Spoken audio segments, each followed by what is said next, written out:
Agree?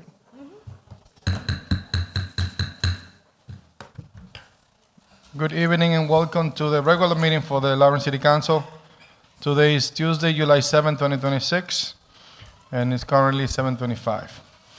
Pursuant to Chapter 20 of the Act of 2022, this meeting will be hybrid, allowing participation both in person at the City Council chambers as well as remotely. The Zoom link is available on the agenda. This meeting is also being transmitted live through the YouTube Lawrence City Council page, as well as the Facebook Lawrence City Council page. Roll call, Madam Clerk. Councilor Gonzalez? No, is absent. Councilor Miguel? Present. Councilor Mamo? Present. Councilor Infante? Joining us via remote participation, present? Present. Present. Gotcha. Councilor Reyes? Present. Councilor Del Rosario is also joining us via remote participation. It's present. Councilor LaPlante? Present. Council Vice President Levy? Present. Council President Rodriguez? Present. Please join me for a moment of silence.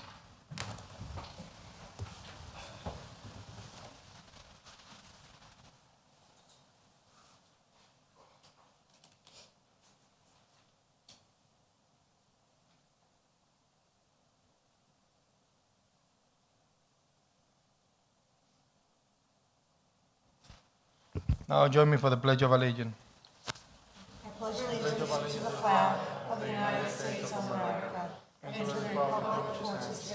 One nation, under God, indivisible, with liberty and justice for all. Where's Mr. Murray? No.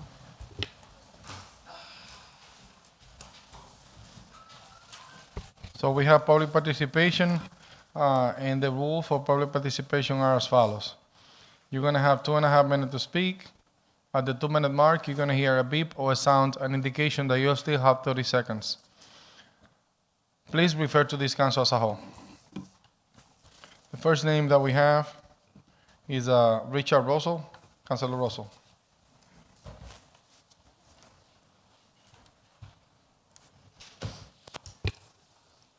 Good evening, councilors. Rich Russell, 34 Cross Street. My rant tonight, very short, and somewhat bitter. The mic. Oh, turn the light on. Okay, it's better. All right, I got to start all over again. You're starting the clock. Good evening, councilors. Rich Russell, 34 Cross Street. My rant tonight, very short and somewhat bitter, reflects a post by me on my Facebook page regarding my observations at the 250th anniversary ceremony at Veterans Memorial Stadium on the evening of July 3rd. First, a job well done by Martha Velez and her staff for getting the venue shipshape. Second, the fireworks were well done with the finale being exceptional. Now, to the part that many of you are not going to like to hear. The band played for about 2 hours, and I think they played maybe 5 selections in English. Hint, Dancing Queen by ABBA is not exactly an appropriate song for America's 250th anniversary. I suppose I should be grateful that the Star-Spangled Banner was sung in English. I just hope that no one takes my comments as racially motivated, as I have a vested interest in America as my family. The Russells have 350 years of boots on the ground starting in Cambridge in 1636. Thank you for the time to allow me to throw my 2 pence worth in about last Friday night.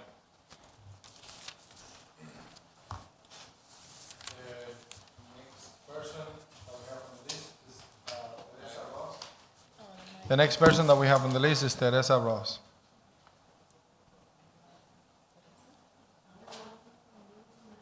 Teresa?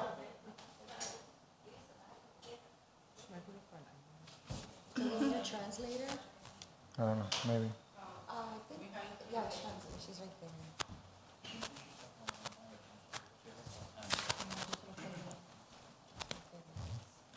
Buenas noches, mi nombre es Teresa Rossi. Yo estoy aquí porque... Dirección. Su dirección. 125 West, Lawrence, Massachusetts.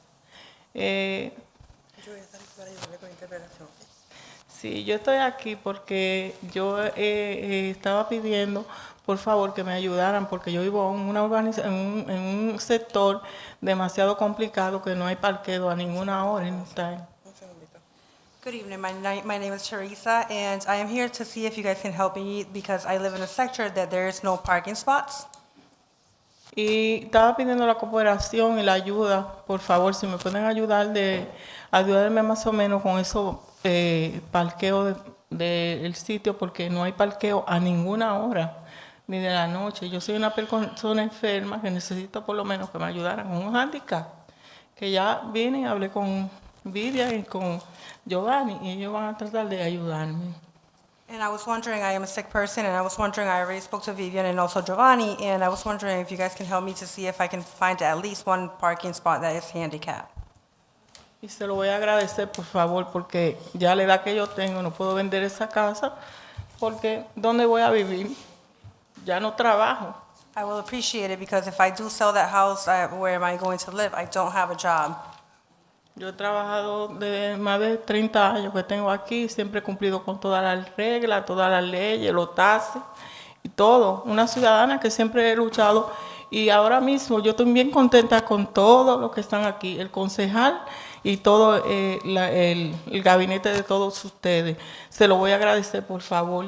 So I've been living here for over 30 years, and I would really appreciate if you guys can help me out with this.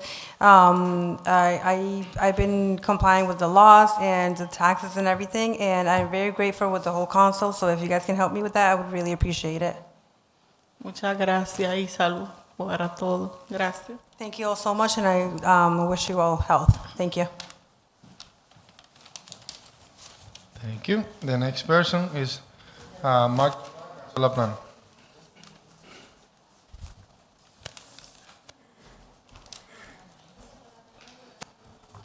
Good evening, Council President, Mark LaPlante, 29 Durso Ave in Lawrence.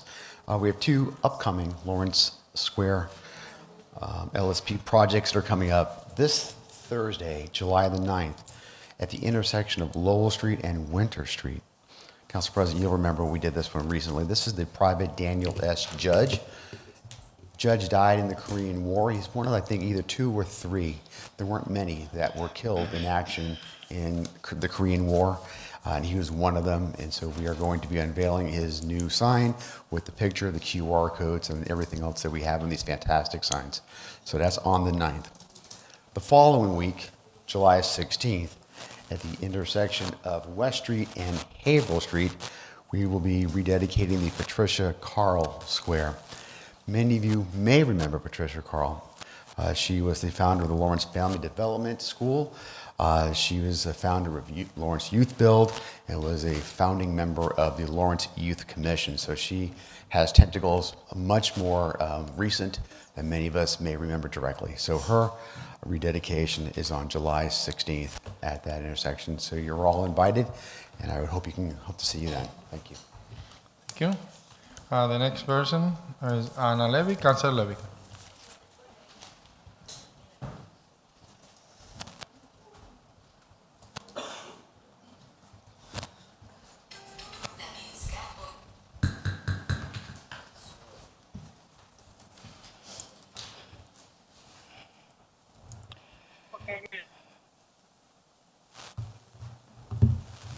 Good evening, Council. My name is Ana Levy, 167 Prosper Street.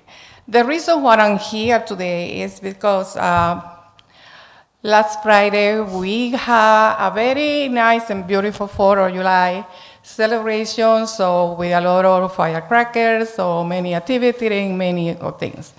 But I had a lot of phone calls regarding a flyer that was on the red regarding they say we need to like Lawrence. And the reason why it's been calling the attention because all of the complaints, so many people call regarding the flyer, why the city of Lawrence was needing money to celebrate the fireworks. That is something that we do every year, and practically we never see before people getting or trying to get money. So the other part of this is that the money that was trying to get collected has to be sent to the LNAP. Who is the LNAP and why the check has to be done in the name of this organization? Why the mayor also never sent a communication regarding this problem that it was practically no money to support the fireworks, the 4th of July. And the other thing is why just to wait to the final day, practically 1 or 2 days ago, also for another person doing a video asking for money. So all of these things are so, okay, so very nice. We have a very nice exhibition of the firework. We have also a very full and nice 4th of July, but I think that for next year, we need to be very careful with what we do. And if the city is responsible, or any other organization is responsible for doing the firework, people need to know and has to be clarified why is this thing being done. So I here just to do this for the record and to make sure that we are doing things that is very clear and transparency for the city. Thank you. Thank you. All these names are going to be submitted for the record. We have an extensive agenda today, and we would like to go over a few items as council desired to take it out of order.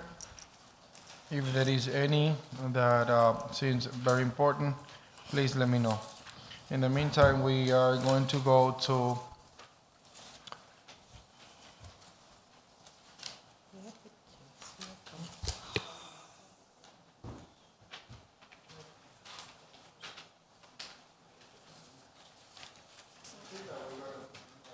today we're going to prioritize the youth, as we should. So the YDO are going to be the first item and that we would like to take out of order. So item out of the ordinance committee, item 27326, Madam Chair, from the ordinance committee.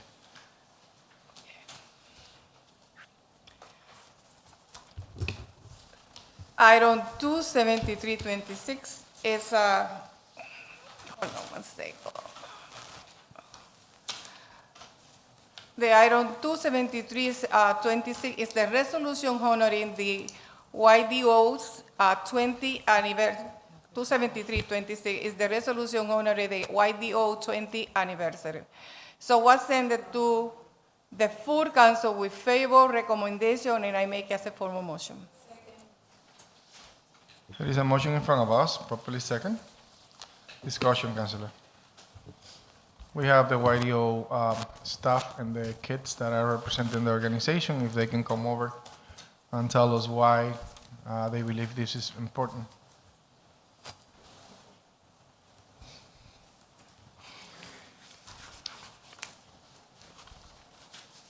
Hello, my name is Milan Castillo, and one of the reasons why I think that you Just guys... your address for the record?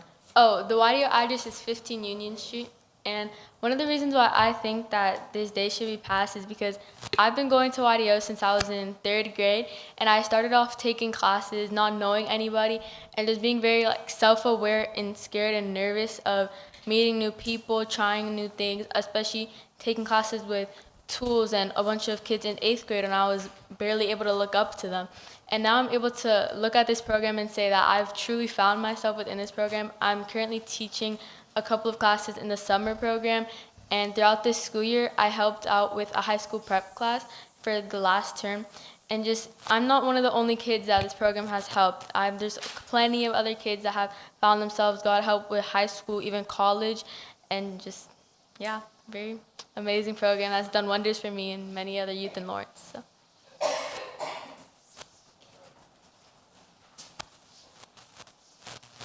Hi, my name is Maya Maldonado, and the YDO address is 15 Union Street. I think this day should be passed because YDO helps many different kids. I've only been there for about maybe 3 years. I only went as a student for 2 years, and it helped me grow very much. I used to be very antisocial in a way, and it helps you grow socially, make new connections, and it helps you succeed in life. not only did it help me raise my grades in middle school, it also helped me get into Abbott Lawrence Academy, which I really thank them for because it's really doing me good in life. And I feel like it helps other kids. And I feel like that's why we should celebrate their 20th anniversary because they've been going for such a long time. So, yeah, thank you.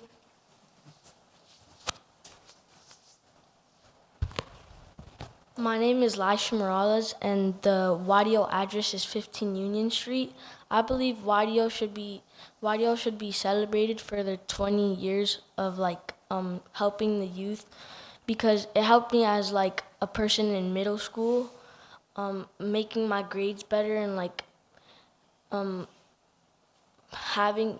giving me more traits and more skills to succeed in life and do better in high school and college. And it's helped the youth and make me have more social connections with different people, having more things in common. And that's why I believe YDL should be celebrated. So I would like to read or have the clerk reading the resolution so everybody's aware as of what are we doing today. Madam Clerk. Thank you, Council President. It's definitely my honor to read this resolution into the record. And it reads, whereas the City of Lawrence takes great pride in recognizing organizations that, through valuable enrichment and mentorship, empower the youth of Lawrence to discover and pursue their bright futures, and in doing so, make better our community. And it is that spirit the Lawrence City Council proudly celebrates Youth Development Organization, YDO, on the occasion of their STEM Summer Showcase to recognize and honor their 20 years of dedicated service to youth and families of the City of Lawrence. And whereas YDO, seeking to help the youth recognize their potential, take pride in their talents, and become participating members of the community, has done so by providing highly qualified educational activities in STEM and in the arts, developing supportive long-term relationships, and providing personalized opportunities for success. And whereas YDO has developed noteworthy expertise, facilities, and capacities to support the youth of Lawrence in their exploration and pursuit of STEM education through hands-on project-based learning, as well as by providing wraparound services like academic advising and transportation for students across the city. And whereas YDO's summer programming has been a demonstration of the organization's effectiveness by granting unprecedented control to older youth over the design and delivery of offerings for the younger students, and has successfully used peer-to-peer mentoring and relationships to build a welcoming culture of achievement among YDO kids and network of alumni. Now, therefore, be it resolved that the Lawrence City Council, on behalf of the citizens of Lawrence, hereby extend its highest praise, congratulations, and gratitude to the Youth Development Organization on their 20th anniversary, and officially declares July 16th, 2026 to forever be known as YDO Day in the City of Lawrence. The Lawrence City Council hereby sets its hand and causes the seal of the City of Lawrence to be affixed this 7th day of July in the year 2026. Thank you, Madam Clerk. Any councilors have any questions? Anyone else from YDO? All right, Madam Clerk, please call the roll. Councilor LaPlante. Yes. Councilor Del Rosario. I hear a yes. Councilor Reyes. Yes. Councilor Infante.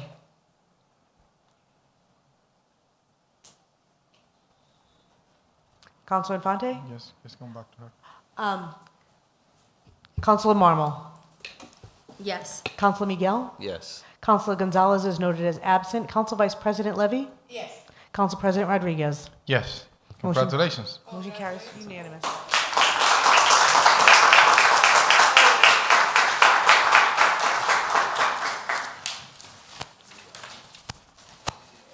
So, councilors, we have a few items here from public hearing that we have some members of the administration that are here, employees that are here today.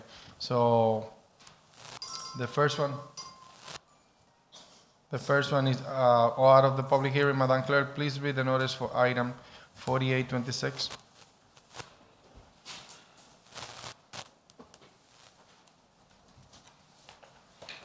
Document number 48-26, public hearing.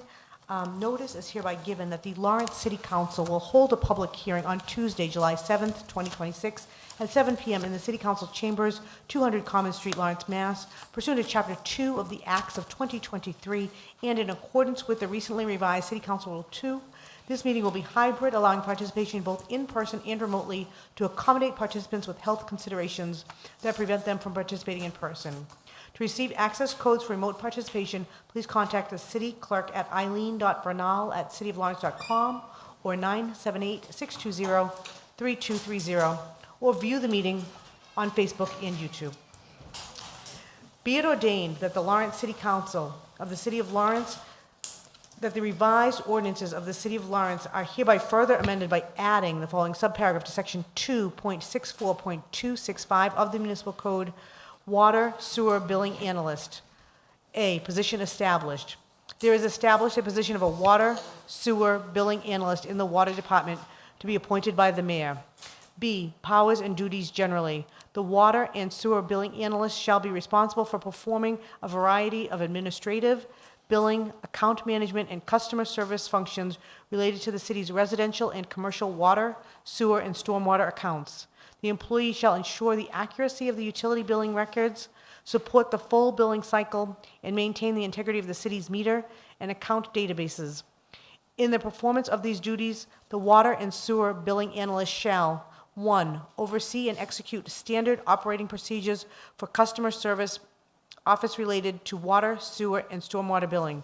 2. Assist the billing manager in processing approximately 12,600 water bills for the city, ensuring accuracy and timely issuance. 3. Research customer disputes and complaints, calculate potential adjustments, and prepare recommendations for supervisory review. 4. Analyze and audit billing operations for each district, ensuring accuracy of meter reads, consumption data, and accounting classifications. 5. Assist customers with billing questions, account status, consumption concerns, and payment options. 6. Establish new customer accounts and regularly update meter and billing databases, including changes in service, ownership, or meter configuration. 7. Train water meter technicians on administrative tasks relating to billing, data entry, and meter reading procedures. 8. Assist with the download, verification, and transfer of meter readings from the city's automated meter reading system into a financial accounting system. 9. Run reports and complete end-of-month billing procedures, including reconciliation of accounts and verification of billing exceptions. 10. Review and resolve billing exceptions or errors, including high variance bills, miscoded land uses, or incomplete meter readings prior to bill issuance. 11. Verify applications and coordinate benefit payments for low-income household water assistance program. 12. Assist with billing and invoicing related backflow prevention and cross-connection control programs. 13. Maintain accurate, up-to-date accounts, records, and munis and automated meter reading systems. 14. Track and report billing data, identify trends, irregularities, or anomalies in water usage or account activity. 15. Assist with full bill cycles for stormwater fees, ensuring accurate application of rate to residential and commercial accounts. 16. Perform other related billing and administrative duties as assigned to support the effective operation of the Water and Sewer Department. Subsection D, qualifications.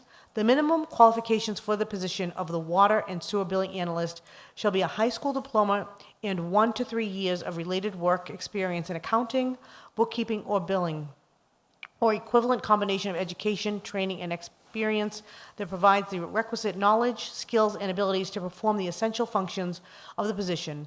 Bilingual ability is preferred. Sub E, salary and benefits. The position of the Water and Sewer Billing Analyst shall be classified as non-union grade E, with annual salary range of $54,600 to $87,360.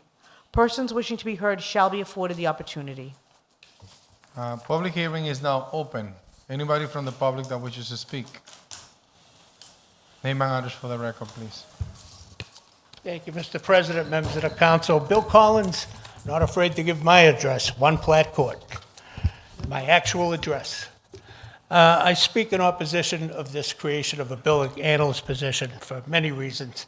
First and foremost, I guess the city and the personnel department have forgotten that every job I've ever seen in my working career, and I'm now retired, was in 3 different unions, always has a clause that says other duties as assigned. Apparently, they're not in any city job descriptions. This administration has created well over 6 to 8 or even 10 new jobs that are ordinance, like this one is going to be, completely out of thin air that never existed before. Creating jobs for friends and family of the administration, make work jobs that can be done by people already on the staff. I want to point out also, I'd be remiss if I didn't say, as a disabled veteran, that the Veterans Department has been understaffed for decades. And this council knows there is still an item on your agenda that has been tabled for years about the 2 positions in that office that are ordinanced. You don't have to create a job out of thin air for a friend or a family, but they do have to be a veteran. The assistant director and the deputy director of the Veterans Department have been unfilled for decades. We now know that there are well over 5,000 veterans in this city. The number came out during the budget hearings this year. 5,000 people cannot be administered to by 1 veteran director. He is the only one that is a veteran doing the work in that office. He cannot possibly do the outreach required for the hospitals, the nursing homes, the homebound veterans, which there are many. Once again, veterans are at the bottom of the caste system. If this was India, we'd be at the back of the cave, if you know about the caste system. We are the lowest form of the totem pole, just behind the seniors, who also don't have an elderly service board, and we have no veteran advisory board. Both boards also ordinanced by the city of Lawrence that remain unfilled for over a decade. So we don't need another position to burden the pension system of the city of Lawrence with a make-work job. Thank you. Thank you. Anybody else from the public that wishes to speak?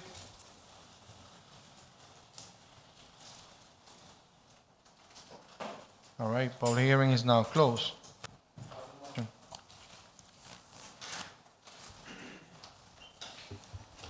Councilors, what's the Motion to approve. Second. There's a motion to approve, properly second, discussion. Discussion. We have the Water and Sewer Commissioner here if there is any questions. Any questions, Councilor?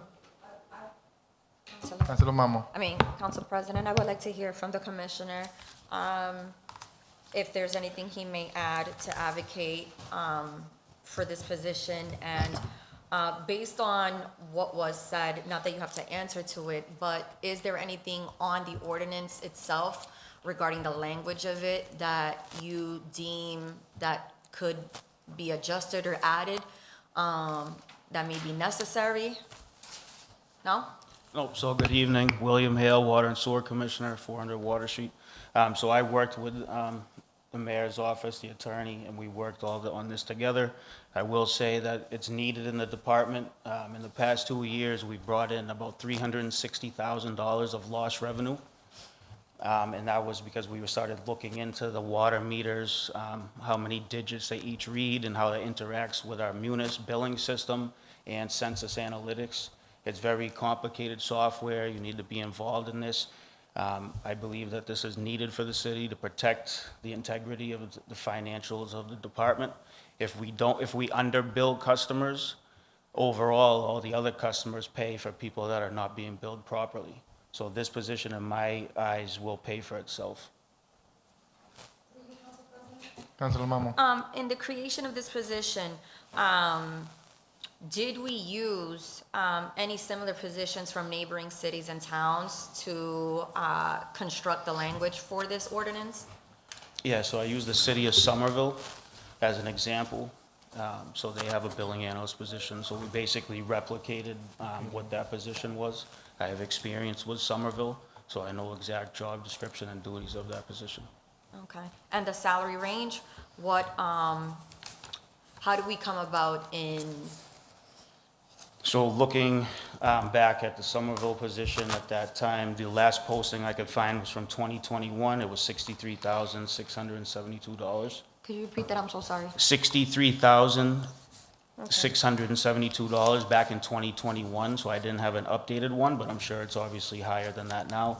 I did it, the only other one that I could find with that particular title was a utility billing analyst. It was not in the city, around the surrounding cities, but it was in North Carolina, and that is $52,000 to $84,000. Okay. I'm all set, Council President. Councilor LaPlante? Thank you, through you. About a year or a half or so ago, ISD came down and asked for an enforcement prosecutor position. And one of the arguments was, this position will pay for itself. When the budget came, we looked at the numbers, the position did not pay for itself. So you just made the claim this evening, this position will pay for itself. Yeah. How much do you, can you back that up anyway? How do you back that up, that claim? So it's simple. So this year, we were projected to bring in about $22.7 million in revenue, and we actually we brought in $1.1 million higher. That's with me looking over it and the billing supervisor. It's very time-consuming to do this, but there is money on the table out there. So if you have 12,600 accounts and you have 2 people that know how to look into that, I can assure the city council and the residents that this position will definitely pay for itself and it'll be worth it in the long run. So thank you. When the FY 2028 budget comes out, that's one of the questions that I'll be asking, is how much revenue we're going to be getting, just to make sure. Let's put one of my colleagues says, put a pin in it. Was that the comment? A pin? We're going to put I learned that from my colleague from District D. We're going to put a pin, right, in this, and we're going to rediscover that pin probably in May of next year. Sure. Thank you. Absolutely. Councilor Levy? Councilor Vice President Levy? Thank you. This is the only, okay, so you are taking as an example that the city of Somerville. So on all of the surrounding, this is the only city that had a person or somebody working on the same title that you are asking for? No, it could be a different title, so it could be like assistant supervisor or assistant office manager, something like that. It just depends on the title. So with census analytics, we're moving in the future. There's going to be AI coming out involved with it. We get about, we're getting every meter read hourly, daily. So there's a lot of data coming in. So we can process up to 52 different reports. We have so much data available to us, but we're not utilizing it to the full capacity. So it's 100% that this position will pay for itself. Just me looking into it a little bit already paid for 4 years of the salary, and it'll continue, so. But as far as the title could be different in different communities. The ones that I found with billing analyst title was just those 2. But like I said, it could be assistant supervisor or assistant office manager.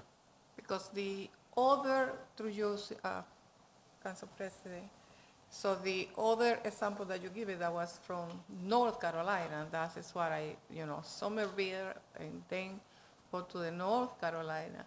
It's very far, practically away, so. Yeah, it's far away, but they also pay less in North Carolina than they do in Massachusetts. I was just kind of showing you the salary is actually the same as what we're proposing.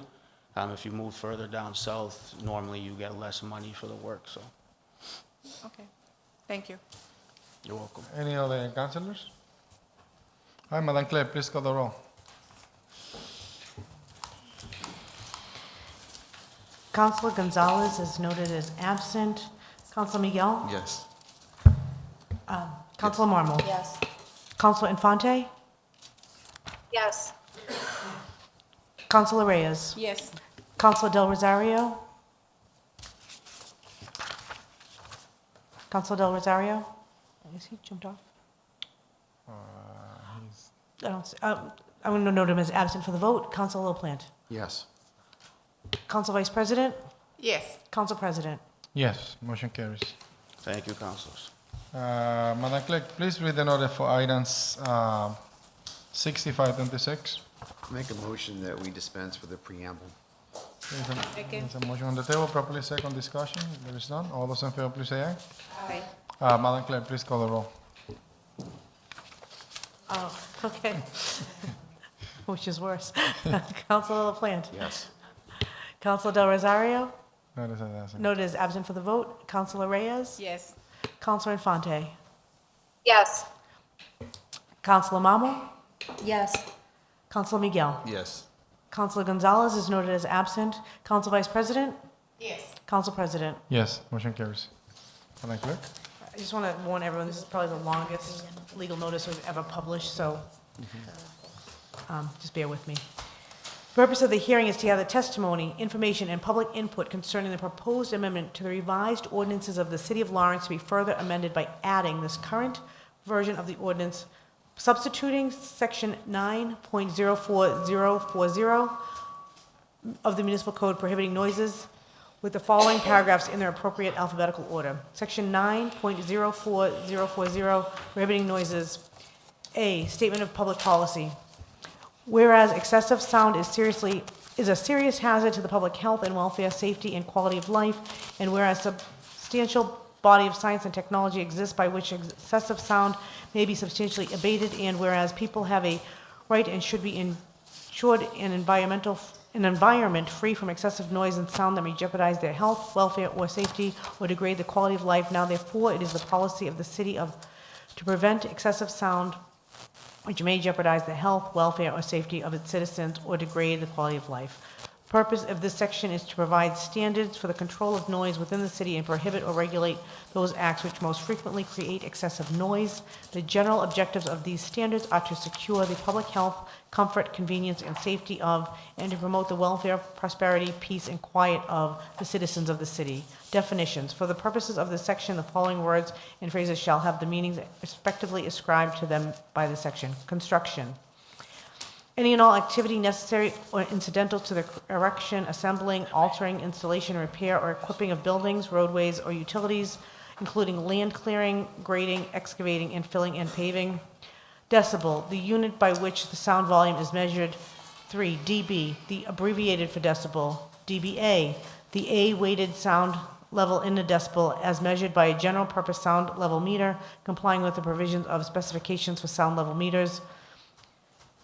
SI 4, 1971, American National Standard Institute, properly calibrated and operated on the A weighting network.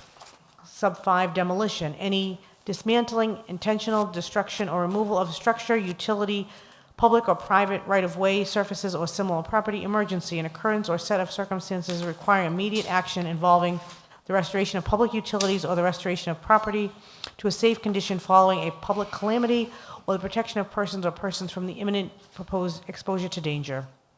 Emergency work, work which must be performed to alleviate an emergency. Gross vehicle weight rating, GVWR, the value specified by the manufacturer as the recommended maximum load weight for a single motor vehicle in the case where trailers and tractors are separable. The gross combined weight rating, which is the value specified by the manufacturer at the recommended maximum load weight for the combined vehicles, shall be used. Motorcycle, any motor vehicle having a seat or saddle for use of a rider and is designed to travel on not more than 3 wheels in contact with the ground, including any bicycle with a motor or driving wheel attached, except a tractor or motor vehicle designed for carrying golf clubs and not for more than 4 persons, in an industrial 3-wheel truck or a motor vehicle on which the operator and passengers ride within an enclosed cab. Motor vehicles, any vehicle which is propelled or drawn on land by a motor, such as but not limited to passenger car, truck, buses, tractor-trailer, semi-trailer, campers, go-karts, snowmobiles, dune buggies, or racing vehicles, but not including motorcycles. Noise pollution. Noise pollution shall mean conditions causing noise sources that either A, increase noise levels 10 dBA or more above the background noise, or B, is plainly audible beyond property lines or at a distance of 200 feet, or C, unreasonably interferes with the comfort, repose, or safety of a reasonable person of normal sensibility.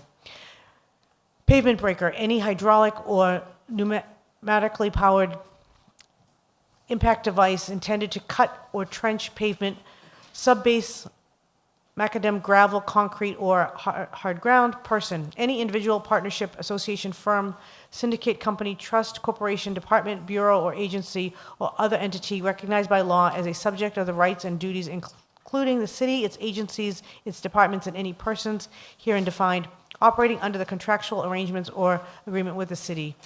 14, pile driver, an impact device designed to use or with for driving of piles, columns, other supports into the soil or other materials by means of impact, vibration, pressure, or other means. Tonal sound, any sound that is judged by a listener to have a characteristic of a pure tone, whine, hum, or buzz. Exceptions to the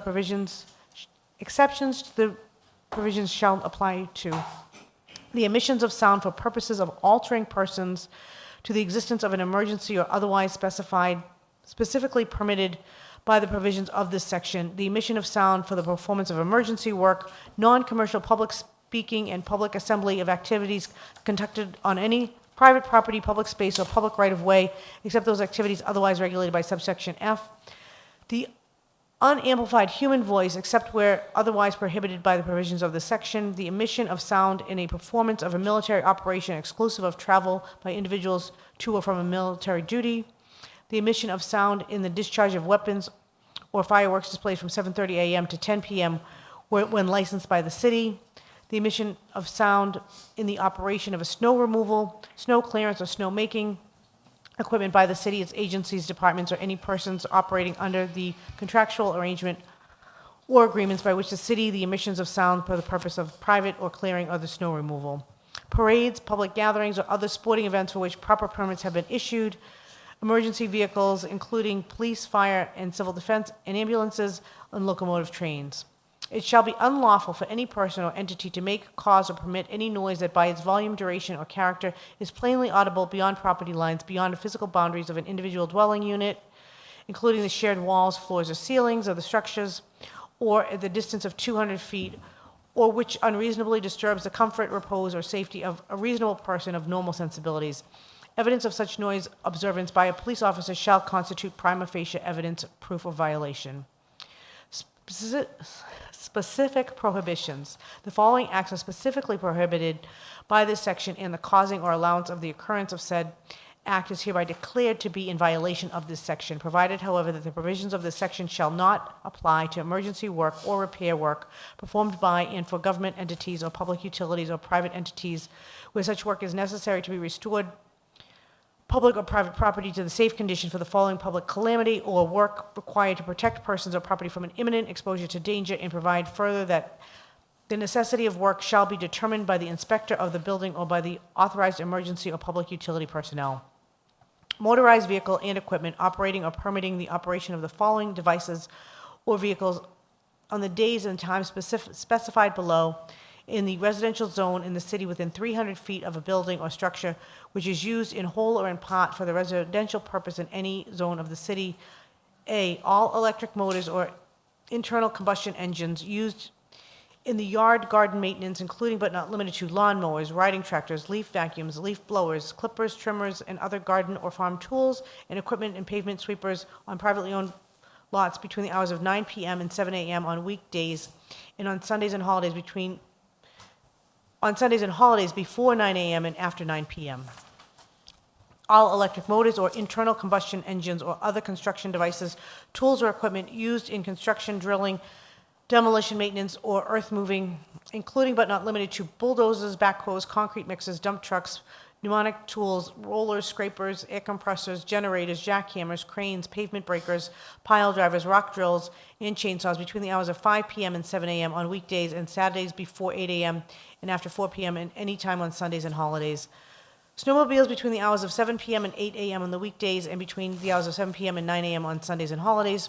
Commercial trash compactors or collection of rubbish from dumpsters or other receptacles by commercial vehicles over 10,000 pounds between the hours of 9 p.m. and 7 a.m. on weekdays and between the hours of 9 p.m. and 10 a.m. on Sundays and holidays.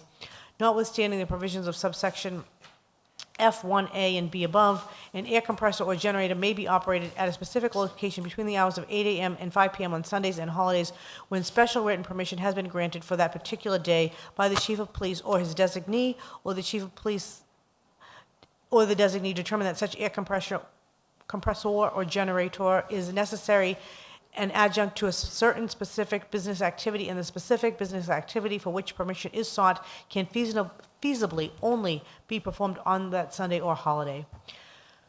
2, radio, stereo equipment, etc., operating, playing, or permitting the operation or playing of any radio, stereo, television, phonograph, musical instrument, sound amplifier, or similar device which produces or reproduces or amplifies sound in a manner that makes it clearly audible across residential property boundaries. Activities open to the public for which proper permits have been issued shall be exempt for this provision. Animals, birds, etc. The keeping of an animal or bird which frequently and continued periods of time causes excessive conditions of noise pollution in any residential zone in the city or within 300 feet of a building which is used in whole or in part for residential purposes in any zone of the city. Hawkers and peddlers, etc. Offering for the sale or selling of anything by shouting or outcrying within a residential area of the city. Loading, unloading, etc. The loading, unloading, and opening and closing, handling of boxes, crates, containers, building materials, garbage cans, or similar objects in a manner that causes a condition of noise pollution across residential real property boundaries. Yelling and shouting, etc. Yelling, shouting, hooting, whistling, singing in the public streets at any place that causes a condition of noise pollution from 11 p.m. to 8 a.m. Loudspeakers, operating or causing to be operated at a public address loudspeaker, whether mobile or stationary, between the hours of 7:30 p.m. and 8 a.m. or any time without the written permission of the chief of police or his designee. Horn, signaling devices, etc. The sound of any horn or signaling device or any other motor vehicle for any unreasonable period or time except in danger as a warning. Motorized vehicles, additional prohibitions. No person, when not in traffic, shall operate the engine providing the motor power or any auxiliary engine of a motor vehicle with the manufacturer's gross weight rating of 10,000 pounds or more for a consecutive period of longer than 5 minutes while such vehicle is standing and locating within 150 feet of a property zone used for residential purposes, except where such vehicle is standing within completely enclosed structure. This section shall not apply to the delivery or pickup of vehicles that require the operation of the engine to unload or load the vending loads, nor for the operation of the vehicles carrying products which must be kept refrigerated.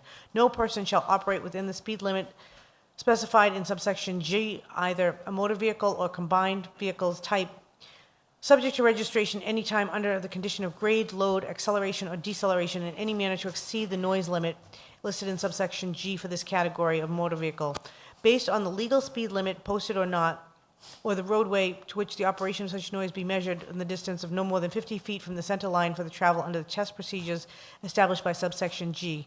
In the event that the distance of the measuring instrument from the center line to the travel is less than 50 feet, such listed noise limit shall be corrected to reflect the equivalent noise limits for the actual distance. No person shall operate a motorized recreational vehicle, including but not limited to a motorboat, dirt bike, dune buggy, go-kart, moped, motorbike, snowmobile, or permit the operation of one more than such recreational vehicles individually in a group or in an organization or racing event or public-private property in such a manner as to create conditional noise pollution across residential property boundaries. For the purposes of subsection F, weekdays shall be understood to mean the period of time extending from 7 a.m. on Mondays until 9 p.m. on Saturdays of each week, but excluding holidays. Sub F. Maximum noise levels. Following levels are the maximum noise levels that are permitted for specified noise sources. Vehicular noise. The maximum dBA permitted for stationary run-ups. For vehicle class, all vehicles over 10,000 pounds, the limit of 35 miles per hour or less, limit of 35 to 45 miles per hour. All vehicles over 10,000 pounds with a GVWR of 86, the limit is 90. All motorcycles at speed limit of 82 or less, the speed limit of 35 or less, the limit is 82.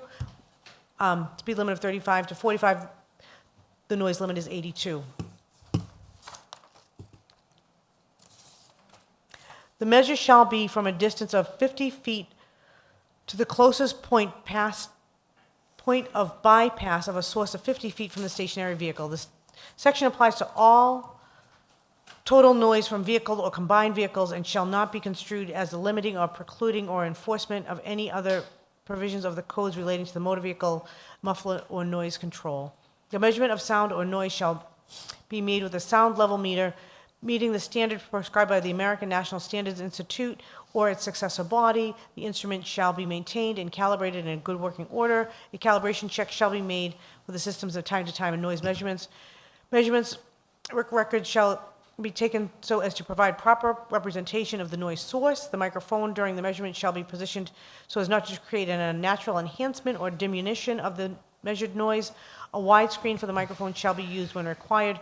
Traffic, aircraft, and other transportation noises, sources, and background noises shall not be considered in taking measurements except where the background noises interferes with the primary noise being measured. Every motor vehicle shall at all times be equipped with a muffler in good working order and in consistent operation to prevent noises exceeding the dBA levels of subsection G. Construction, demolition, and manufacturing equipment, maximum noise levels permitted. For construction items, a backhoe, bulldozer, concrete mixer, dump truck, load paver, pneumatic tools, rollers, scrapers, cranes, but specifically excluding jackhammers, pavement breakers, pile drivers, and cranes. The permitted noise level is 90. For air compressors, full size, the noise level of dBA is 85. For generators, it's 80. Electric drills, sanders, saws, including chainsaws and other power tools types, whether handheld or otherwise, are 75. Chipper running at full speed but not chipping is 90. Solid waste compactor, 85. Home tractor, leaf blower, 80. Lawn mowers or trim, 75. Noise measurement shall be made in a distance of 50 feet from the source or the property line. 3, maximum noise levels exclusions. The following devices shall be exempt from maximum noise levels set forth in G2, provided that the noise barriers and noise shields are used to protect nearby areas and conditions, noise pollutants, jackhammers, pavement breakers, pile drivers, and rock drills. The time limits contained in sections F1B shall apply, noting nothing in this section shall be construed to exempt such devices from the provisions of such sections. The tonal sound corrections exemptions. When a tonal sound as defined in this section is emitted by a noise source specified in subsection G1 or G2 herein, the limited or maximum noise levels shall be 5 dBA lower than the specified subsection G1 and G2. The provisions of this subparagraph 4 shall not apply to activities covered by subsection G1, motorized vehicles, 1, emergency signaling vehicles, and stationary non-emergency signaling vehicles. Sub 5, alternative measures procedures. If it is not possible to make a good noise level measurement at the distance specified in subsection G1 and G2, measurements may be made as an alternate distance in the noise level subsequently calculated for the specified distance. Calculations shall be made in accordance with established engineering procedures. All noise levels measurements made pursuant to this subsection shall be made in the Type 1 or Type 2A weighted sound levels metered as specified under the American National Standards Institute. Noise sources causing noise pollution. When an offending noise source is located in public spaces, noise measurements shall be made at and noise pollutants determinations made in relation to any location a passerby might reasonably occupy. When offending noise sources is located on private property, noise measurement shall be made at noise pollutant determinations made in relation to the boundary line of the property within which the offending noise source is located or as close thereto as feasible. All noise level measurements made pursuant to subsection G shall be made with Type 1 or Type 2A weighted sound level meters as specified under the American National Standard Institute standards. Emergency signaling devices. No person shall operate or permit the intentional sounding of outdoor of any fire, burglar, or civil defense alarm, siren, whistling, or similar stationary emergency signaling device except for in emergency purposes or for testing as provided in subparagraph 2 of this subsection. Testing of a stationary emergency signaling device shall occur for the same time of day as a test performed, but not before 7 a.m. or after 8:30 p.m. Any such testing shall use only minimal cycles of test time. In no case shall the test time exceed 60 seconds. Stationary non-emergency signaling devices exemptions. No person shall operate or permit the sound of any statutory bell, chime, siren, whistle, or similar device intended primarily for non-emergency purposes from any place for more than 1 minute in any hour period. In no event shall any such sound take place before 7 a.m. or after 8:30 p.m. Devices used in conjunction with the places of religious worship shall be exempt from the operation of this section. Enforcement. The police department and traffic control officers shall charge with enforcement. Officers may establish probable cause for violation through the direct observation, citizen complaint corroborated by the officers present, or other competent evidence. Use of sound level measuring equipment is optional and not required for enforcement. Penalties. Violation of any of the provisions of this section shall constitute a misdemeanor, or any person upon conviction of such violation shall be fined in accordance with the following schedule. No less than $200 for each offense, and a separate offense shall be deemed committed each day during which or in which the violation occurs or continues. The foregoing may be enforced by the police officers and by traffic control officers. This section may be enforced by non-criminal procedures in accordance with Chapter 1.16 of the Codes of the General Laws, Chapter 40, Section 21D, as the same may be amended from time to time. Conflict with other regulations. The provisions contained within this section shall not relieve any person from complying with any other law, statute, codes, regulations, or ordinances of the Commonwealth or of the city. Severability. If any of the provisions of this section or the application of which to any persons or circumstances shall be held invalid, the validity of the remainder of this section and the applicability of such provisions to other persons or circumstances shall not be affected thereby. To the extent that there exist any ordinances to the contrary, they are repealed in that respect only.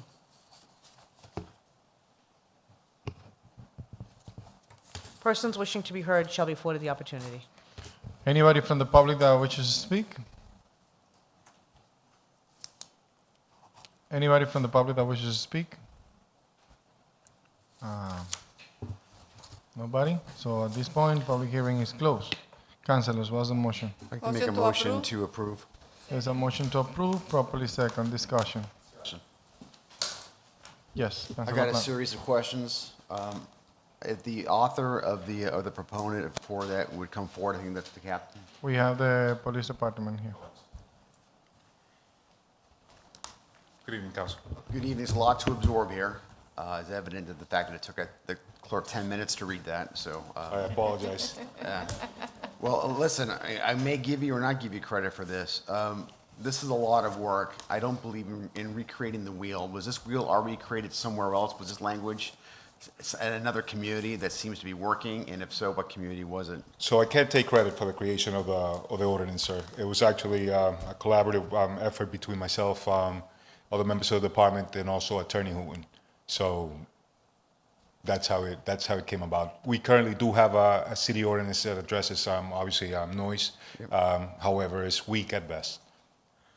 So this is essentially, you didn't go to another community. You just saw our ordinance and then worked off of that. Is that how this was created? That's the approach that we took. We found the issues or the holes within our ordinance and sought out to fix them. Okay. So this ordinance goes beyond noise. It deals with emissions. And so on several places it talks about idling, for example. Right. So it's not meant, I apologize, but it's not meant to address emissions per se. It's meant to address idling vehicles. So like a construction vehicle, idling for an extended period of time, next to in a residential area. I think that we've all been there. We've all had some work done either nearby our residences, but that's what's meant to address, obviously. Okay. Since you've put a lot of time and work and effort into this, you are on the front lines of getting our phone calls on noise ordinance violations. So what were you trying to address in this proposal that wasn't captured in the current ordinance? Of course. The biggest problem, Councilor, is the current ordinance that we have in the books doesn't have any teeth. Ultimately, it is a suggestion once you're cited on whether you will actually pay that fine. There is no consequence for not paying it. What happens now is it gives us an avenue to travel down to actually hold people accountable. I give you a citation, you could choose to appeal it, and obviously there's certain rights to appeal that I'll go into later, but if found liable for it and you fail to comply with payment, then we could actually go, it's now a misdemeanor, we'll put in a complaint over at the courthouse and and get you in front of a clerk, into a magistrate. I'm sorry. So you believe what this does, that it provides, you call it teeth, or immediate enforcement with penalties that are more quickly administered, as opposed to going through the legal process through courts, the misdemeanors. Is that accurate? No, sir. So as of right now, the way it stands, I go over to your house. I've been there a bunch of times. I go over to your house. I give you a citation for the loud noise. Quite frankly, it is a suggestion. I, Councilor Mike LaPlante, should probably pay this, but if I don't feel like it, it's fine, because nothing is going to happen. And that's how it's been now for years. And, in the year 2026, the word gets out quick. So when you, now you have a bunch of houses, loud parties, and the word is out there, hey, you don't have to pay the ticket. And it continues. Okay. It festers. Right. I'm just going to go through certain sections of this. Please. On subsection B, parentheses number 23, it talks about exceptions to the noise ordinance. One of them is parades, public gatherings, and sporting events where proper permits have been issued. One of the things that, on some of the festivals that we have that may be downtown, but constituents of mine are hearing it and we're 2 miles away, are you suggesting that if something is loud 2 miles away, that's an exemption, that there's no noise ordinance being violated under this exemption? No, what we are saying is that as long as a permit was in fact granted for this, for that particular parade or event, then, it's, I'm assuming that when issuing out a permit, considerations are made, they take into consideration whether it will affect, or who it will affect, and for how long it will affect the population. You know what I'm saying? So what we're saying here is that would not constitute a violation as long as a permit has been issued. So I'm sorry to drill down on this. So you can fine. put it as loud as you want, but since you have a permit, you can put things as loud as you want. Because that's what I'm hearing.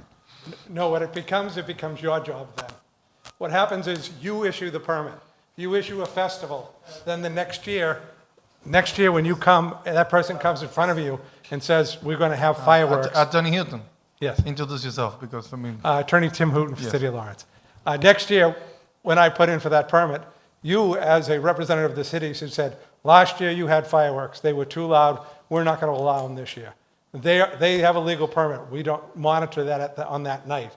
But obviously, you're the one that issues the permit. You have the right to say no permit. You have the right to put no fireworks. You have the right to do anything with those. But if somebody comes before you, they're trying to be legal. So we're not trying to address legal. We're trying to address illegal. Okay. All right. So one of the biggest problems is a lot of problems. This is, I don't need to tell you how important this issue is to the people that I represent. It's pretty important. I would rank this probably in the top 5 of issues that the people in my district complain about is noise. It drives people out of the city. So when you're suggesting to me that we have control over that, if there's a permit that's being issued for a festival, parades we don't. Parades are on public ways. We don't issue permits for parades. And I've been in parades where along the sides of the street, I remember on Broadway, for example, there are boombox speakers the size of automobiles booming things out. And I couldn't even, there's no way that I could talk to someone next to me as I'm going down there. That's a police department, for example, permit. It's not a permit by the city council. So in that particular case, that's extremely loud. I mean, really, really loud. This is an exemption to that. They can do that. The vehicles within the parade, I've been at those parades, believe No, me. I'm talking I know about, exactly all right. what we're talking about. I've been at those parades. The vehicles within the parade, on the parade route, like involved in the parade, I'm sorry. Okay.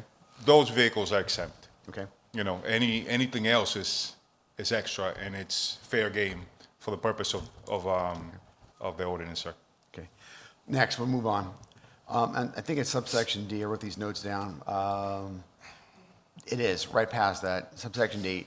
We talked about the property line as being this line where explain why the line is important, and why the reasonable man standard is applied here with respect to if you go in and you hear something on the street, is that violated because you hear something not on the across the property line? Does that trigger the noise ordinance violation? Not necessarily. So you gotta understand that this is not. We're not trying to use this as an arbitrary. We don't want to use this arbitrarily.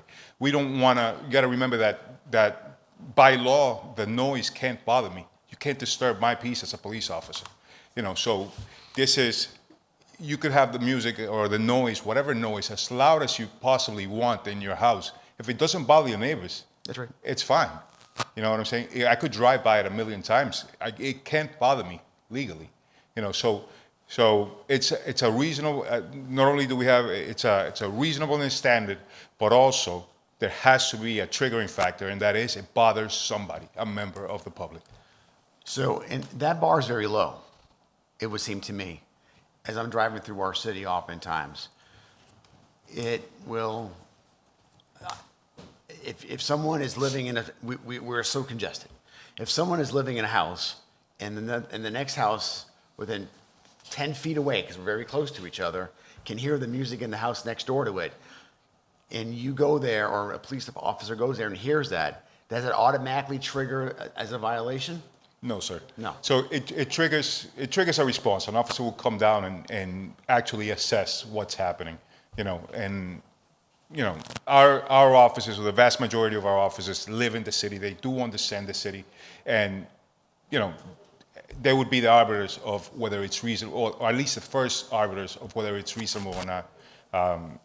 The call would simply be documented. Not everything goes straight to a citation. Not everything goes straight to a hearing.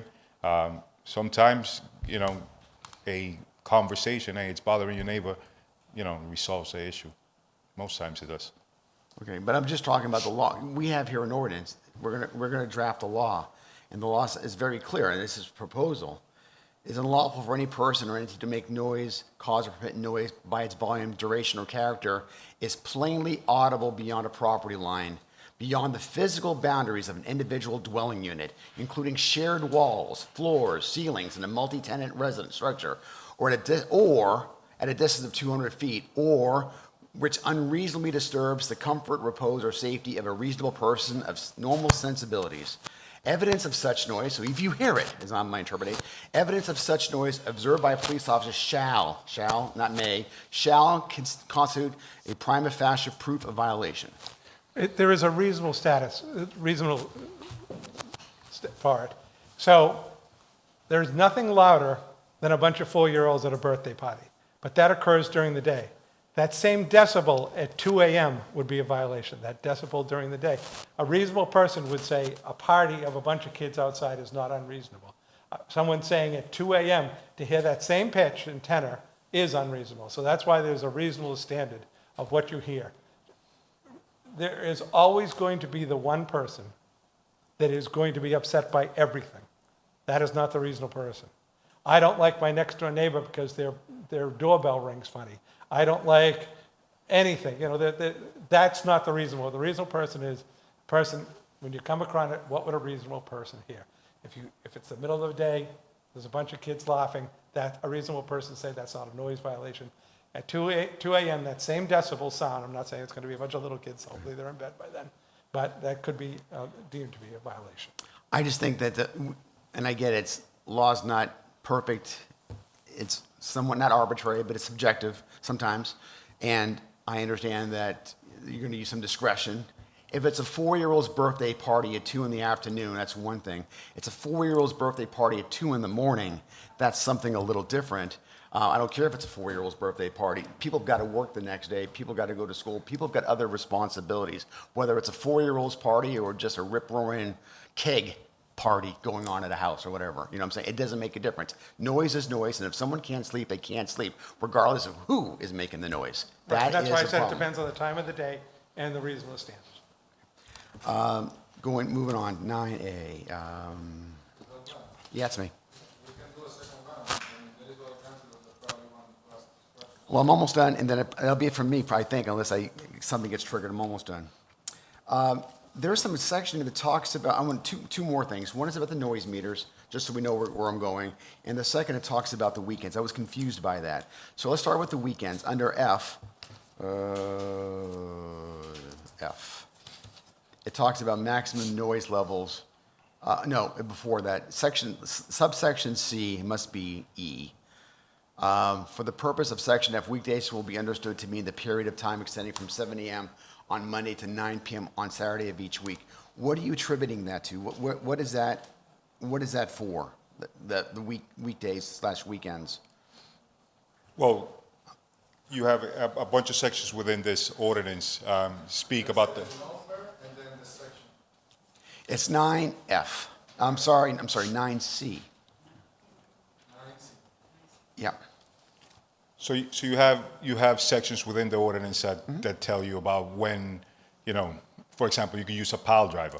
So it's just, and that's just an example, or a wood chipper, or things like that. Yeah. This is just basically defining what it is that we're calling the week or the weekend. All right, that's fine. I know that my colleagues, I don't want to take all this time up. My last question, and I may come back. My last question is the noise meters. I think this would reference a noise meter was referenced in here. Did I hear that correctly? Yes, sir. Okay. When is that used? And how is that a regular? Talk to me about the noise meters. I could tell you with 100% honesty that we do not plan on using noise meters. Okay. Okay. So the officer's observations, the reports, that will, a report will trigger an officer to come down and make observations. And obviously, using the reasonableness standard, we would go ahead and I'll tell you, and I'll be completely honest with you, using a meter, or relying on a meter at every single call is not feasible. Just the maintenance of the meter alone, it's not simply just we bought a meter, it's the maintenance of the meter itself, having it calibrated on a regular basis adds a cost. It makes it cost prohibitive. If I could be perfectly honest with you. Any other councilors? So going back to the enforcement, you mentioned on the ordinance that enforcement is it only can be done by the traffic enforcement and the police department. Correct, sir. And it mentioned meters, but on the enforcement, it also talk about observations. Correct. So how are you going to differentiate and how are you going to measure the decibels? Because the whole thing around this ordinance was about the decibels. How are you going to measure the decibels? I mean, it can be subjective. No, it's not. Well, everything is subjective in all reality when we talk about noise and what bothers people. Ultimately, a police officer, or the police station gets a report. This bothers me, right? And an officer is deployed to that area to determine, yes, this is reasonable. This is not reasonable. I could tell you from personal experience. I've been to houses where they're just simply playing the TV, So. And it bothers somebody, somebody is more sensitive than others. So the officer does get to make that observation and have those conversations and ultimately make a decision. Look, I have this meter right now. It's been used since we started the conversation because my whole thing around this was about the decibels. I kind of went around and around and around the old ordinance we used to have. And the main problem that I have with it is that it didn't have any decibels to measure the sound of anything. It could be a conversation. So far, we exceed 90 decibels within this conversation. We have 91 decibel max within this whole conversation we have right now on this ordinance. The average is about 65 decibels. So it is if I'm actually looking into a specific case to be able to say that it violates the ordinance, we need to have some type of device that measure within the observation, have to have some type of device that measure the noise level. Otherwise, it's not going to be sustainable in court.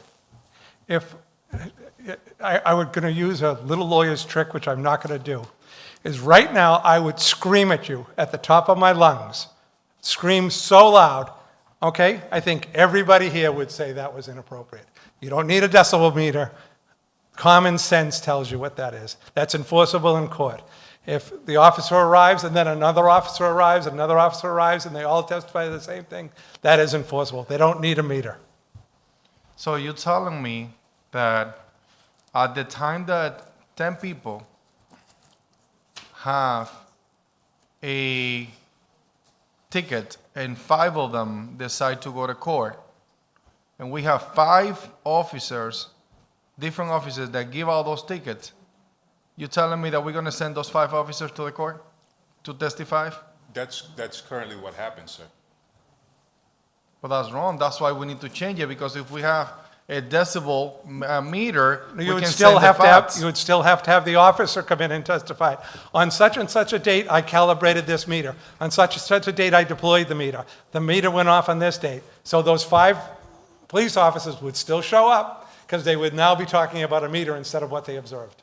But that's not how we do business when it comes to traffic tickets, because we have a lieutenant that go to court and present those evidence in front of the court.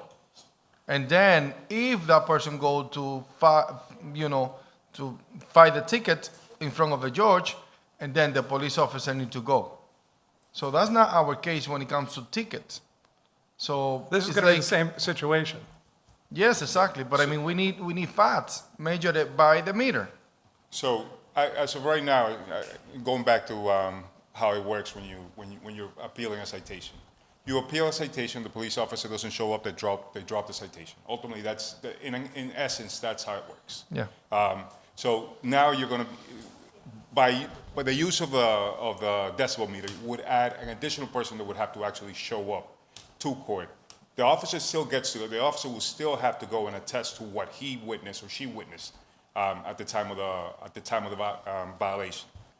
But now you have to add another person to it, and documentation to it, and that would be documentation pertaining to the calibration of the meter itself, and also the person that was in charge of the maintenance of the meter itself, the person that takes care of that, would actually have to be in court as well for that purpose, sir. Yeah, and the way that I'm seeing this, I'm in support of the ordinance. But if we're not going to enforce it through a device and just subjective on observations, I don't think I'm going to be able to support it, because we need to look at both sides. We need to look at the person that is complaining about somebody's bothering me, but the other person also have rights, which only going to be defined by what is the actual noise level. So And based on observation, it's very subjective. everything is actually subjective, sir. But not in front of the court, though. No, absolutely. I could. If I see you run a red light, the officer is going to say, I saw that red light. There's no meter. It's the same testimony. It's the court judging the veracity of the officer versus the person. It's the same thing. That happens in court every day. That's what he does for a living. He goes in and says, I observed this. There is no meter. There's no special thing that bolsters him. It's his word, and that's what's going to happen in the cases. The officers are going to go and testify. This is what I heard. This is my belief. It was loud.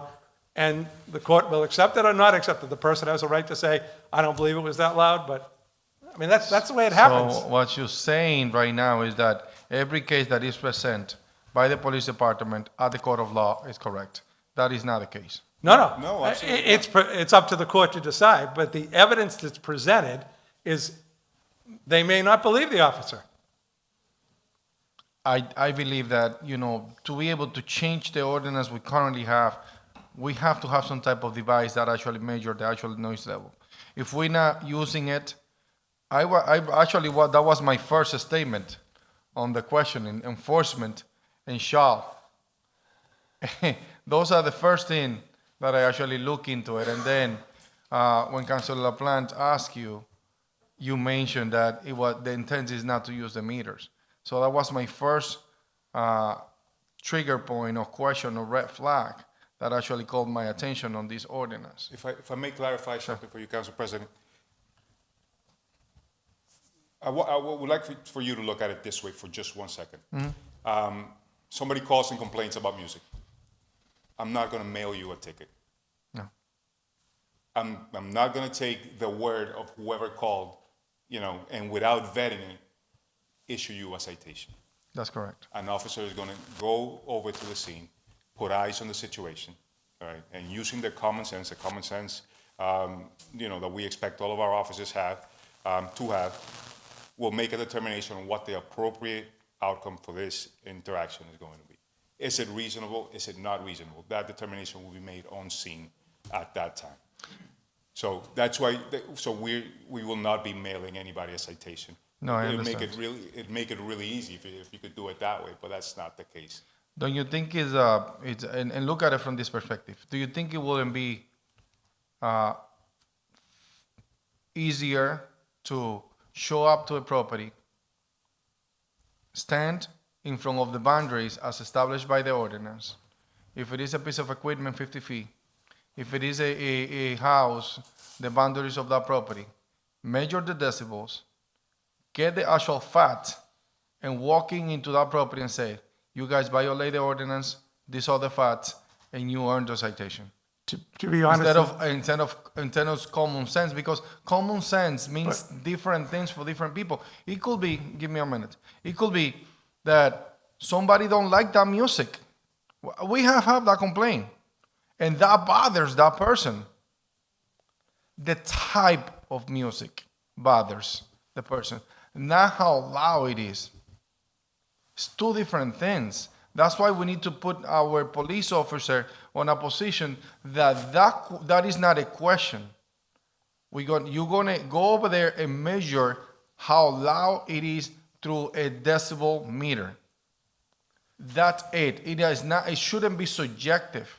And that's the main problem with the old ordinance. It was very subjective. It was up to the police officer and up to somebody that called and get bothered by something. And that's the whole thing around it. but I think you're misunderstanding, and excuse me, but you're misunderstanding police work. Okay, here's what really happens. Police officer arrives on scene, hears noise. Hi, your neighbor's complaining, could you please turn it down? They turn it down, you leave. If there's other calls, that's when it happens. This isn't like an automatic, every time we hear a noise, police officers going over there issuing a ticket. It's community policing. It's, hey, maybe you don't know this, but your neighbor doesn't like this. Maybe you don't notice I'm out from the street. Maybe you don't notice that your kids are playing. That's the real world of policing, is that, they're there to make friends. They're there to help the people. They're not there to just write tickets. Not going to be standing out there with this meter going around the city. They're going to be going like, how do I make it better for everybody? I understand completely, but remember that I live here. And I know I have had those complaints bunch. And we all know that sometimes people get bothered by any specific reasons. What I'm asking is that, I'm not saying take that right away from that person, or take the right away, the right of the person that is listening to music, perhaps. I'm not saying that. I'm saying the police department should start in the middle and look at the facts. And that should be the reasons, the ground as of how you're going to be writing a ticket. I don't think we should be discussing this type of, basics. We cannot just depend on observations to write a ticket to somebody. Even when you get on a speed ticket, for you to prove it in court, you need to have that meter, which is the speed gun. You do not. Not necessarily, sir. There is different methodologies. It's never but not brought- an observation. I'm just talking as an There experienced is attorney. different methodology, but not an I've never had a observation. speeding ticket where they brought the gun in. But Never. not an observation. You cannot write a ticket based on, that person was fast. Yes, you can, sir. But that's not supported in the code of law. You No, can no, write it, So, but you're not gonna win it. I mean, you have two statutes that cover speed. You have Chapter 90, Section 17, and Chapter 90, Section 18. One being posted and one being greater than reasonable. And there is such thing as driving too fast for the conditions, for the road conditions, the weather, things like that. And yes, absolutely, 100% could be based on observation.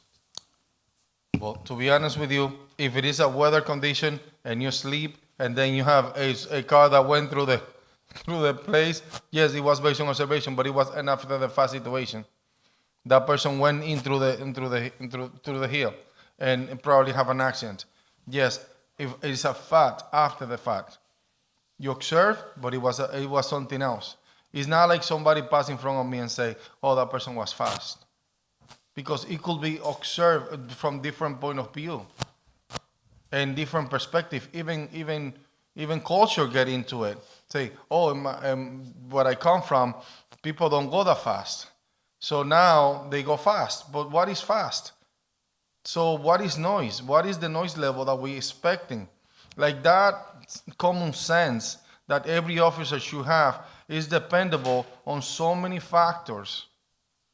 It could be that, my family likes salsa, but this other family like merengue, and then the other one like bachata. That's subjective, and that's what we don't want. Here's again, just going into like what the reality of police work is. I've made hundreds of arrests in my career, all right, for hundreds of different crimes that were committed, and I witnessed very few of them. So a lot of it was, observations that somebody else made, me putting my, responding to wherever it was, conducting an investigation, using my common sense to arrive at, more likely than not, to what probable causes. Do you understand what I'm saying, sir? No, 100%. So we already expect and we already trust our police officers, not only this community, but every community that has law enforcement, to exercise common sense at a much higher degree than just simply a noise citation. So if we already have that, I think that my opinion. No, you're a police officer, of course. But there is other people that doesn't think the same way. And we need, as a council, we need to stand in the middle and say, this is going to work for the police department, but also going to work for the community. We're in the middle of the whole thing. And because this is going to be a law. This is going to be a law. And if we don't analyze the law from all point of view, just from the complainer point of view or the police department point of view, we're not being fair and probably violate people's rights. Because we need to look at it from every aspect. And having a meter will solve the whole issue. Having a meter, because you're going to have facts. It's not about, I'm suggesting that you are, because we trust the guys that are, at the police department. Not everybody is like that. Not everybody have the same sentiment. No, I mean, we cannot be naive about the situation. It is different reality for different type of people. And if we just leave it up subjective as anything, and we don't have facts about the problem, we might cause other problems.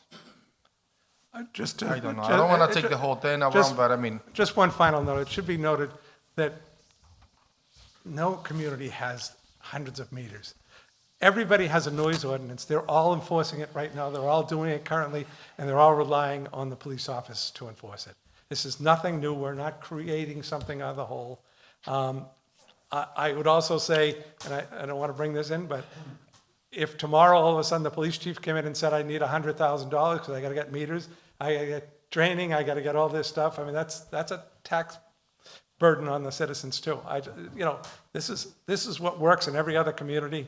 I think it would work in this community. Yeah, Tim, I mean, you can you've been too open, Tim. You're the attorney. You don't know that works in every community. I mean, you're assuming. That's not fair, Tim. I mean, I know that is a little passionate situation, I'm just saying, but I mean, we reviewed their bylaws and nobody required meters. But it's sure. Because those are the actual measures. Those are the actual facts. I understand, but I'm the just saying, law says it's based on the communities facts. and nobody does it. It doesn't mean that it's right. Okay. Yeah, one, two questions that somebody wrote about those two questions: sport events and sweeping during the night. What are those exempt if they have Like how those are gonna work? I'm sorry, you said Sport sporting events, As and long, as, also long as there are activities that are sanctioned by the city, meaning Yeah. permitted, went to the proper venues to actually, get the to permit. get Got it. permission. And also, what about sweeping during the night? That goes at night. So what's gonna happen with those? No, sweeping, again, that's a function that's allowed sanctioned by the Just city. wanna make sure that Yeah. I ask the question The because same somebody with texted me. also with snow blowing, Got it. Any other councilors? I go to the Council second round. President? Councilor Infante. Thank you. Hi, Captain Montas. My question for you, a question/concern is, what is the plan that LPD has to enforce this besides ticketing? And what I mean by enforcement is, right now, we're having issues with capacity. Right now, we're having issues with the noise calls that we're currently having. And we can use 4th of July as an example. Let's say I was in Boxford at my aunt's house celebrating my grandfather's birthday. And the second that I entered Lawrence, all the noise, the music, the fireworks, everything, like it was ridiculous. And I actually, that same night, I had a constituent email me saying that she wrote to the noise complaint email of the LPD has, and the response she got back was, please be patient. So if we're having issues enforcing or attending to calls and emails currently, what is going to change if this ordinance were to pass? Go ahead. Hi, Councilor. I think that, I'm sorry. Just to speak to the mic. Oh, I'm sorry. I do believe that we created a condition here in the city of Lawrence where we have allowed things, things to fester, right? There are no consequences, right? And sadly, that's what it is. Again, I could come over to your house and give you a citation. Just to speak to the mic. Put the Oh, mic in front. I apologize. Yeah. I could come over to your house, give you a citation. It's up to you if whether you want to pay it or not. It doesn't matter. There's no consequence behind it. And that has festered. The word has spread. So now there will be repeat visits to your house, and there will, it'll be over and over again. It's not that officers are not responding. I know that during the 4th of July weekend there was volume of calls. So it did take some time for people to get to places, officers to get to places. But the consequence that we could bring with us when it was in fact a sustained violation are very limited. We could it's when you tell your I think it's safe to say that most of us are parents here. When you tell your kids, don't do this or don't do that, and then you add the or I will take the iPad, I will, there's no TV. When there is in fact a consequence, there is a change in the pattern of behavior that they exhibit. There has to be an or. If we don't have the or, and this gives us that or.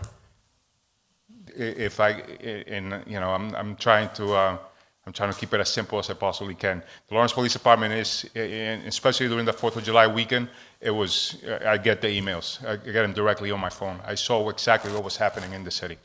And not having, as frustrating as it is to the citizen that's experiencing the noise, it's just as frustrating to the officer that can do absolutely nothing with it. I could hand you the citation that we have that we currently have, and when I walk away, you could flush it down the toilet because it means absolutely nothing. Councilor Infante. Council President. Thank you, Captain Montas. Councilor Mamo. I try to read all of this. Is it a guarantee based on this ordinance that the first initial visit of a complaint is that it's a warning given to the tenant, the owner, and then so it's a documented warning, and then any subsequent visits after that is where a citation is issued, or is that also upon the discretion of the officer? So it's all the discretion of the officer. However, this is how I see how it currently works, or how it's worked for as long as I've been a police officer. I'm assuming that a whole lot longer. Every single call that comes into the Lawrence Police Department is logged. So when I get called to 90 Lowell Street, the computer system goes ahead and alerts me that I've been there, that I've never been there, or I've been there 20 times. And if I have, in fact, been in there 20 times, it alerts me what I had been there for. I do have to tell you, not every response warrants a citation. At the same time, not every response warrants a warning. So that's what it is. I understand. And I do understand the importance of this ordinance, as I've used the email. The last time I used it, I was actually surprised as to how quick I received the response. And within 30 or less than 30 minutes, I saw that issue was addressed. And I try to be compassionate. I understand, like, if it's a weekend, anything like past 10, it's kind of like where I get a little bit annoyed. And then come Sunday, it's like, oh, well, I'm working the next day. So I noticed the time change is, I believe, 7:30. So I'm assuming that's Monday through Sunday, like that's 7 days of the week, correct? Right. All right. So noise is, again, is something that is subjective. The noise can't bother me as a police officer. Yeah. It's when it bothers somebody else. Yeah. So people can call the Lawrence Police Department at any point in time, and the officer is gonna, like Attorney Hootwin said, if it's a birthday party at 4:00 in the afternoon, the officer more likely than not would side with the fact that this is normal, this is reasonable. But when this is happening at 5:00 in the morning, the officer will probably. And then playing devil's advocate, I must say that I understand certain points that our council president is trying to make, and it's the fear of not the fear, let me reword this, is trying to mitigate the abuse of power. Again, not trying to imply that the department, is not doing their due diligence, but it's also, us trying to make sure that this ordinance is not handing over pretty much the keys for potential abuse of power in allowing like a free-for-all of citations being made when sometimes, again, because it's upon the discretion of the officer to make this determination on whether that determination was actually adequate or not. So I could see the council president's point, but I also understand the importance of having this ordinance. So I feel like we're in a pickle here, huh? Well, again, and if I may, like I told you, most police officers that you've met in your life, especially active police officers, just think of the amount of arrests that they made in their careers. There is zero chance that they were at every single one of those scenes when the incident actually took place. We actually receive things typically after it happens. You already trust the police with doing the right thing. You got to think of what the power of a police officer. The police officer at any point in time could deprive you of your freedom. You went ahead, as a society, and gave them that right, that ability. If you could trust a police officer with taking away your freedom of movement, the idea that you can't trust them with a citation book, what are we doing? No, I'm not coming at you, sir. I'm just saying, like. Council President, can I add one more thing? I just want to add one more thing as I'm thinking about it. In my district, I'm afraid in terms of how this may affect business owners within, Broadway, portion of Essex Street. So I've had business owners complain to me how, okay, so let me paint this picture. I have residents, Essex Towers within where that market, McDonald's intersection. And I understand the frustrations where the residents are complaining about the loud music, with the surrounding potential nightclubs that are right across the street from McDonald's, then the owners are saying it's not them, you know, they have the machine where it's measuring the decibels, but then the officers, you know, some, I'm not sure who, and I'm not trying to place blame or imply anything, but there seems to be two different sides of the story where the owner of the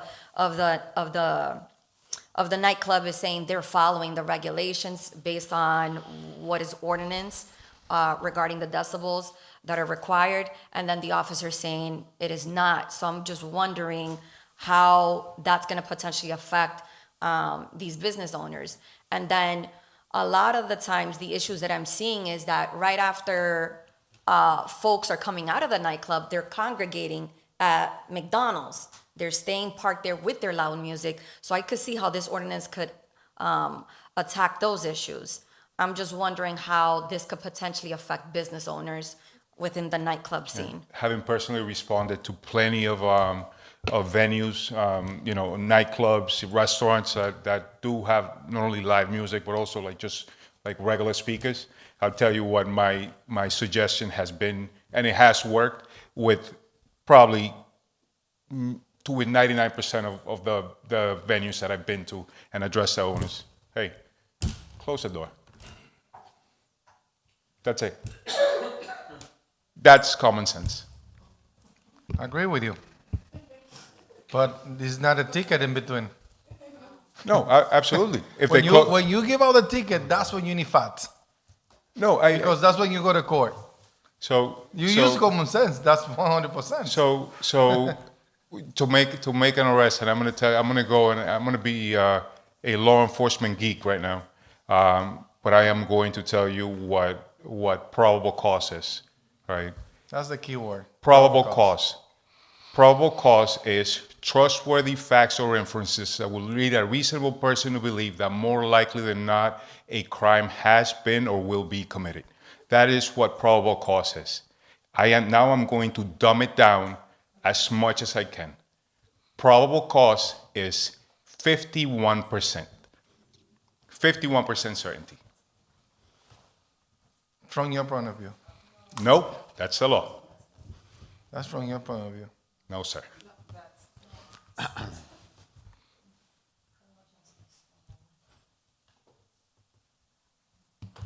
What about the other 49%? What do you mean? Exactly. No, I didn't get your question. I apologize. No, what about the other 49%? So 51% makes it more likely than not. Yeah, but what about the other 49%? It's still more likely than not. I didn't make. But what about the other 49%? I didn't make it, sir. It's still. You need to sorry. as a police officer, you need to understand that this body, when we create the law, I understand that we create the law for the people that violate the law, but those ones that violate the law, we as a community, we have to have the resources to be able to prove that that person violated the law, and it's not just subjective. It is not based on what I observed.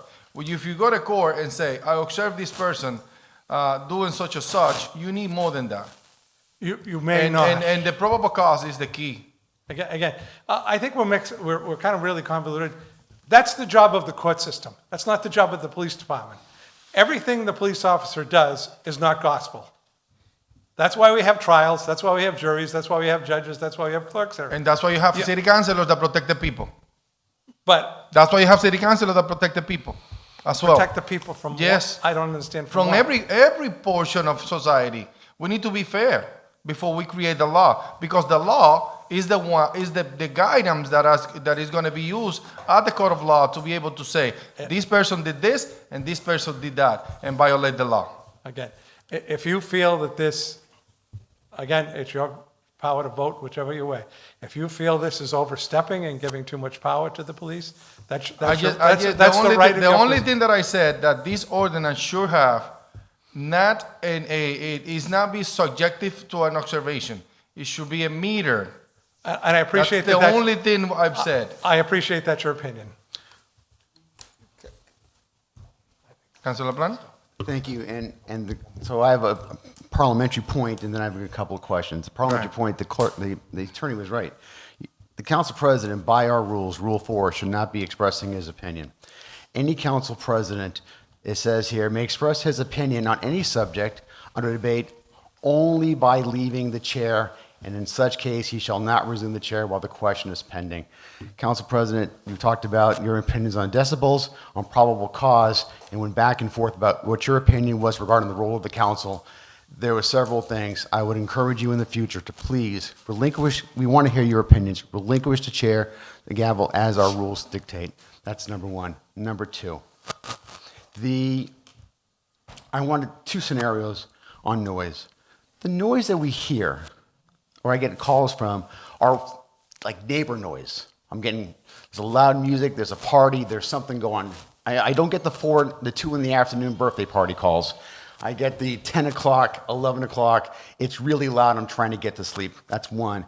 And the second is, these cars are going through my neighborhood, the speakers are blaring, the mopeds and the motorcycles are revving, and we've got this issue regarding not only the music, but then the muffler is spitfiring in the back, like, purposely, and it's causing all of this noise.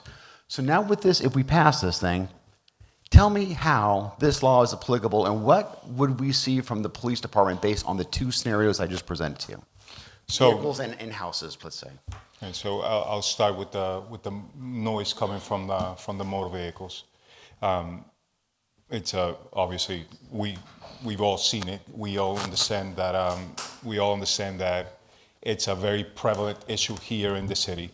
It currently, if you cite under the Chapter 90, Chapter 90 covers motor vehicle law. If you cite under Chapter 90, it's a $35 citation. Quite frankly, I'll pay it and keep playing my music. If you cite under the city ordinance, it's obviously a lot more substantial. I tell you from my personal experience, I was more likely to cite somebody with a noise coming from a motor vehicle, particularly the mufflers. That was kind of like my pet peeve. And I used the current ordinance to my advantage. I would tell people, I'm going to give you a citation, or you could bring me that vehicle with a silencer attached to the muffler, and most people would. Officers do exercise common sense, and they exercise common sense all the time to go ahead to simply get rid of the problem. Our job is really, in reality, we don't want to be the hammer. We don't want to be society's hammer. We actually want to go ahead and educate. However, society does have to have a hammer, and we are the most visible arm of government, and that's why these things land on us. So that's as it pertains to the vehicles. And it also pertains to just about every scenario that you could come up with. An officer is going to put eyes, ears, and on the situation and make a common sense ruling on what happens and on what his police action will be. Sometimes the best police action is just simply having a conversation with somebody. Sometimes the best police action is a citation. Sometimes the best police action is an arrest. It's how All right, it works. so that's fine. And I also have a question regarding that. Do you keep track of these incidents where you use common sense, where someone has come by and they did the converter on the muffler, for example, the silencer, excuse me, on the muffler, and they worked that out? Or if someone else, you just said, hey, turn that thing down, you're way too loud, they go, I'm so sorry, yeah, you're right, I'll turn it down. They turned it down. Are you keeping track of those individuals? Because what happens if you stop them, or somebody else stops them again, and the problem persists? So, to look it up, it will be all anecdotal, but every single interaction that an officer has, it's logged onto the system, and the outcome of the interaction is also logged. So whether it be Councilor LaPlante got a warning, or Councilor LaPlante was advised, or Councilor LaPlante was cited, all that, it's typically logged. And I want to move to the houses in a second, but when that happens, I'm very curious. Yeah. So when you log that in, so let's say Councilor LaPlante is back out tonight and he's got his Guns N' Roses on it, 90 decibels. Thank you for nodding, those who know what the GNR is. And I'm blasting it out loud, right? Are you going to go ahead and type in Mark LaPlante and just say, oh my God, yeah, he had Def Leppard on a month ago and whatever. You know, the loud music was, this is his third time we've stopped him now for loud stuff. Do you have that handled? Do you check that at all? No, I don't have that capability. Our system shows us the history to an address. The history to an address. So let's say, for example, and I know you said stopped as implying a motor vehicle stop. Yeah. No, I don't have that capability. Okay. However, when I am dispatched to a call at a residence or a business, they could tell me, been there X amount of times, and this is what we've been there for. That's a good segue. So that's my last question. So, because I want to keep this practical. Pragmatically, what happens at a phone call, disorder, loud music, whatever, you get that email, lives loud music somewhere in the area. What happens? Now you got this new law. What's going to happen that's different? Well, an officer is going to go. Happens now anyway. Nothing is going to happen that's different. Okay. Everything is going to be exactly the same way, with the exception. With the fine. The fine. Well, a fine that you have to either A, pay, B, appeal to the city or to a magistrate over at the courts. Okay. And by the way, there's also two avenues of appeal. If you don't like the decision that's made at the city level when you appeal, you could also appeal it to the magistrate. So you remove the city of Lawrence, or any subjectivity, out of the city's hand, and a magistrate that works obviously for the courts gets to make the decision on whether there is veracity and a basis of knowledge, to what the officer is in fact saying. So there is somebody watching the watches. Is what you just said is that's based on the law, or that's based on what It's the in state ordinance. law? No, it's in the ordinance. No, I mean, because what happened when you go to court, they send you over to the municipality to be able to hear that ticket at the municipal level first. That's at least on the housing ticket, on the housing court ticket. So if this is any difference, I mean, what court is going to be hearing this ticket? No, so it would be a clerk magistrate over at the Lawrence District Court. So this is the appeal process for the noise citation. You could obviously, you receive your citation, you could say, yes, I did that. I'm just going to pay it. So boom, all right, you pay the citation. The second one is you could appeal the citation to the city, right? And then And who is going to do it at the city level? So that I don't know.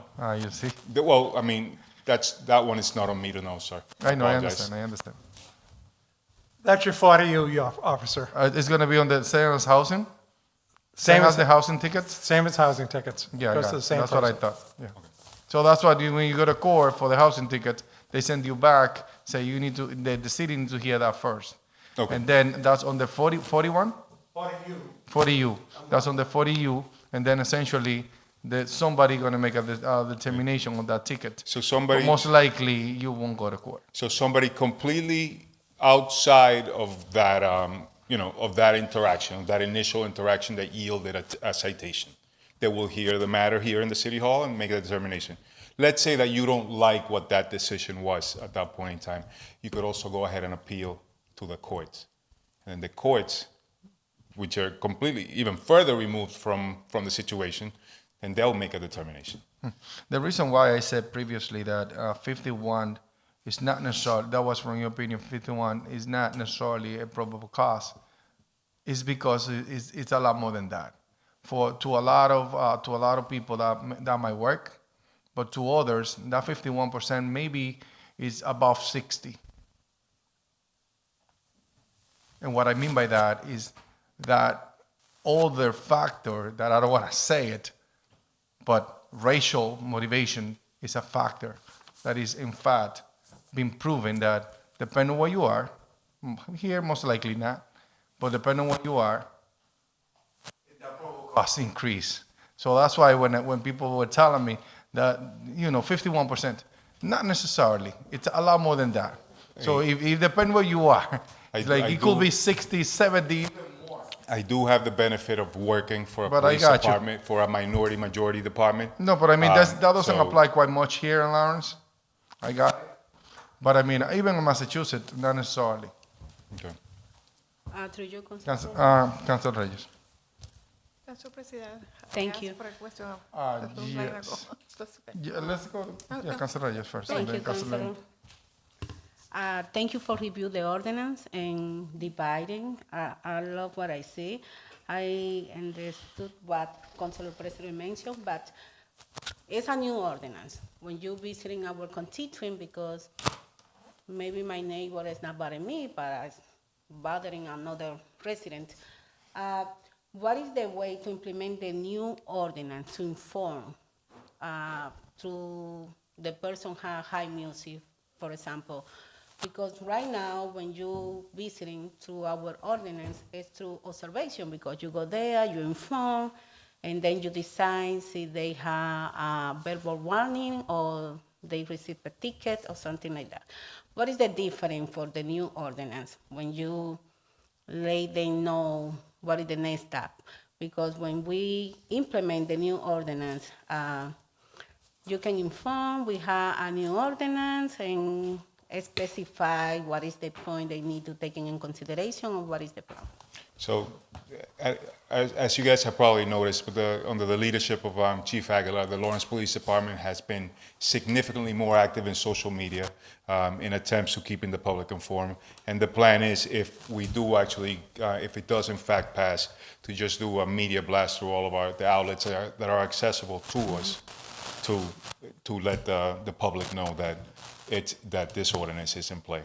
I think that we've been wildly successful in the use of social media to the point that awards have in fact been received. So we would use that tool to reach out to the masses and hopefully gain some compliance. Thank you. Thank you. Council Vice President Levy. Thank you, Council President.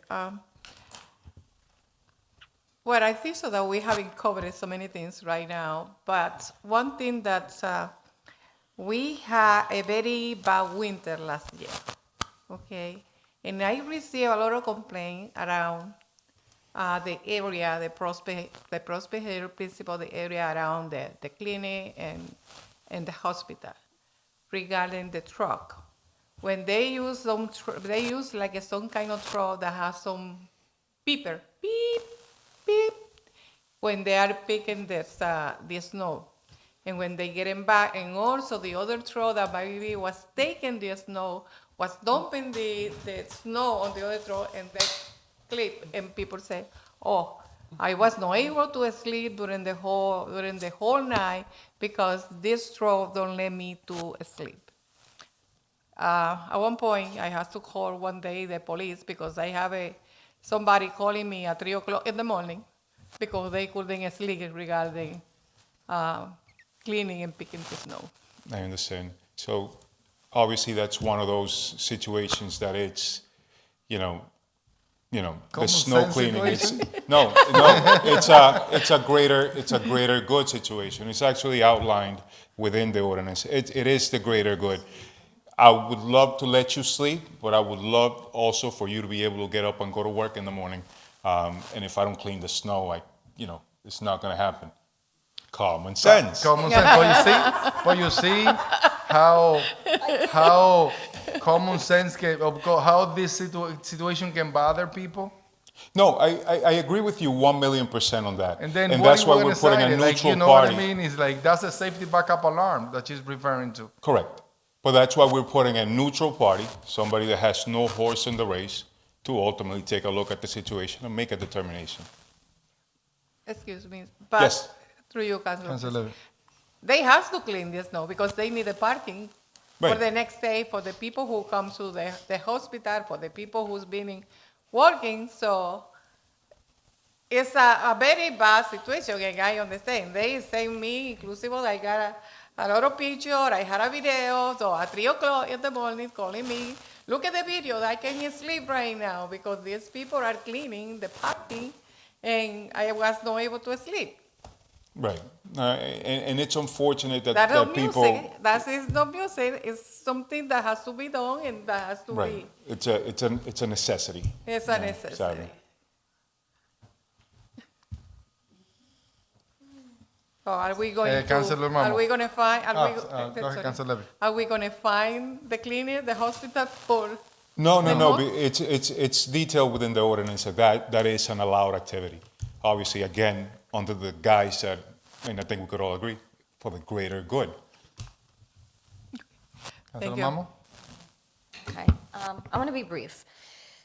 I don't want to speak for my colleagues, but I think it's safe to say that we all, or I believe in the ordinance itself. I just think that there's bits and pieces of it where it's causing a debate. Personally, for me, I could understand why the issue with the whole decibel is like, if you're going to have it in the ordinance, but it's not really, upon implementing or the procedural process as an officer when you're going about in conducting business and addressing this concern, if it makes me wonder, then what's the point of adding the decibels if that's not going to be used to make the measurements? But then I understand the need to have these measurements to define what is considered loud. One of my questions I want to take advantage, given the opportunity to have having the floor right now, is the union involved when creating this ordinance, as that may create some sort of change to? Why are you looking at me like that? There's no change. Yeah, go Okay. ahead, Councilor. Go ahead. Okay, no, I was just wondering, like, I just meant more why like, you looking at me like? it's not a union issue. Okay, I was just wondering, but you were looking at me like I I have five didn't know where you were heads. going, and I just was confused, I'm sorry. No, I was just wondering when it comes to any changes to process and procedures or adding any extra responsibilities or changes to, what an officer does. I was wondering if the union gets involved in approving and being on board with I think we have the right person for that here. Yeah, go ahead. Maybe answer that question. Just introduce yourself. Adding a new Introduce yourself. device. Oh, sorry. Adding a new device may be a Introduce problem. yourself. Oh, yes. Carol Garcia, Personnel Director, 200 Common Street. Go ahead. Adding a new device might be a problem. That's where that would require impact bargaining because you're adding a new device. So that may be a change in work. Okay. The union has grieved, even adding for evidence.com, which is widely known throughout the United States. It's what they use in order to upload all of the evidence. Most defense attorneys know about it. It's called axon.com. You can see it probably on your Facebooks. The unions grieved that because they had to place it into their cell phones. So adding a new device maybe to their, what do you call that? Duty belt. Their duty belt may be an issue. Okay. So that would require impact bargaining. All right. I'm just gonna put it out there. I'm considering a motion to table just because I don't want to do away with the ordinance, but it just seems like we could be here for another hour having this discussion, and I don't want us to rush on something that is truly important to the community. And I really wish I could say yes right now, because I understand the need for it. And I want to give you guys all the tools necessary in order to make sure that that the city is heading in the right direction in being able to address long pending concerns that we have not been able to do nothing at this point. And I think we're in the middle of summer, so I know the importance of having this approved immediately. But I also, again, I feel like I need to do my due diligence and not rushing on something that potentially I don't have the opportunity to change. So I'm going to put it out there, a motion to table to continue this conversation. There's at a later motion point to in table in time. front of us. Second. Properly second. Madam Clerk, please call the roll. Councilor Gonzalez is noted as absent. Councilor Miguel? Yes. Councilor Mamo? Yes. Councilor Infante? Yes. Councilor Del Rosario? Yes. I'm sorry, Councilor Reyes. I was looking at the online people. I apologize. Councilor Reyes. Yes. Councilor Del Rosario already said yes. Councilor Yes. LaPlante? No. No. Council Vice President? Yes. Council President? Motion carries. Yes. Thank you. Can I say one Sure, thing, sure, if you don't mind? And again, playing into the whole common sense thing. Just imagine yourselves at your favorite restaurant and they happen to have outdoor dining. And you're sitting there and a car drives fast, right? You, based on your observations, you could tell when a car is going at a speed that's greater than reasonable if you're standing there and you look at it. That's basically that's what we're arguing here. Thank you. We can have the conversation of the. Of course. All right, have a good I'll, night. I'll give you the answer on that one. Please. Thank you. Thank you. All right, let's move on. I think that councilors are going to open up the floor for Ed for any other item that you believe we might take first. We have similar situations around the floor when it comes to specifics. So, councilors, any suggestions? If it's not, and then we go top of that 189? top of that order, public hearing, item 18926. We also have, Council President. yes, I will suggest item 26526 that's out of where? out of Personnel Committee. All right, Personnel Committee. Madam Chair, you want to present or you want the Vice Chair to present those items out of the Personnel Committee? I would appreciate if the Vice Chair can present. Okay. Madam Vice Chair, Councilor Vice President Levy. Thank you. So item. 265. 265, okay. Okay, so item 265, item 265, 26 is the appointment of Valencia Tanairi to the Conservation Commission. It was sent to the full council with favor recommendation. And I make it as a formal motion. There's a motion in front of us, properly second? Second. Just, Properly second? Council, Madam Clerk? just for the record, the candidate's name is Tanari Valencia. We did change it on the agenda for this meeting. I just want to, she's here, and I just want to give her that courtesy of getting her name in the correct order. Tanari? Tanairi? Over.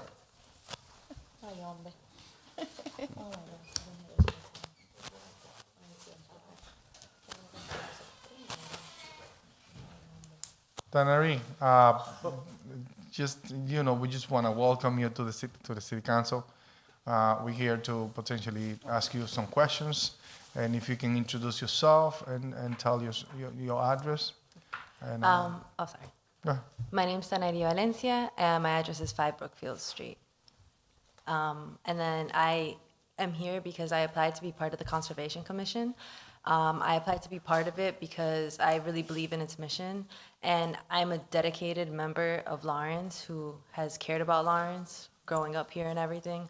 And I am also very committed to protecting the environment and the wildlife and learning as much as I can about how to do that. Awesome. Councilors, any questions? Council President. Councilor Vice President Levy? Okay, I think so that we did a lot of questions to her during the Personnel Committee. So she did great. I know that she is love to be with the grandfather and so taking care of the garden and doing tomato. That is what you like to, that you like it. So I think so that thank you for try to get in this commission. Okay. Thank you. I think that she's going to be a great asset for that. Any questions? Just want to warn you, it's a huge responsibility being part of that conservation committee. Yes, and I'm ready for that responsibility. Thank you. At such a young age, I appreciate that you decide to serve. Any questions? Right, at this point, I'll call the question. Madam Clerk, please call the roll. I'm going to start with Councilor LaPlante, and I apologize that he stepped out of the room. So I'm going to note Councilor LaPlante is absent for the vote. Councilor Del Rosario? Yes. Councilor Reyes? Yes. Counselor Infante? Yes. Counselor Marmal? Yes. Counselor Miguel? Yes. Counselor Gonzalez is noted as absent. Council Vice President? Yes. Council President? Yes, motion carries. Congratulations. Thank you so much. All right, Personnel Committee? So do you, okay, Okay, item. your mic. Item 20526 is Carmen Garcia King that was recommended for the Airport Commission. It was sent to the Full Council for withdrawal, and I make as a formal motion. There's a motion to withdraw, properly second, discussion. I hear none. Madam Clerk, please call the roll. Counselor Gonzalez? Counselor Gonzalez is noted as absent. Counselor Miguel? Yes. Counselor Marmal? Yes. Counselor Infante? Yes. Counselor Reyes? Yes. Counselor Del Rosario? Yes. Counselor LaPlante? Yes. Council Vice President Levy? Yes. Council President Rodriguez? Yes, motion carries. Item 231, 26. Item 23126 is the Robel Blackwell that was sent to the commission for the LRA, was sent as a committee report, and I make it as a formal motion. There is a motion to accept the committee report. Can I hear a second? Properly second. Discussion on the committee report. I hear none. Madam Clerk, please call the roll. Councilor LaPlante? Yes. Councilor Del Rosario? Yes. Councilor Reyes? Yes. Councilor Infante? Yes. Councilor Marmal? On the committee report. Yes. Councilor Miguel? Yes. Councilor Gonzalez is noted as absent. Council Vice President? Yes. Council President? Yes, motion carries. Councilors, what's the motion? Motion to approve? There is a motion to approve. Can I hear a second? No. Second. Properly second. Discussion. Yes. Councilor Levy. Okay, so one of the things that I Council President to you is like we were advised not to take any item regarding the LRA at this time while we are with core issues right now regarding the LRA. Any other questions? Council President? Councilor Plant. Through you, I'd like to know the source of that. Who gave this advice to us, and does that apply to this particular vote? Talking with the city attorney. No, that was not the advice from the city attorney. Hmm?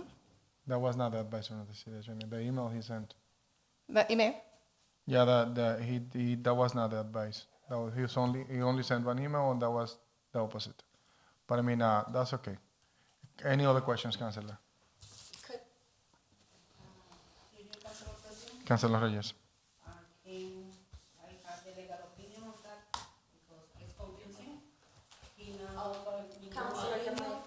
Your mic.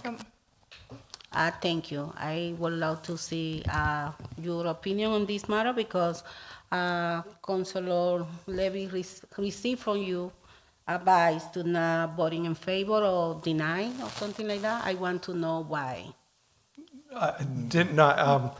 I was asked if there was any conflict with this board voting on appointments to the LRA while there was a lawsuit on it. I sent you all an email which said there is no conflict. You can take the vote whenever you want. Thank you for clarification.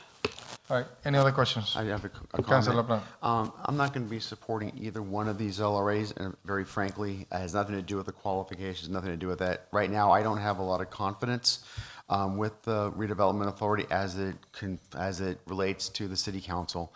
I like to see some things fleshed out first, figure out what's going on before I take a vote on it. Until such time, until I get confidence and build that kind of trust, I will not be supporting either one of the candidates this evening for this nomination. Council President.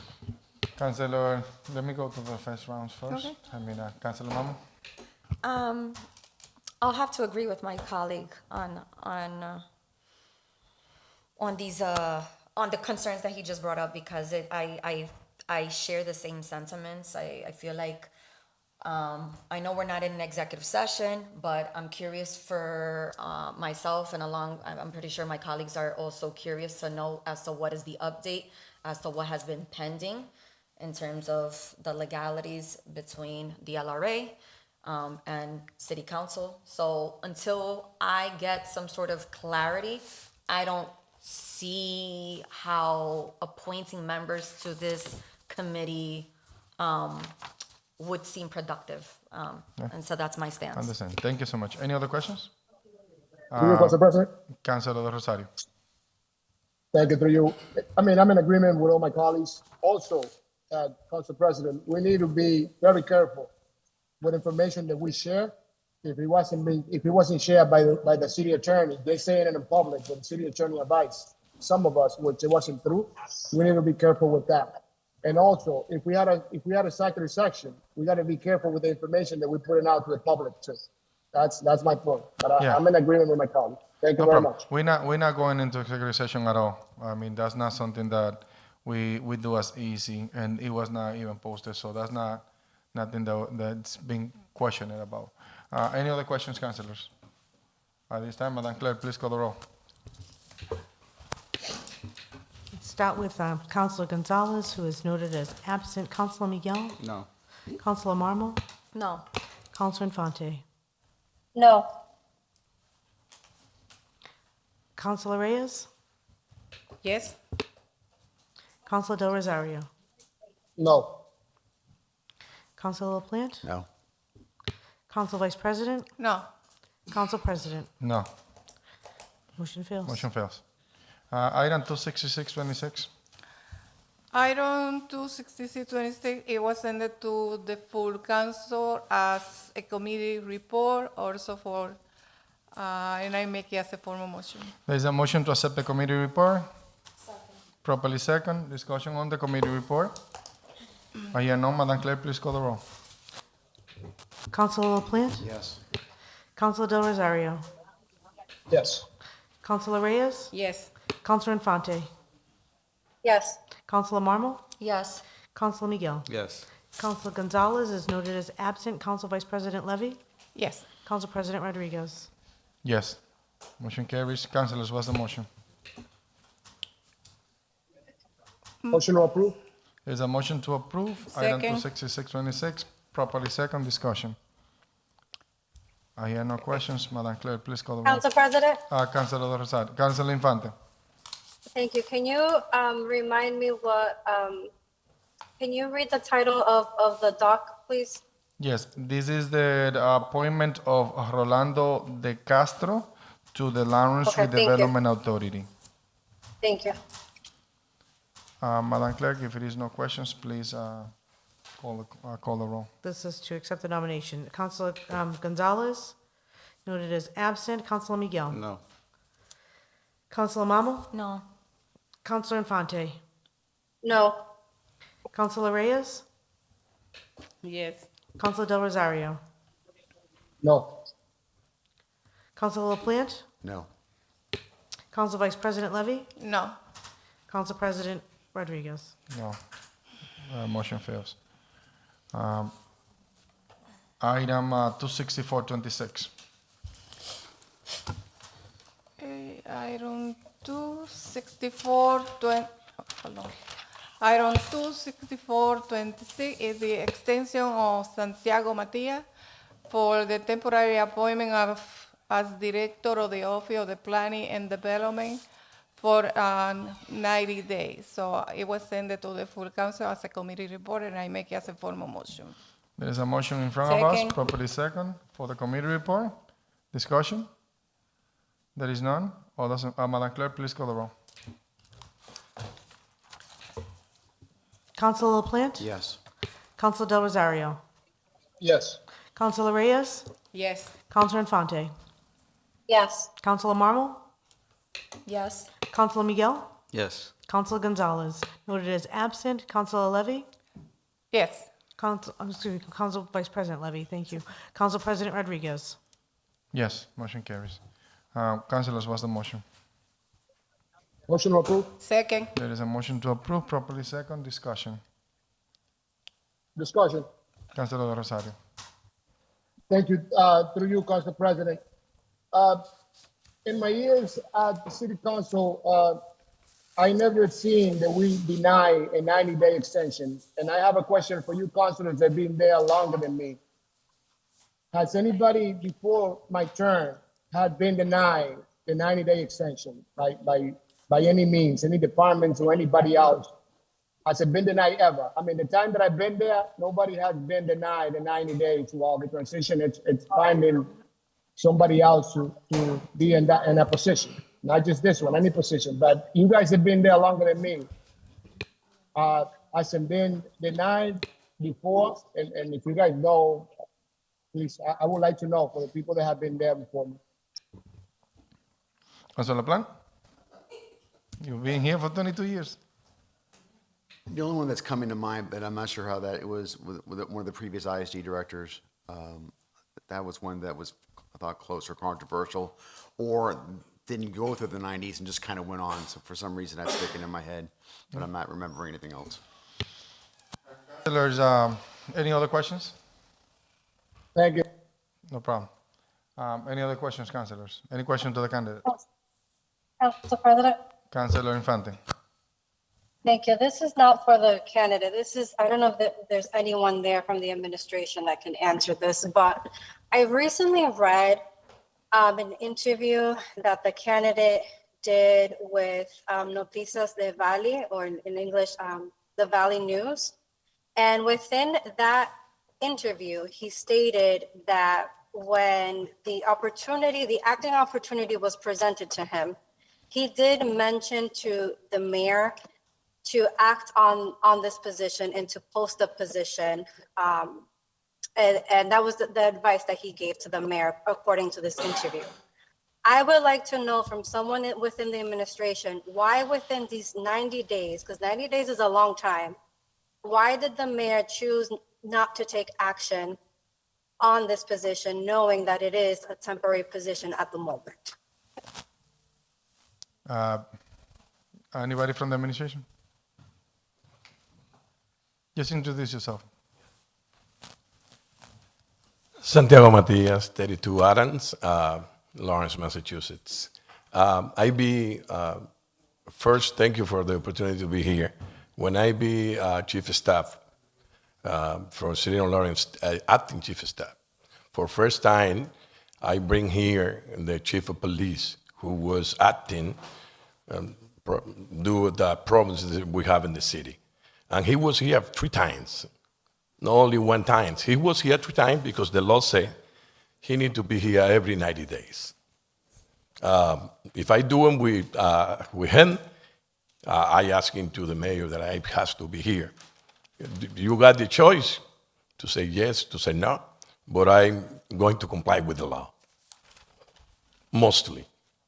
Mostly, I come here, a lot of people take more times.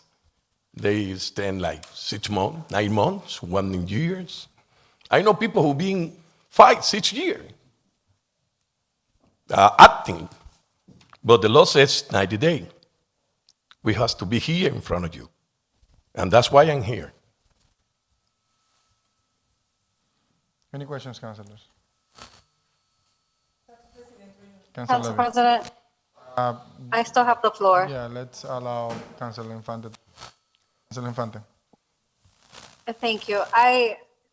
Thank you for your response, Mr. Matias, but that's not answering my question. And I understand we've had other situations. I found it interesting that advice came from the candidate or the acting individual. So I'm curious to know, why didn't the mayor take that advice? And I'm seeing that we don't have anyone from the mayoral office there to be able to answer this question. Well, you telling me about something they're publishing in Facebook. No, it was an interview that you did with but the media outlet. Listen, I want to make sure, that was somebody who called me and tried to ask me questions. There's no one in the interview that I give to the people. Like, I sit down, try to answer things like questions. The real thing is I've been in that position for more than 90 days now. And I try to do the best that I can because I live in Lawrence for 35 years. I know Lawrence, like you guys. You know me. I don't be, somebody who coming that nobody know who is. I've been here. I try to do the best that I can. I tell the mayor that it's good that he's posted the position. Not because I don't got the skills or I don't got the what the position said and what they asking for. Because I got the love for this city more than everybody. And I know this city. Every position that I take in that city, I make my point, my difference. I make sure everybody know that I've been there. For example, you asking discussion about one ordinance about noises. I've been working with a zoning task force. Noises is not the same when you got noises in the park, when you got noises in the street and a neighbor. How many ordinances the police have with problems? Who knows?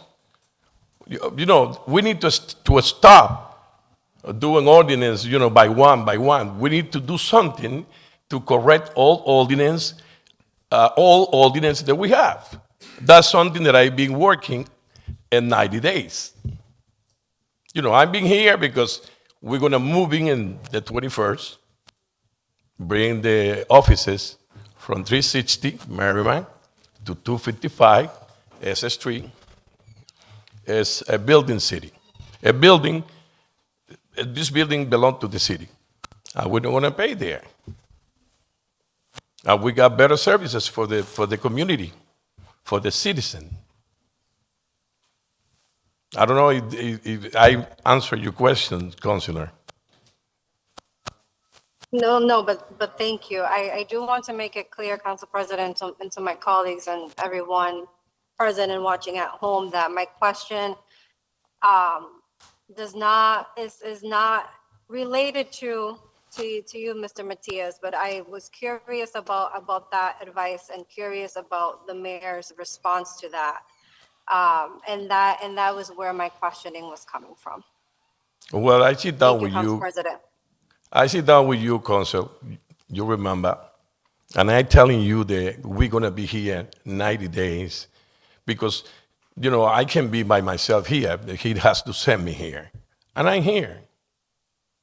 Like the law said, said to you, you think that I deserve to be until somebody take that position or something like that. Right. Councilor Infante, you have any other questions? No, I'm all set. Thank you, Council President. Thank you. Councilor Vice President Levy? Thank you.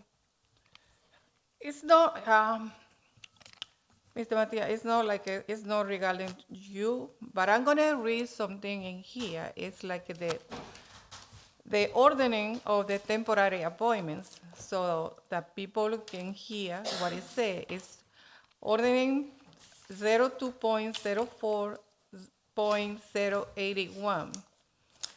A, no person appointed by the mayor to fill a vacant city office on a temporary basis, pursuant to section 4.4 of the city charter, shall serve in an active capacity for more than 90 days. Right now, you have more than 90 days. They haven't sent it to you before. The 90-day period may be extended by vote of the city council for up to an additional 90 days, with or without the request of the mayor. So that is the first time that we omit. B, all vacant positions fired on a temporary basis pursuant to the city charter shall be posted and advertised within the 90 days of the first temporary appointment. So on the first 90 days, this position was supposed to be appointed. Unless such time is extended by vote of the city council with or without the request of the mayor. C, asking a vote to extend the temporary appointment as described in paragraph A above. Any such temporary appointment pursuant to section 4.4 of the city charter shall expire at midnight on the 90th day. Any such person temporarily appointed shall revert to the employment status and pay raise such person here immediately prior to the temporary employment. If the appointee was not an employee prior to the temporary appointment, then that person shall revert to a non-employment status. The city council may, at its sole discretion, allow the appointee to continue in the position until a suitable individual is hired. D, on the 91st day following the temporary appointment pursuant to section 4.4 of the city charter, with no further action, temporary appointment, or final appointment by the mayor, the city council shall authorize the personnel director to post and advertise the position, receive application, certify applicant, and submit to the council. For selection and appointment, the 5 highest certified applicants. The city council shall select the employee and individual from the pool of applicants within 30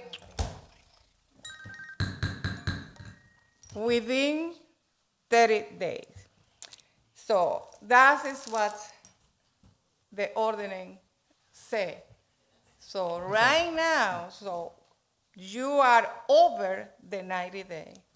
Yeah, Councilor Levy, yeah, but I mean, the process of going through committee and stuff like that, he's here today.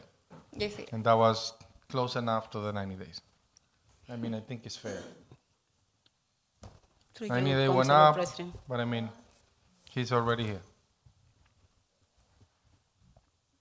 Yeah.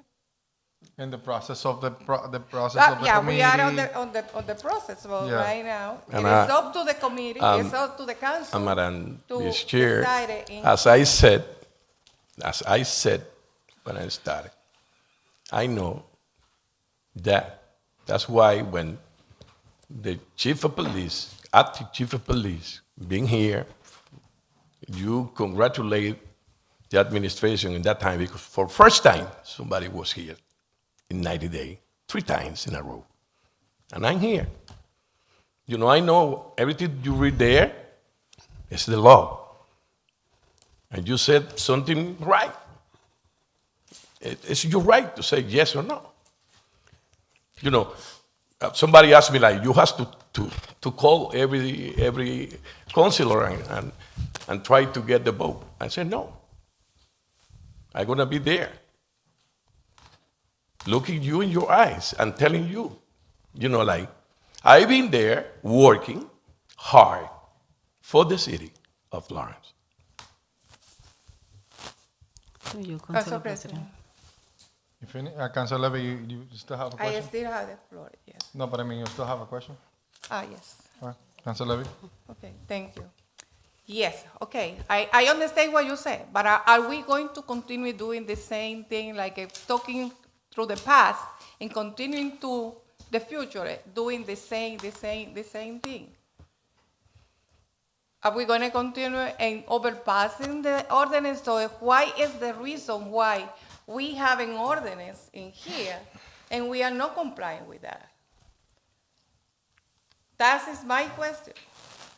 That is the way that I see, you know, that we continue doing, because that happened 20 years, 10 years ago. and we're gonna continue. So the same problem happened, and we making some modification, inclusive or not too long ago, to this ordinance with another case that we have it in here. With all the respect, Yeah. I'm not the mayor. The director of the Department of HR is here. I want she tell you how many times I was there trying to, they sent me here. Respecting the law. She's here, she can, please, Yeah. you want to wait. Well, Yeah, just through let's you, answer. Good evening again. I can Introduce even. yourself. I'm so sorry. It's late. Carol Garcia, Personnel Director. I can say that Mr. Matias did send me at least 1 or 2 emails that I can pull up right now asking to have his name sent down. And he told me on a number of occasions, hey, please don't forget to send my name down for the 90-day extension. So I can stand here and say that. okay, through you, Council President. Councilor Levy, Councilor Vice President Levy. Okay, but do you remember that when we did the interview to Mr. Matias, the first thing that we asked, you gonna send this position to be published? And you say yes. Yes. So actually, So we've are you committing the same problem? So in reality, you're committing the same problem because we are not doing, Council President. Councilor Levy, let her answer your first Okay. question about the publishing.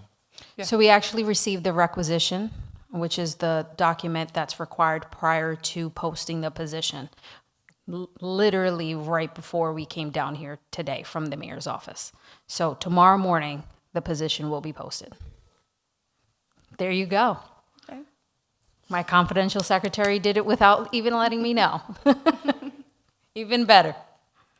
So the position is posted, Councilor Levy. Okay, Go so no, so that is great, see the position is posted, because that is one of the first questions that, I think so that was made by Council Miguel regarding if we're gonna post it or not, this position before coming in here. Okay, Councilor Plant? Thank you. I was just going to suggest that my colleague, the Vice President, her questions are probably best asked not of the applicant. It's not his job to do that. Someone else has got to send his name. He doesn't send his own name down. It's got to come from the mayor's office or the mayor's designee. So that's the right person. And thank you to the city personnel director for the clarification. Let me just say this about Mr. Matias. I admire him and I respect him, and I think highly of him. I've been watching his work not only in the mayor's office, but most recently as the acting position. And there is a level of confidence that I have that he will do a good job for the remaining 90 days. I think that this council should approve it, should extend it. We should see, and we'll be looking forward to seeing what the applications are for a full-time, a permanent position. And so I'll be curious to see what that provides to us. But for this short-term, 90 days, I feel confident that he will steady the ship and continue to row until we get that permanent position. So I'll be voting in support this evening. Any other councilors? Councilor Reyes? Thank you. I want to say thank you to Mr. Matia, because the mayor had the right to choose automatically the 90 days, and you decide to come from us. I want to say thank you for that decision, and I want to make an echo in my colleague. You did an incredible job. Thank you. Any other questions, councilors? Madam Clerk, please call the roll.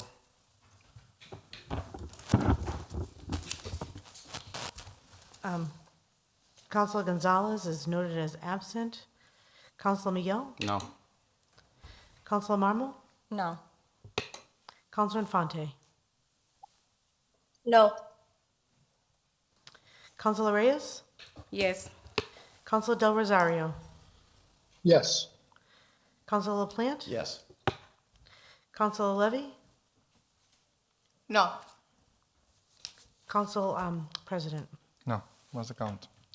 3 in favor, and 1, 2, 3, 4, 5 against. It's a fail. Motion fails. All right, going on top of the agenda, let's go to ordinance, and let's go to public hearings. Item 18926. Madam Clerk, please read the notice. I'm sorry, which, 245? 18926, Tim.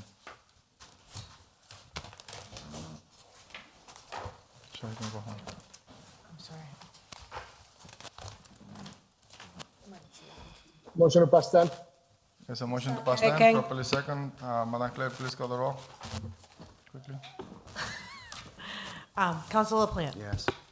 Councilor Del Rosario? Yes. Councilor Reyes? Yes. Councilor Infante?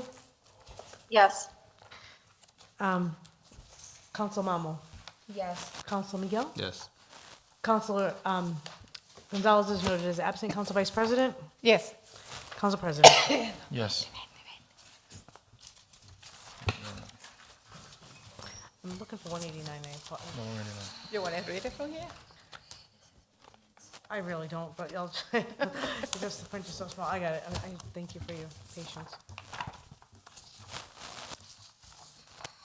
Let me just clarify something. Carol,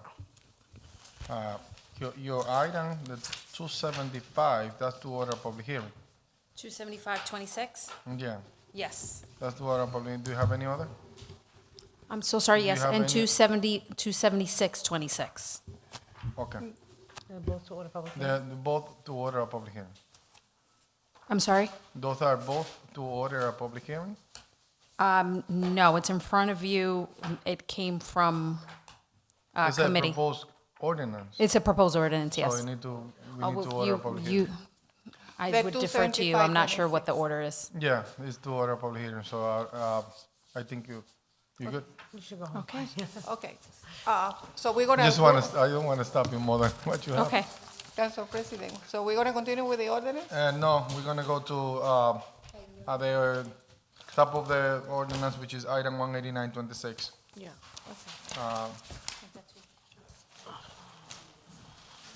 So document number 189-26 is the amending ordinance 01.16.150, the municipal hearing officer.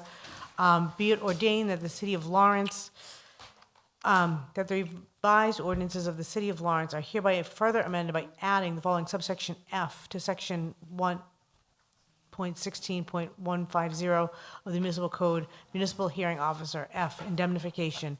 In accordance with the city ordinances, Title II, Administration and Personnel, Section 2.04.150, the city shall indemnify the municipal hearing officer to the fullest extent permitted by Massachusetts General Law, Chapter 258, Section 9, from personal financial loss and expenses, including legal fees and costs, if any, in the amount not to exceed $1 million, rising out of any claim, action, award, compromise, settlement, or judgment by reason of intentional tort or by reason of any act or omission which shall constitute a violation of the civil rights of the person under federal or state law if such employee or official at the time of such intentional tort or such act or omission was acting within the scope of his or her official duties and employment. No such employee or official shall be indemnified under this section for the violation of any such civil rights if he acted in gross negligence, willful, or malicious manner. Upon the initiation of such a claim, the officer shall notify the mayor, the city council president in writing. The city attorney shall, upon notice of the officer, recommend the outside counsel be retained, and such recommendation is accepted by the mayor and the city council. The city attorney shall retain outside counsel subject to the approval of the mayor and the city council. The invoices for the city attorney's fees, expenses, and costs shall be submitted for approval prior to payment of the mayor and the city council and shall be paid in due course unless either the mayor or the city council determines that said fee, expenses, and costs are unreasonable, and so notifies the office in writing. In the event of such notification, such fees, expenses, and costs shall be submitted to the Massachusetts Bar Association for arbitration, which shall be binding. Nothing in this section shall preclude the payment of legal fees during the pendency of any claim. If, however, it is determined by the city acting through the city council at the conclusion of the action that the action of the employee were grossly negligent, willful, or malicious, so as to preclude indemnification by the city, then the employee or the official shall reimburse the city for all costs and fees incurred by the city in defense of said claim. Persons wishing to be heard shall be afforded the opportunity. Public hearing is now open. Anybody from the public that wishes to speak? Public hearing is now closed. Councilors, what's the motion? Motion to approve. There's a motion to approve, Second. properly second. Discussion. Discussion. Before we open for discussion, Attorney Houghton, do you have anything to offer? Just a quick, Tim Hooton, City Attorney. What we had was the situation, this is again, the 40U officer, we've heard it tonight, this is the person that would hear appeals of all tickets. We had a candidate who was an attorney who applied for this position and was informed by his malpractice insurance that because it wasn't in his regular business, they would not cover him. So this is the provision that I have in my contract. It's a provision that covers all attorneys in the city of Lawrence. This person would technically not be an employee of the city of Lawrence, but it's an indemnification so that in their work as the 40U officer, if there's any claim, the city would agree to indemnify against any costs. Councilor Blunt? It's the 40U off, the 40U. 40U. 40U. 40U. Is there someone in that position right now? There is not. How long has that been, just out of curiosity, how long has that been vacant? It's probably 3 to 4 months now. Seriously? We had a candidate who had to withdraw.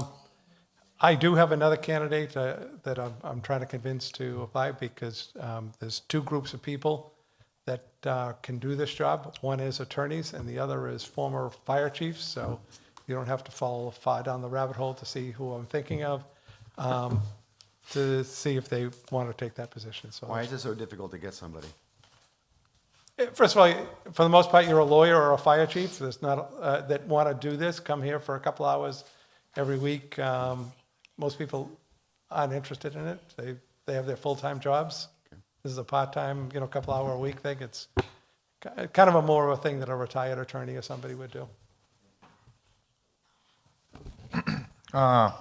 So, Attorney Houghton, this is part of another ordinance? There is an ordinance for the municipal, yes. So this is subsection F. There's A, B, C, and D. If you look at 1.16150. Because usually when we add to an ordinance, we have the ordinance on top of it. Well, we're paying per column inch, and he's just adding to the ordinance, so to run the whole, I got it. What I mean on the public, as part of the in documentation. the part of the documentation, sure, Yeah. sure. I can do that. Again, the city clerk and I have talked that the costs for running these ads are getting out of control, so I didn't want to add any more language that needed to go in a paper than absolutely necessary, but I could give you I can present you with the ordinance language too. Yeah, usually what I'm saying is like you can have it as part of the package, but not necessarily as part of the publication. Understood. Any questions, councilors? Is everybody familiar with what 40U means? Can you explain what 40U means? 40U is just a Mass General Law, so it's Mass General Law, Chapter 40, subsection U, which provides for a officer to hear appeals of tickets, whether they be by housing, whether they be, for trash, for violations, noise violations, anything like that, that there has to be an appeal process.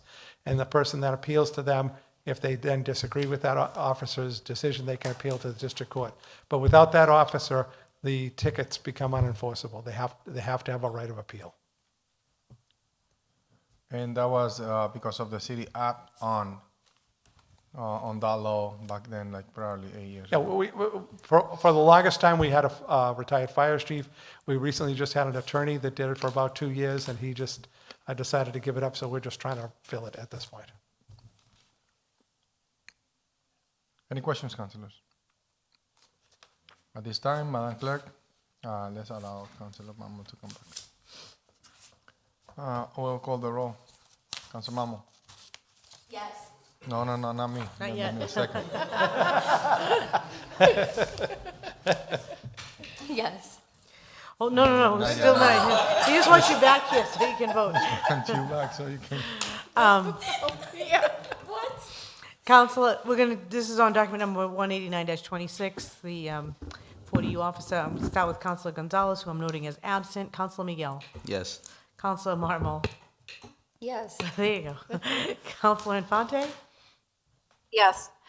Counselor Reyes. Yes. Counselor Del Rosario. Yes. Counselor LaPlante. Yes. Council Vice President Levy. Yes. Council President Rodriguez. Yes, motion carries. Thank you. Councilors, I just want to give you one point of order. I just want to make sure that we're aware of it. The two LRA people that were presented tonight, you did not vote to table, you voted to turn them down. So those people cannot be presented for another year. I just wanted to make sure we knew that. Yes, Ms. Khan. Very briefly, I'm sorry to interrupt. Pertaining to items, the two items that I was just called on, 27526 and 27626, I just confirmed in my notes, and I confirmed with everyone on this side of the table, it was not sent up for public hearing. What it was sent up was as a committee report, Yeah. pending Tim's legal opinion. Yeah, we will present the committee report, and at some point, We're going to say. the next step is to order a public hearing because it's a new ordinance and a proposed change to an ordinance. So I won't be heard today. You don't have to. I mean, if you want to stay, of course, we're going to jump into those I wish I right would have now. known that. I could have been at home with my kids. No, I mean, you've been useful. I mean, on the previous item, on this item as well. Very useful. Alrighty. Thank you. Have a good night.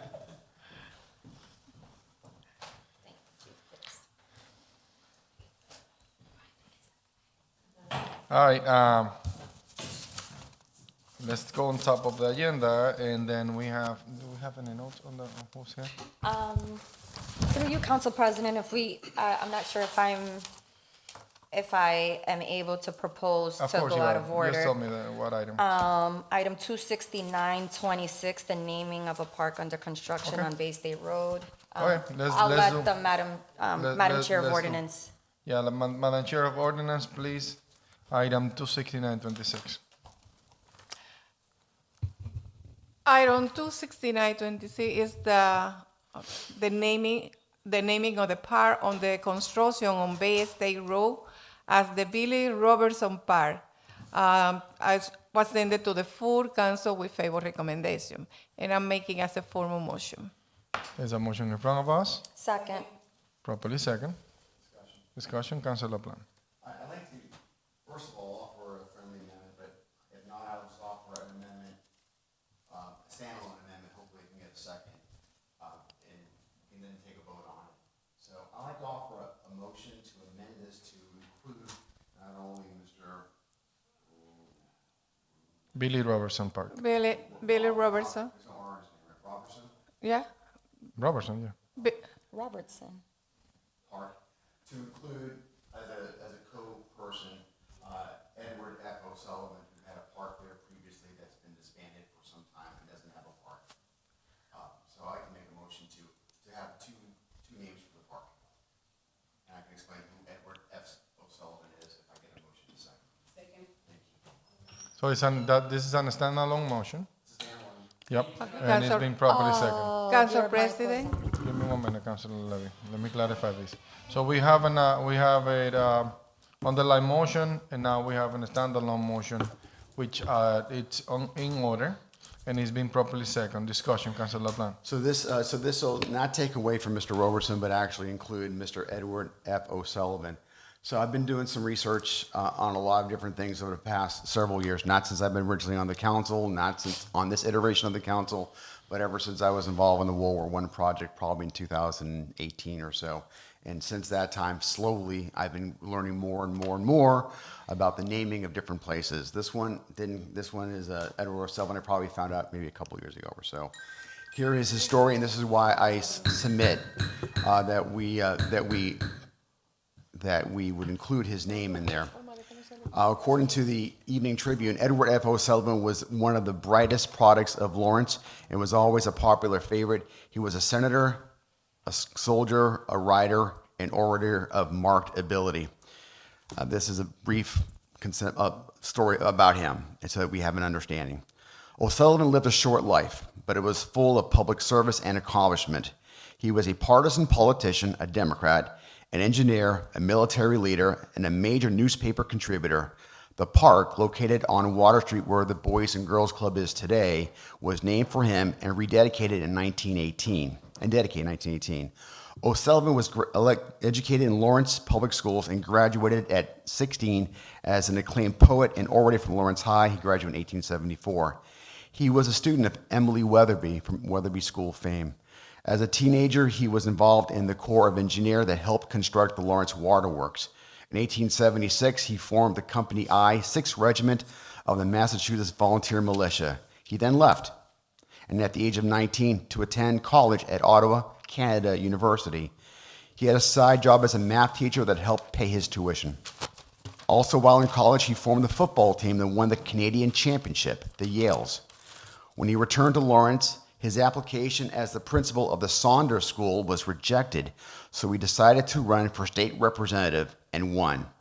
After serving for 2 terms, he ran for state senate and served 2 terms in that chamber. In his time in the legislature, he carved a niche on labor issues. During his time as a state representative, he was employed as the acting city engineer. A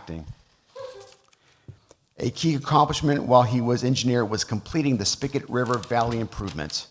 After leaving the political arena, O'Sullivan became the editor of the Lowell Sun newspaper. He was a voice for Irish immigrants at the time. However, when his colleague who worked on the Spigot River project became Mayor McCormick, he returned to work as an assistant city engineer. During his time, he was also a member of the militia, rising to the rank of captain before resigning in 1890. When the Spanish-American War erupted, O'Sullivan joined the 9th Regiment and was in Santiago, Cuba, when the Spanish fleet was defeated. At the time, he was assigned to guard duty on the auxiliary cruiser Harvard when the riot broke out among the Spanish prisoners. It is said that he died in 1904 in the same house where he was born from complications arising from malaria and fever during his time in Cuba. He was 46 years old. And the reason why I'm bringing this there is because we had a park named for him. And over time, things happen. Signs get dropped down, people forget the story, and things happen. And so now I understand there's a desire to have Mr. Roberson, but I just think it's fitting at a place where that our predecessors decided to name a park after him, that the successor, we're not going to bulldoze the Boys Club and put the park where it was, but right next to it, it makes a lot of sense that we also have it there. So that's what the amendment is for. The amendment is to have it so it may be, because he was first there, maybe we'd call it the O'Sullivan Roberson Park. This is a standalone motion, Councilor LaPlante. It's not an amendment. But before we continue, I think that it will be in order to understand the project. What is it that you guys going to build there? Good evening, councilors. Sue Fink from the Office of Planning and Development and 6 Rockwood Lane. We are currently constructing a park at the intersection of Jordan Street and Bay State Road. It will consist of a basketball and futsal court next to that. Futsal, Okay, yes. Very appropriate during the FIFA World Cup. I know, right? Next to that will be a volleyball/pickleball court, and next to that will be a learn to bike or skateboard track. There'll be an area for walking, there'll be some seating amenities, and there will also be a shade sail. So a lot of activities there. Yes. Complementary to the Boys and Girls Club.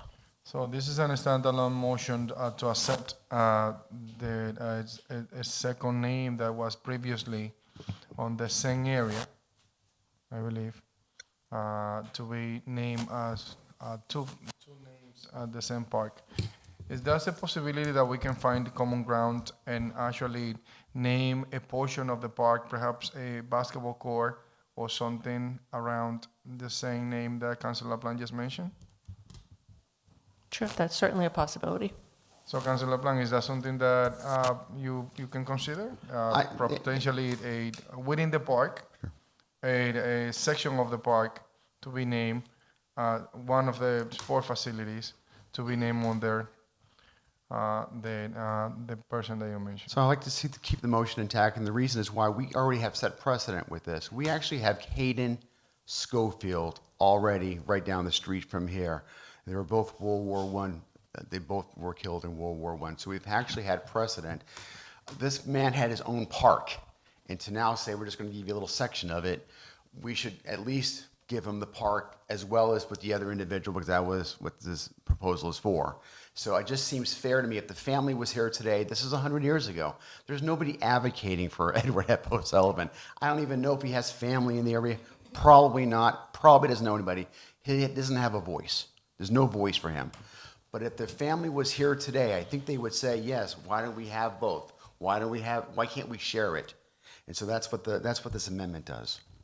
Councilor Van, is that park, was that the international baseball park that it was located there before?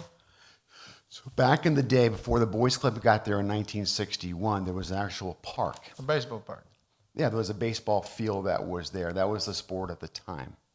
And so what happened when in 1961, 62, or in the early 60s, the Boys Club relocated to a different part of the park, but the park was no longer, it was part of the boys. Then it was the Boys Club, wasn't the Boys and Girls, the Boys Club complex. Something happened back then. I don't know what happened. I wasn't even alive back then. So I don't know what happened back in 1960, early 60s that made that change. But that's the story behind the park and the Boys Club moving in from, they were on Haverhill Street. They were right across the street from Campagnon, right near where the senior center was. That was the Boys Club at the time. Councilors, we have a motion in front of us. Any questions on the motion? Councilor Vice President. Council President. Councilor Vice President, and then Councilor Infante. Thank you, Council President, through you. I just remember that at the discussion that we had at the ordinance committee, we mentioned to divide it or take a little portion of the park to be named Mr. Sullivan. That's the one that's Council LaPlante say, and I remember also that Council Del Rosario asked Mr. LaPlante, Council LaPlante, just to do some homework and get the information so that we can bring it in here and just mention and to have the part divided or to have like a little portion maybe in the front or right across or whatever to decide on that. So we did not put any objection, and with the ordinance, we say yes, and it was like agree at the moment also to do that.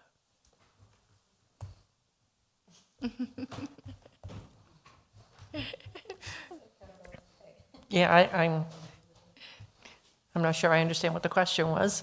Yeah, there was a discussion about that, or perhaps putting a sign at the existing Boys and Girls Club. And then Councilor Miguel also suggested, was there another park that we could possibly? Another portion, yes. Well, see, there's another park being designed right now behind the Boys and Girls Club. Behind, yes, that was. And that was part, offered as an option as well. Yeah, that was the part that we did, at that discussion that we had at the labor of the ordinance, say just to use the park behind of the Boy and Club. But I don't know right now, say if it's going to be the same area that we're going to use. The Council LaPlante is through you, Council President. Are we talking about the same area, or still it's going to be decided to use like the part behind the Boy and Club? So there is the footprint of the old baseball field is where the Boys Club is today. So there's actually a building there. So that's the footprint. I'm not all that familiar with if there's a trail behind there. I don't know what there is behind the Boys and Girls Club. But I'm looking at the recommendation that came out of the committee. I don't see anything about a small part. I was here. I don't recall. I do remember Councilor Del Rosario had an interest. He gave me a task. He wanted me to come up with some names of people that he could have for a corner in his district, which he and I need to work on together. This should not be a solo effort.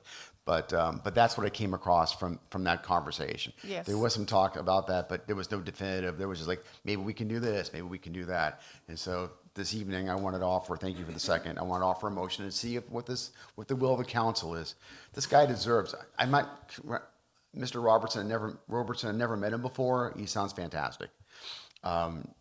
We do know that a gentleman did get a park named after him who lived a life. He died at 44, an amazing service career. I don't see why we can't honor both men, somebody who did an amazing job. And we've forgotten about him. Well, not us, but over time. Councilor Mamo. Oh, you still have the, you? Council President? Oh, okay. Sorry, Councilor Levy, you still have a question? No, just say that we have Councilor Infante. Councilor Infante and then Councilor Mamo. Thank you.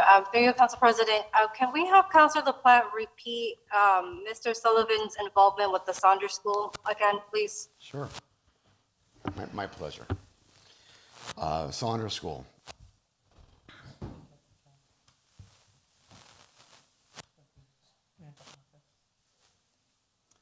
I listened when you spoke. You said he was denied the position. Yeah, that's right. He wanted to work and be an educator at the SALT areas. Well, someone was educated, blah, blah. He was a student at the Emily Weatherby. He was involved in the campus engineer. Hang with me. When he returned to Lawrence, his application as the principal of the Saunders School was rejected, so he decided to run for state rep. Got it. Thank you. And to make sure that I understand what this ordinance or this amendment is trying to do, did Mr. Sullivan already have an area or park in near or behind the Boys and Girls Club that Councilor LaPlante is petitioning to honor both men, both individuals within this area, at that area? The answer is yes, and it's O'Sullivan, not Sullivan. There's a I'm sorry, correction. O'Sullivan. Thank you.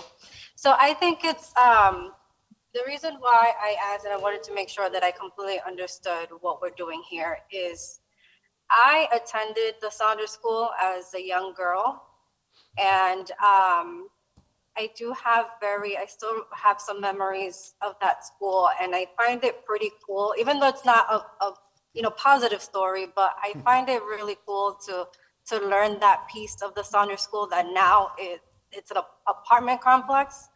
I don't see personally as one individual counselor an issue with passing this and honoring both individuals. I think what I just learned sounds pretty cool, and I will be supporting this amendment. It's not an amendment, it's a standalone motion. I'm sorry, the standalone motion. Thank you, Council Put it as a President. standalone motion, and if it goes through, and then that's gonna be the first name that is gonna go in the park. And then the other one, if approved, and then both are gonna go into the park. If that one get denied, and then yours is gonna go.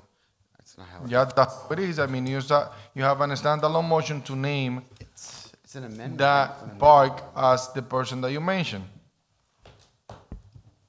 I'm not familiar with that parliamentary procedure. If it is a standalone motion, let's say that you want to do something completely different and said perhaps you want that part to be green, and then it's not a standalone motion. It is what it is. But I mean, I want the council to have a vote on this particular motion. If the council says, I like it, then it's going to be part of the motion. The motion will be O'Sullivan, Roberson Park. If the council says no on What was the O'Sullivan, wording for then the it's motion, just, Madam Clerk? then it's just going to be Roberson. It's not what going is to be the O'Sullivan. wording of the motion? The standalone motion that Councilor LaPlante made. My notes read that he made a motion to amend this proposal to include Edward F. O'Sullivan. So, The motion is to amend the It's amend. underlying motion. yeah, to amend. So it's just one motion to amend the other motion, yeah. Yeah. It was not offered as a friendly amendment. Right, correct. It was just a Standalone standalone motion. Exactly. All right, if the motion goes through, the motion will be, the underlying motion, which is the original motion, will be to have both of the names included on the park. Right. So if this motion fails, and then only Right. the original motion, which is a motion to approve that Billy Robertson Park will go through. Councilor Mamo. I've been involved when it comes to the meetings that they've had, and this is a massive project. There's going to be a trail, God willing, because I know we're in the beginning phases of this, where we're getting public opinion as to what they would like to see. So I feel like we have the ability to honor both of these men. I'm a big believer of respecting and honoring those that have already, if Mr. O'Sullivan has already been previously named and honored, I don't see why we can't make this happen. Again, I don't know with the possibility of the trail where we can name the trail after someone in the park. You know what I mean? There's space to be able to honor both of these men, and I'll be in favor of it in terms of how we do it. I feel like that's kind of where the ambiguity of it all. I don't know who to leave that up to, if it's up to the council to make the decision as to the specifics of what exactly to name and to whom to name it for, if I'm making any sense. If I could just clarify something. So right now, there is this park that we're under construction that I explained to you. There is another potential park in the very beginning design stages, which Councilor Marmol has attended several public meetings at the Boys and Girls Club, which is a separate park, which will be from behind the Boys and Girls Club all the way up to the water treatment plant. So it'll be a waterfront park. So I just want to make sure that we're clear that they are two different parks. Okay. So, Well, the question is not around the two different parks. No, but I just want to make sure that we Yeah, understood that got there it. is two different parks Got it. that we're talking about. That it's been designed, but the motion is only for the park That you is are- under is construction, under construction. Correct. By the way, do you mind reading the Billy Robertson's legacy? what he It would did? be my pleasure. Billy Robertson has dedicated 54 years of his life to Lawrence Boys and Girls Club, where he currently serves as associate director. Over more than 5 decades, he has worn many hats, but perhaps none more important than that of mentor. Generation after generation of Lawrence children have grown up with Billy in their corner. He is the visionary behind most of the club's cornerstone programs, including the academic basketball program. This innovative program integrated homework time into athletic practices, created connections with teachers and schools, and introduced participants to leaders and alumni who helped ensure academic success. Alongside Steve Kelly, Billy has been one of the driving forces behind the club's mission, and what sets him apart is the depth of his passion. For Billy, this has never been just a job. It has been a calling, a decades-long commitment to helping kids find their way into transforming young lives one at a time. Right, councilors, any other questions in regard to the amendment of the motion? Standalone motion, amending the motion, the underlying motion. Through you, Council President. Councilor Miguel. Yes, I do recall that we had that meeting about the naming of the park. And as Sue mentioned, I did recommend to go for, if there was any other park that is being built. And the reason why is because we had this project went through different meetings and to pick the name of this park, and we had a group of supporters for this proposal. And based on the observation from our colleague, Councilor LaPlante, we do recognize that, that person needs to be also recognized one way or the other.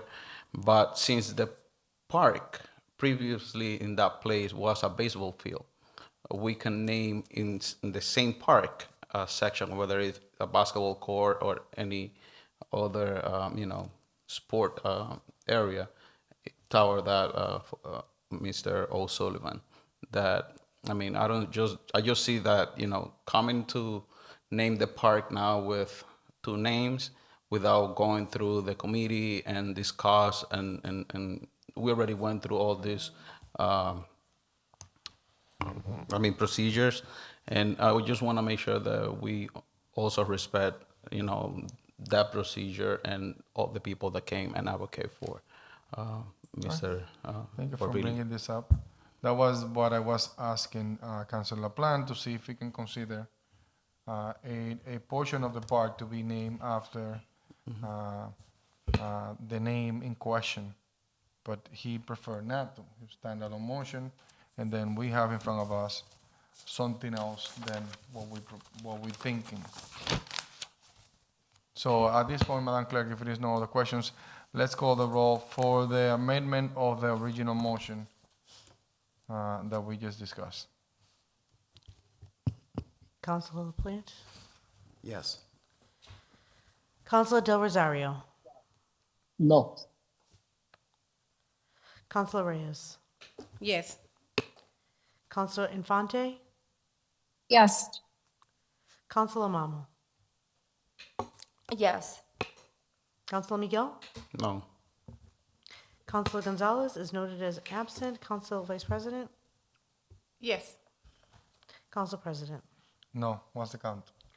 I got, yeah, I'm sorry, 5-3, still passes. Yeah, 5 yes, 3 no. 5-3? Yeah, I have Councilor LaPlante, Councilor Reyes, Councilor Infante, and Councilor Marmol all voting yes, as well as the Vice President, so that gets us to 5. That's 5 passes, 1, 2, 3, 4, 5. Okay, motion carries. So now let's discuss the underlying motion, which is to approve the naming of the park under construction for the Bay State Road as the Billy Robertson's Park. And can you specify the name? Edward F. O'Sullivan. Edward A.O. Sullivan. And I can give the details to Sue afterwards, Ms. Fink. So the motion is to name that park under those specific two names. Any questions, councilors?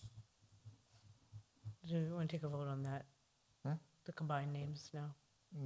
It's an amendment to the underlying motion. We need another vote for the final Right, passage So now. now we are, the motion was amended to add the second name. So now we have a motion to name the park for two persons, two people. Am I correct? Yeah.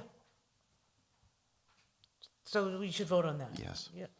Yeah, we should, if there is any questions on that, I entertain it. If there is no questions, and then we'll call the questions.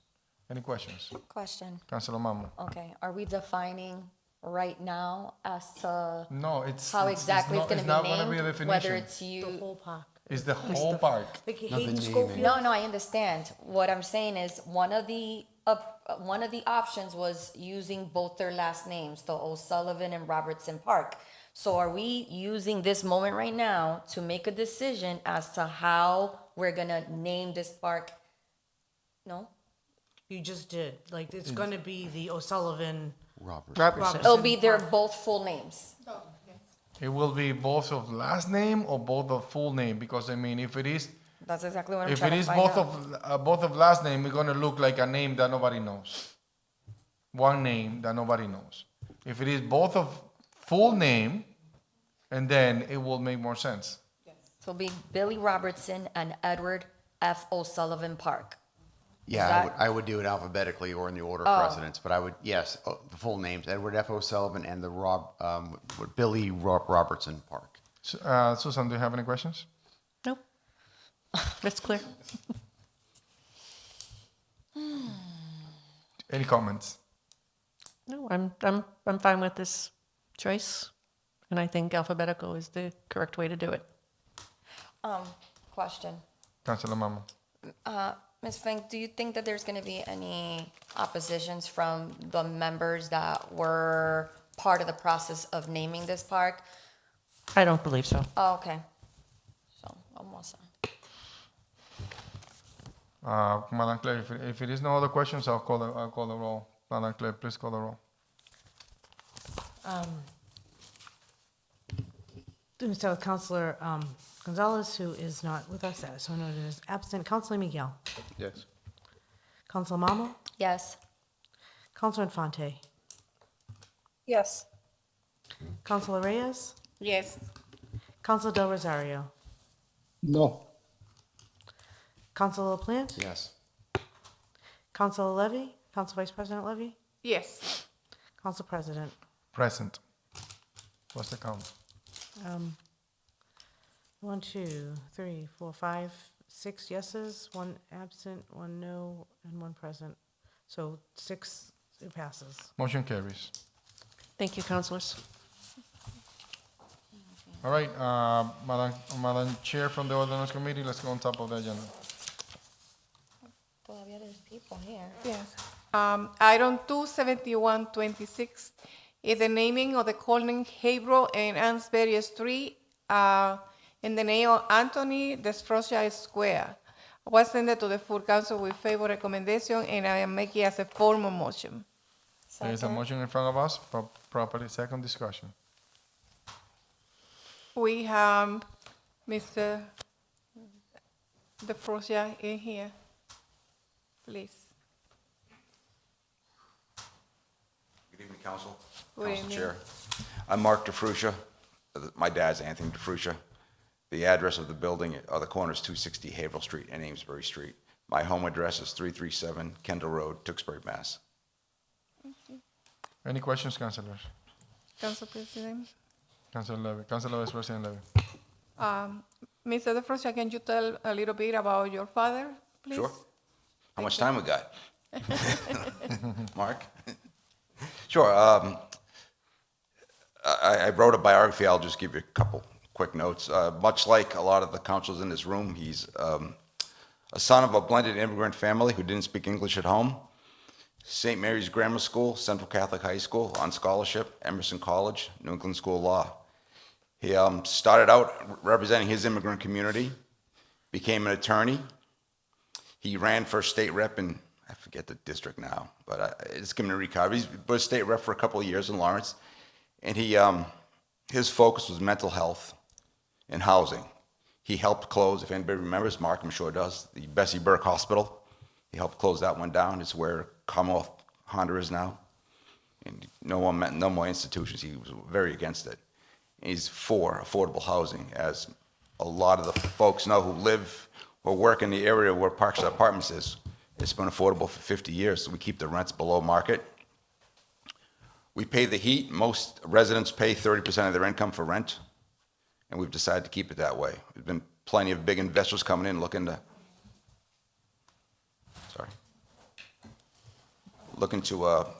go market rent, and we've always refused.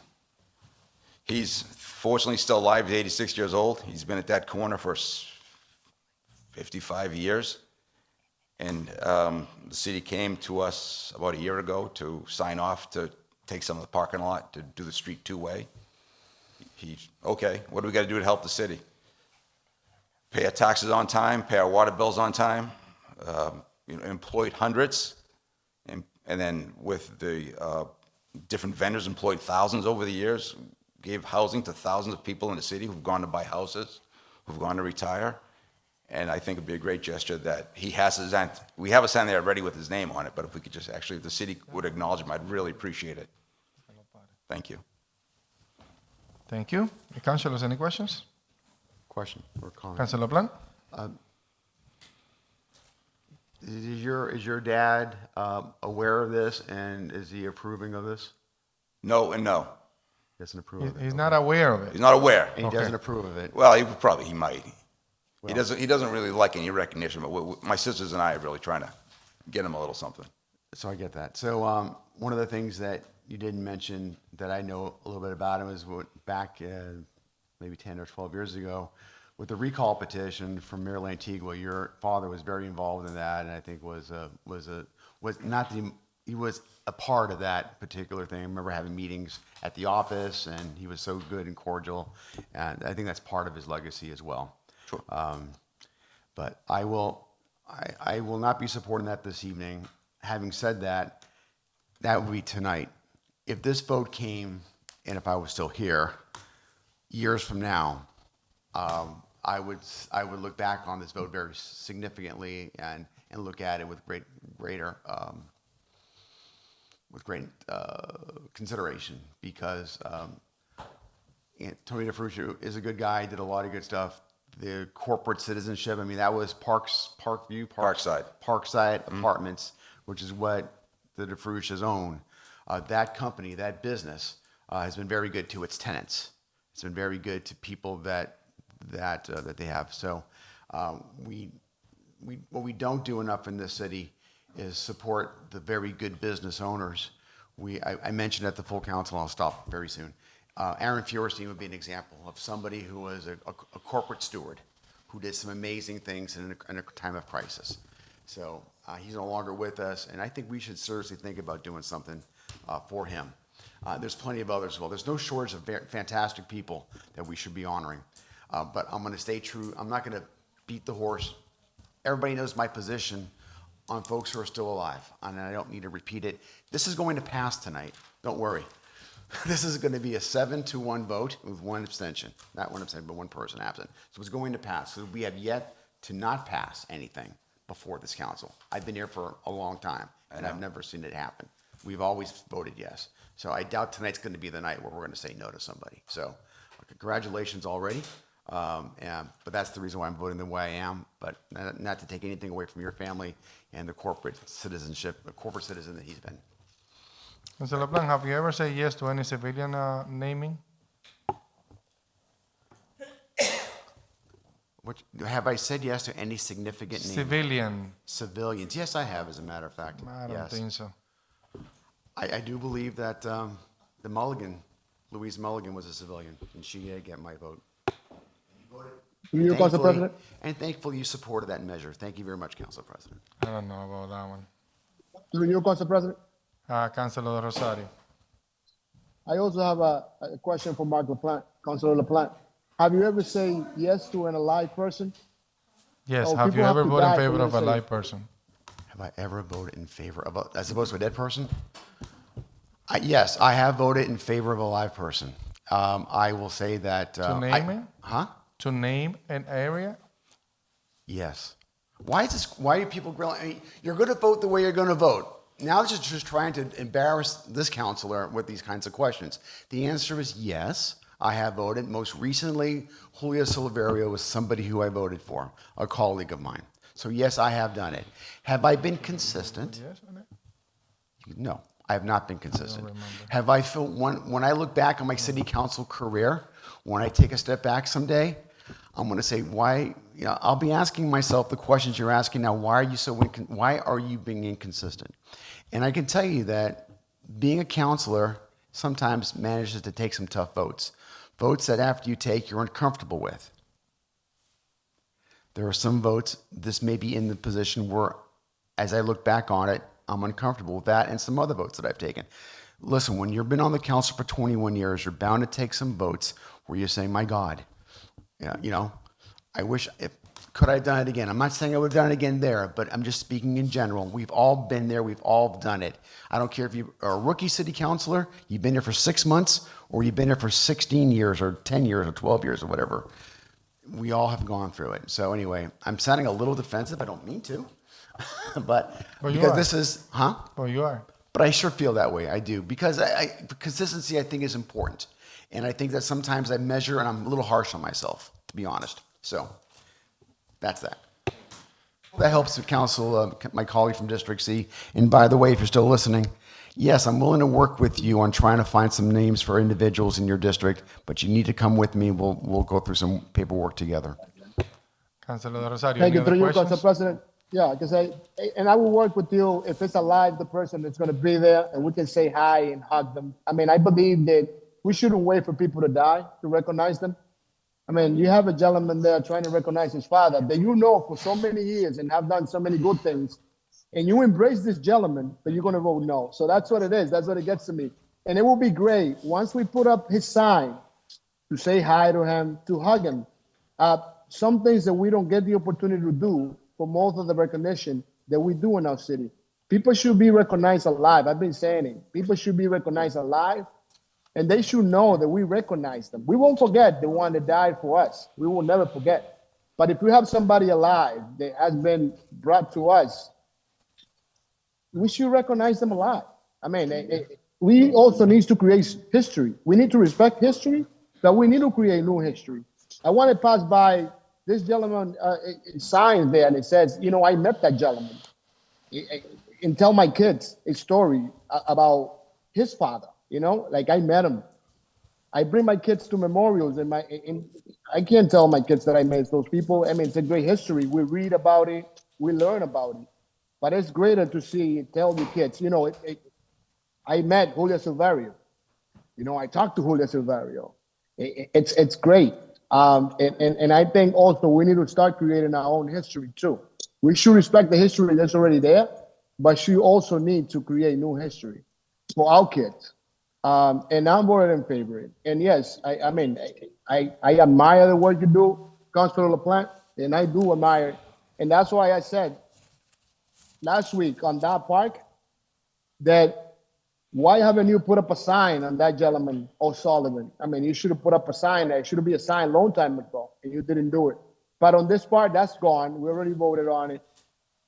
And on this one, I'm voting in support. But keep it in mind, if you're going to be with us for a few more years, let's try to also change the narrative. I mean, being the way you are is great. You know, we know the way you're going to go. We know the way you're going to vote. And that's great when it comes to this type of recognitions. But we also need to recognize people that are alive. Sometimes. Thank you, Council President. Thank you, Councilor Rosario. Any other questions, councilors? Council President, Councilor Infante. thank you through you, Council President. I want to say, for someone that 2 weeks ago recently was mourning the 50th anniversary of her father's unexpected death, I think this is such a beautiful thing what you and your sisters are trying to do, especially knowing that your dad is so humble enough to not want something like this, that he does the work that he has done throughout his years out of his heart and, his values and his morals. And I also want to commend you and your family for the way that you treat your tenants. That's actually something that I could probably say that it appears that your father and my father had something in common. The properties and the tenants that we have, my father treated the tenants with dignity. And it's something that till this day we carry as an honor to him. So I completely understand that. And I want to say thank you because it is possible to do. And I try to say this when we have not so generous developers or property owners, etc. And I want to definitely emphasize that and thank you and your family again for doing what you guys do. Thank you, Council. And I will let you know one thing. That is a rule in our office. We don't call people tenants, we call them residents. Not allowed to use the word tenant in the office. Residents. Residents. Maintenance staff can't say tenant. No one says tenant. Residents. Make a huge difference. Thank you. Councilors, any other questions? At this point, Madam Clerk, please call the roll. Council LaPlante? No. Council Del Rosario? Yes. Councilor Reyes? Yes. Councilor Infante? Yes. Councilor Mamo? Yes. Councilor Miguel? Yes. Councilor Gonzalez is noted as absent. Councilor Levy? Council Vice President? I don't know. Should I? Council Vice President Levy? Yes. Council President? Yes. What's the count? 7 in favor, 1 no, and 1 absent. Motion carries. Congratulations. Thank you, Council. Good night. No problem. Good night. All right. Madam Chair from the Ordinance Committee. Okay. Yeah, that's the one. You got 188. Okay, item 272 is 20C is the Grand Wall Lawrence. Oh, she's here. She's over here. Yeah. Yes. So I was the guy from 188 here. Go ahead, go ahead. 27220C is the Grand Wall Lawrence. It's the 5K Manchester Street Park, Speaker River Greenway, and Nuncio de Marca Park. This is going to be on Sunday, August 9, from 7 a.m. to 1 p.m. Was sent to the full council with favor recommendation, and I make it as a formal motion. Second. Oh, okay. Can I get a second? It's been properly second. Discussion on the matter. At this time, Madam Clerk, I call the roll. Councilor Gonzalez is noted as absent. Councilor Miguel? Yes. Councilor Mamo? Yes. Counselor Infante? Counselor Infante? Just come back to her. in 1 second. Counselor Reyes? Yes. Counselor Del Rosario? Yes. Counselor LaPlante? Yes. Council Vice President Levy? Yes. Council President Rodriguez? Yes, motion carries. Congratulations. Thank you very much. Good evening. Good evening. 188, 188. 26. Say that again? 188. Sorry. 188. Motion to pass 11. There's a, Second. there's a motion to pass 11, properly second. Madam Clerk, please call the roll.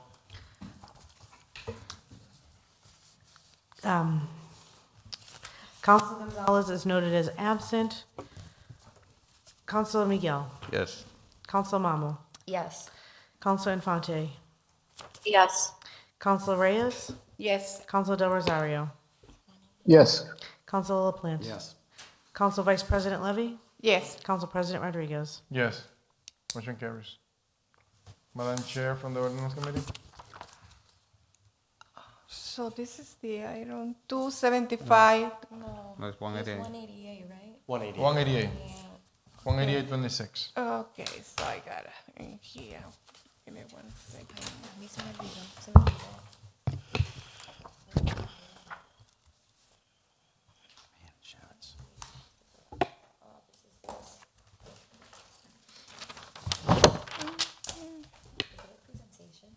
I can be quick. Yeah.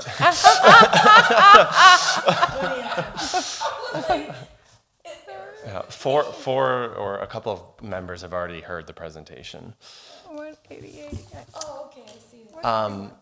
So I'm Connor Glasheen. I'm an assistant vice president of Green Finance and Program Coordinator, and I'm here to advocate. Oh my gosh, the clicker! I forgot the clicker. The what? The clicker. Did you read it into the record? No. No. Oh, sorry. Yeah. Oh. I got it. After all that, I forgot it. Sorry. And I spoke before the ordinance. I have it. I'm sorry. Yeah. Just give me 1 second. Just give us 1 second, please. Okay. Okay. Item 18826 is the request to vote to opt in to the Property Assessor Clean Energy PACE program, and was sent to the full council with favor recommendation, and I make it as a formal motion. Okay. There's a motion in front of us, properly second discussion. Are you staying? Are you coming back to the discussion, or are you gonna? No, you're gonna vote. Okay, not right now. No, just for discussion. Just for discussion. Councilors, any discussion? Can you explain to us what's the program about? So it's a financing program that Mass Development, the state's development finance agency and land bank, administers. It's one of the number of finance programs we do. You may know Mass Development from the TDI district in Lawrence and all the other programs we administer, such as Brownfields and such. PACE stands for Property Assessed Clean Energy, and it's a form of financing that's specifically allowable for commercial property owners to finance energy efficiency improvements or qualifying new construction projects. And the financing is repaid via a special betterment assessment, which is on their property tax bill, which is why we need the City of Lawrence to opt in this program, because essentially the city acts as the billing and collection mechanism for the financing, although there is no financial liability and there's no public funds used in this program, I should note. The benefits of the program, so for the City of Lawrence, it can help with job creation, bringing in construction jobs or attracting or retaining existing business. The environmental benefits associated for these commercial properties and reducing their energy consumption and reducing their energy costs. For the property owners themselves, PACE financing is advantageous because it's long-term financing. It's a 20-year repayment period on that financing. It's non-recourse. It doesn't show up as new debt on their balance sheet because the financing is actually attached to the property. It runs with the land, so if the property is actually sold, those assessments run to the new owners. There's a national market for PACE. Right now, there's 36 states plus Washington, D.C. that have this program. I'll go through this quickly because I know we've been here for a while. New England, it's basically every state in New England has this program except for the state of Vermont. Our program in Massachusetts, it originally launched in 2020, and then it was amended in May of 2023. New construction projects became eligible for PACE financing. Mass Development, as I said, is the program administrator, and we also work with the Massachusetts Department of Energy Resources, the DOER. They're the ones that have to approve all the applications we receive. They issue the technical approval to make sure they're adhering to the energy standards. And they also write our technical guidelines. We have a whole webpage dedicated to PACE on massdevelopment.com if you want to check it out. The eligible property type. So again, it's only for commercial property owners. It's not a residential program at all. So commercial industrial properties, office buildings, malls, hotels, non-for-profits can actually qualify as well. And then multifamily housing counts as a commercial property if it's 5 units or more. So those are the eligible property types. It also can be used for adaptive reuse projects, I should note. It's one of the projects actually that came, or a developer that came forward to us that's interested in using this program is a vacant mill building in the city of Lawrence where they have expressed interest in using PACE financing for. The eligible measures on this slide, it's not all of them. These are just kind of, I'd say, the most popular. So on the energy efficiency side, commercial property owners looking to do improvements to their HVAC system, putting in heat pumps, replacing boilers or furnaces, building envelope upgrades, building controls, and new energy management systems, new lighting, ancillary measures such as replacing a roof, all can be financed through PACE. On the renewable energy system side, solar panels and roof systems, parking canopies, geothermal. The technical guidelines list everything that's eligible for PACE financing. The flow of funds, so you get the financing up front. If they're approved by Mass Development and DOER for the financing, they get the financing up front from a private capital provider. So again, it's no public funds are used in this program. They extend the financing and then they get repaid via that betterment assessment. So however often the city of Lawrence bills their property taxes, that betterment assessment for the PACE lien would show up on that same way as a water or a sewer betterment assessment shows up on a property tax. So it follows the existing tax schedule, so that reduces the burden on staff. There's no ad hoc billing required. It follows that schedule. The city receives the payment from the property owner, and then they have to disperse that payment back to our paying agent, and the paying agent sends it back to the capital provider or bank that provided the financing. We did do a recent update on our program that actually just launched last month on June 1st. We expanded eligibility, basically. The financing levels are now aligned with the project's local building code for new construction projects. More project costs can now qualify for PACE financing, and we've streamlined and improved our application process to kind of just reduce the burden on property owners and businesses. Those energy codes, like I said, there's 3 energy codes in Massachusetts: the base code, the stretch code, and the specialized code. The city of Lawrence is a stretch code. So for any new construction project that is permitted in the city of Lawrence under the stretch code, they automatically qualify for the new construction financing stretch code pathway, which we follow a calculation that's called the total eligible construction costs. So they can qualify for 25% of the total eligible construction costs, or the TECC is the abbreviation, plus financing costs are fully allowable. So if you think of it, let's say there's a $10 million project going for City of Lawrence. It's been permitted by the city to be built. If they apply for PACE financing and they get approved, they can get $2.5 million in PACE financing towards that total $10 million cost. So for new construction, it's designed to pair with other forms of financing, with tax credits, with grants. So for a new construction project, it's part of a bigger pie, essentially. For retrofit projects, so for if it's an existing commercial building or business and they want to do improvements to the existing building, they can use PACE to pay for 100% of that project. So there's kind of 2 pathways: the retrofits and the new construction. This diagram on page 12 just goes over the new code-based eligibility and what you are eligible for based off the code you're approved in. Since you're a stretch code in the city of Lawrence, the developers or the builders have the option to flex up, we call it. If they want to build to that specialized code standard, they can access the higher standard or the higher threshold at 35% of the total eligible construction costs. So we're still incentivizing the more efficient construction methods, but still giving the option to the local building codes, whether it's the specialized stretch or base code for those communities. Just a few examples, and I'll run through these pretty quickly just so you can get some examples of how other projects across the state have used this. The first example is on page 13. This was an older, blighted, historic 12,000 square foot property in Greenfield, Massachusetts. PACE was part of a larger capital stack here. It was actually applied retroactively as well. The owner installed a solar PV system on their roof. They did efficient electrification of space heating, energy recovery ventilation, LED lighting and controls, and improvements to the windows and insulation. They demonstrated they had a lifetime energy savings of over 189,000 kilowatts. They have to prove that in the application, and DOER has to sign off on that so they can demonstrate that the estimated cost savings from these projects can pay for the actual project costs.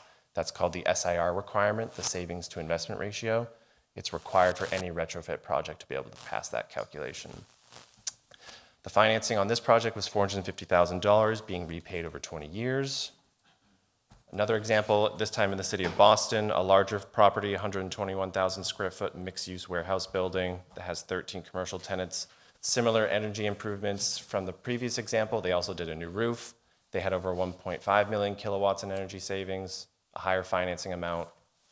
Another Boston project, over 1.1 million in financing. Again, similar energy improvements from the other properties. They also did air, ceiling, and window and door weatherization on this property. Massport actually owns the land here, so they also had to work with us on that deal and consent to it because, again, PACE runs with the land. And then our most recent project was down in New Bedford, a seafood processing and distribution facility. It was a straight-up roof replacement and solar system on the roof. The key elements of the program, obviously the city needs to opt in. If you opt in, you'll be the 88th community because the town of Adams opted in earlier today. They were the 87th, so we've had a lot of new opt-ins. The max financing term allowed is 20 years, and it's also a fixed interest rate for those 20 years. As I said earlier, the energy cost savings must exceed the cost of improvements. If the property is sold, the remaining PACE assessment and PACE lien stays with the property and transfers to the new owner. There is the option to do a prepayment. Let's say the new owner does not want to take this over. The capital provider does usually allow for the one-time prepayment in a full sum without any penalties on that. So there is the option to do that. The retroactive consideration for installed improvements, you have 36 months to apply for PACE financing after the project is completed. And again, it's all third-party capital providers in our program. And we have a registry that we maintain where capital providers can apply to be on our registry. And we currently have 16 organizations that we have registered. The application has to be approved by us and DOER. We have to get the mortgage holder on the property. If there is a mortgage holder, they have to provide their written consent in order for the deal to move forward. And then the betterment assessment and the PACE lien is placed at closing. Mass Development Council handles all the closing documents and handles the recording at the Registry of Deeds. Then the lien would be assigned to the city, then to Mass Development, and then to the capital provider. The capital provider holds enforcement rights to pursue remedies in a default. If there is a default, PACE financing cannot be accelerated. That's what that non-accelerating debt means. So if there is any unpaid, if they miss a payment or multiple payments, it's only the unpaid billed assessments that can be pursued in a default. It's not the entire financing amount.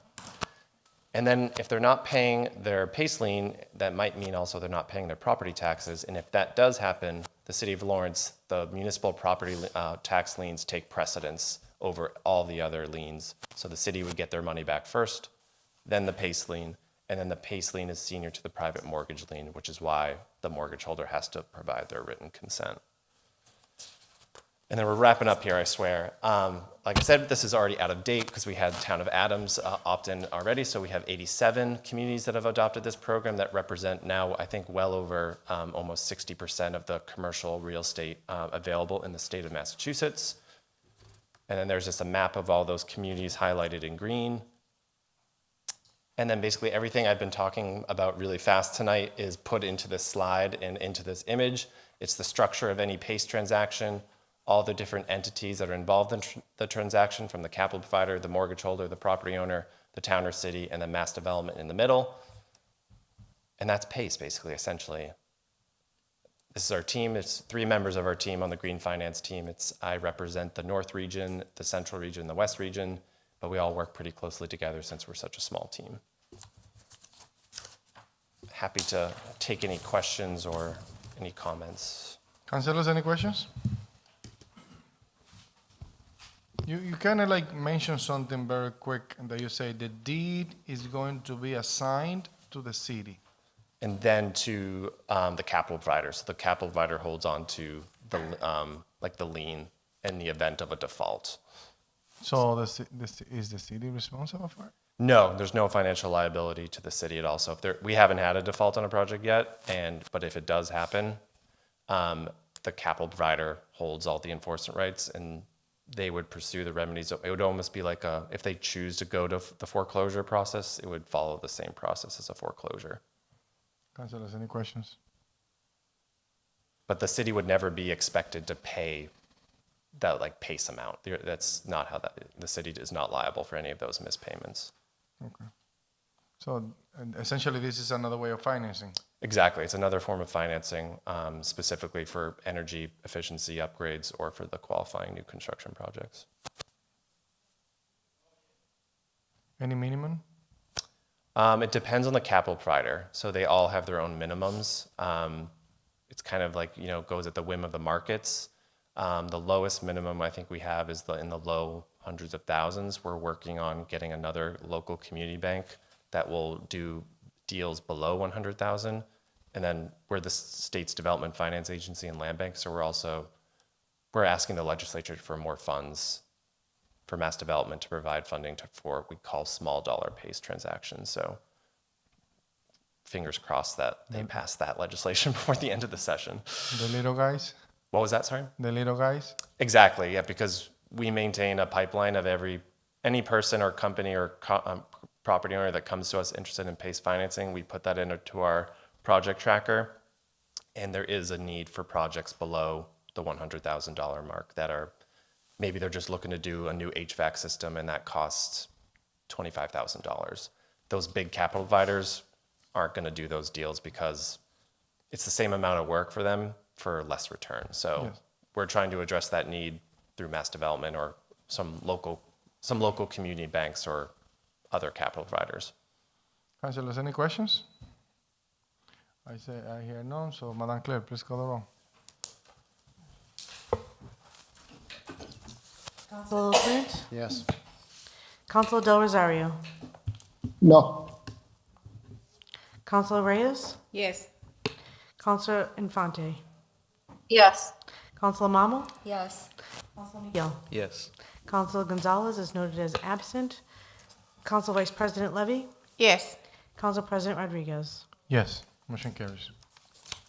Madam Chair from the Ordinance Committee. Item 27526 is the proposed ordinance may change for ordering 02.48 to Office of Human Resource and Labor Relations. Was sent to the full council with favor recommendation.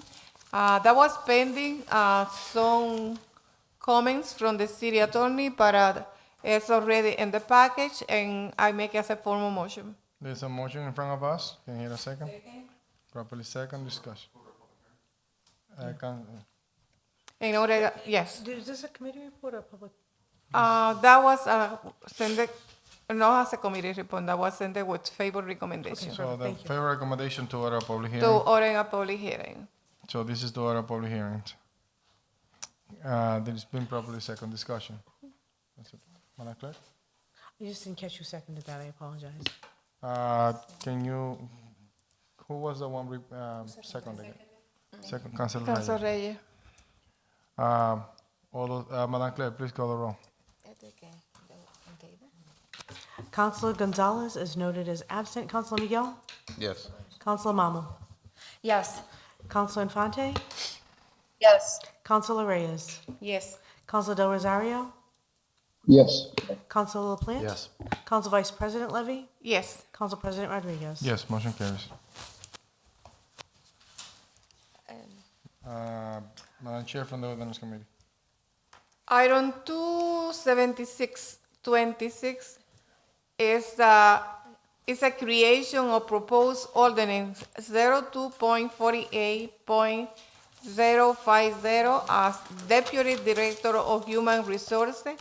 I was sent it to the full council with favor recommendation. To order public hearing. To order a public hearing, and I make it as a formal motion. There's a motion in front of us, properly second. Discussion? Sí, ya voy. Any discussion? Madam Clerk, please call the roll. Councilor LaPlante? Yes. Councilor Del Rosario? Yes.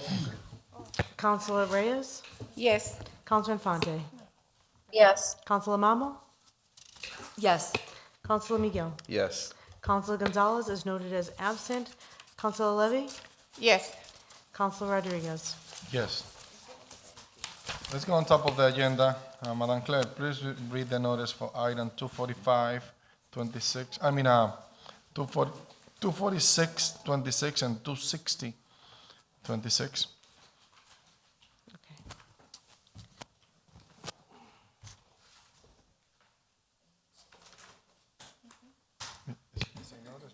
I'm sorry, I pulled the note already. Yeah, I just gotta find it.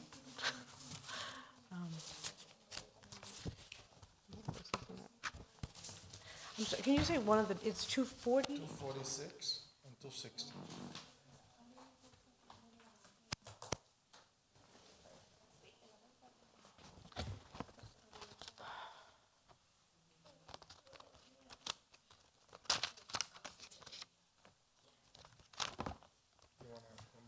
Yeah, I'm sorry, I give you. Madam Clerk, Madam Chair from the Ordinance Committee, item 162, 26. I got it, I'm sorry. You wanna come back? I got it. I'm sorry. All right, sorry, give me 1 second. We just find the item, so let's go to public hearing, to the fact that we have somebody here.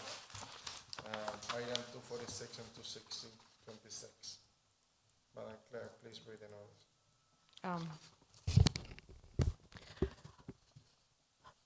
The purpose of this hearing is to gather testimony, information, and public input concerning the petition presented by Massachusetts Electric Company doing business as National Grid, requesting the City of Lawrence, Mass. Buy-in through the City Council members for permission to locate poles, wires, fixtures, and conduits, including any necessary and sustaining and protective fixtures along and across the following public ways. Document number 246-26 is to install one JO pole on West Street near Hanlon Court. The reference number is 312-08969, and document number 260-26 is to install one JO pole on Broadway near Holly Street. The reference number is 311-27752.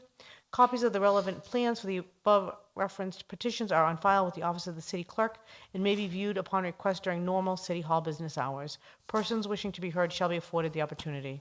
Councilors, anybody from the public that wishes to speak?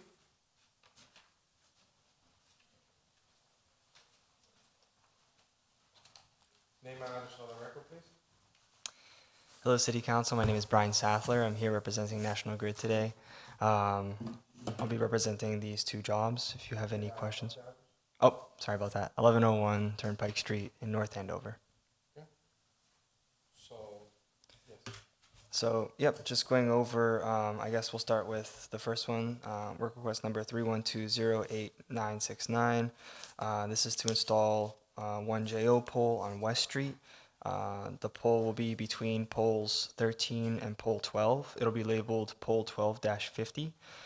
This pole will be installed to increase reliability in that area, as we'll be installing new equipment on that pole. All right. We actually read that public hearings for both of the items. So Sure. Yeah. you have the other one as well? Yep, I can go over the other one as well. So this is for 311-27752.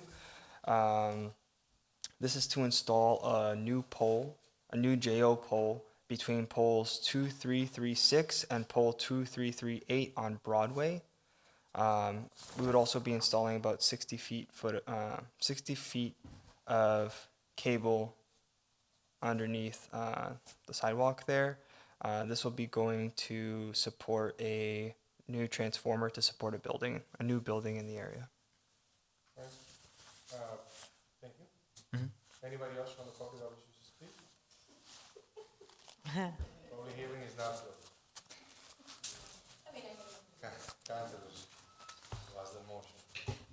Motion to approve? Motion to approve and wait the 30 days? There is a motion to approve and waive the 30 days. Can I hear a second? Properly second. Is this to take them as a block? Yes. Thank you. Councilor Rosario, is easy to take it as a block on both items? Yes, Council President. All right, this is to take it as a block. Any discussions, councilors? I hear no, Madam Clerk, please call the roll for both items, 24626 and 26026. Councilor Gonzalez is noted as absent. Councilor Miguel? Yes. Councilor Mamo? Yes. Councilor Infante? Yes. Councilor Reyes? Yes. Councilor Del Rosario? Yes. Councilor LaPlante? Yes. Council Vice President Levy? Yes. Council President Rodriguez? Yes, motion carries. Good job.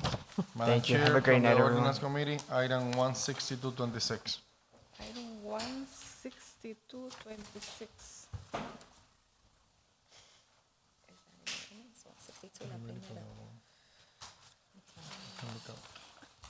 Item 16226 is the resolution directing a review of Chapter 9.25 of the Municipal Code Surveillance Technology and reaffirming the City Council oversight role in ensuring compliance with the ordinance. I will send it to the full council with favor recommendation and I make it as a formal motion.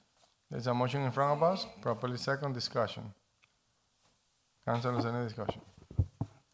Discussion. Councilor I don't, the hour's late. I'm not going to read this whole thing.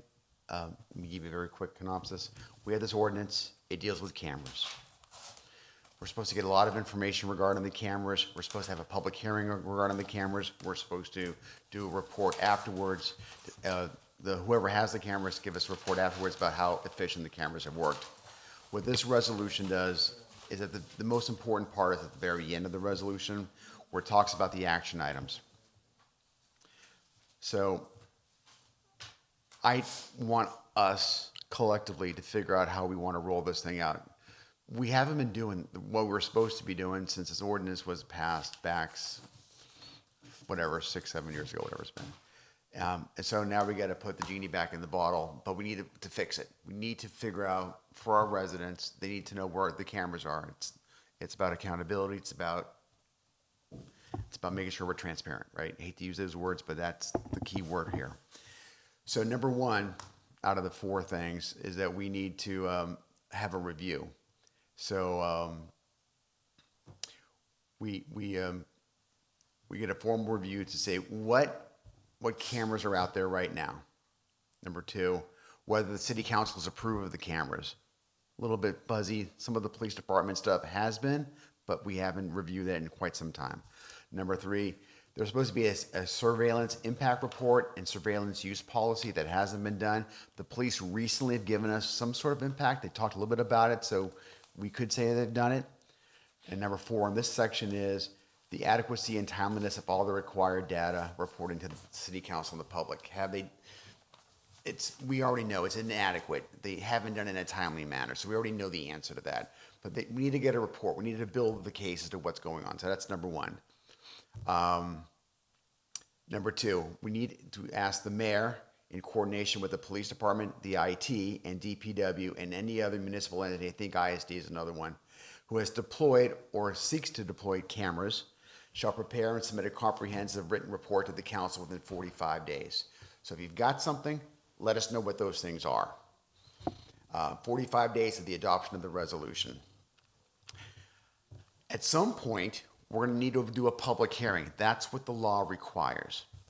The city council shall schedule, this is what I have in this resolution, the city council shall schedule a properly noticed public hearing to be held no later than 90 days, so within 3 months after adoption of this resolution, if we adopt it tonight, sometime in the fall, for the purpose of receiving the report, hearing the public testimony, and discussing any recommended actions to improve it. And then the last thing, it's reaffirming our role. We are the leaders in this. This is our job, so we need to reaffirm our city council's role. So this is what this resolution is driving. So what I would recommend is that we approve this resolution, if we can prove it tonight, then these elements need to kick in, and these elements are written in the resolution. Reports need to be brought in, public hearings need to be done during certain timeframes. What I could do, if this resolution is passed, is I could put a document on the agenda at the next full city council meeting and start that process. So start the process of the public hearings, for example. Start the process of a place where the information comes in, but start that process. But if we pass the resolution, that would begin the clock ticking on the timelines that I just discussed that are written in the resolution. I really truncated it to 5 minutes or less, so that's it. Any questions? Essentially, what we have in front of us is a resolution as of how we're going to be dealing with it, with the situation of the camera within the next 90 days to be in compliance with our own ordinance. Correct? Any questions? I hear none. Madam Clerk, please call the roll.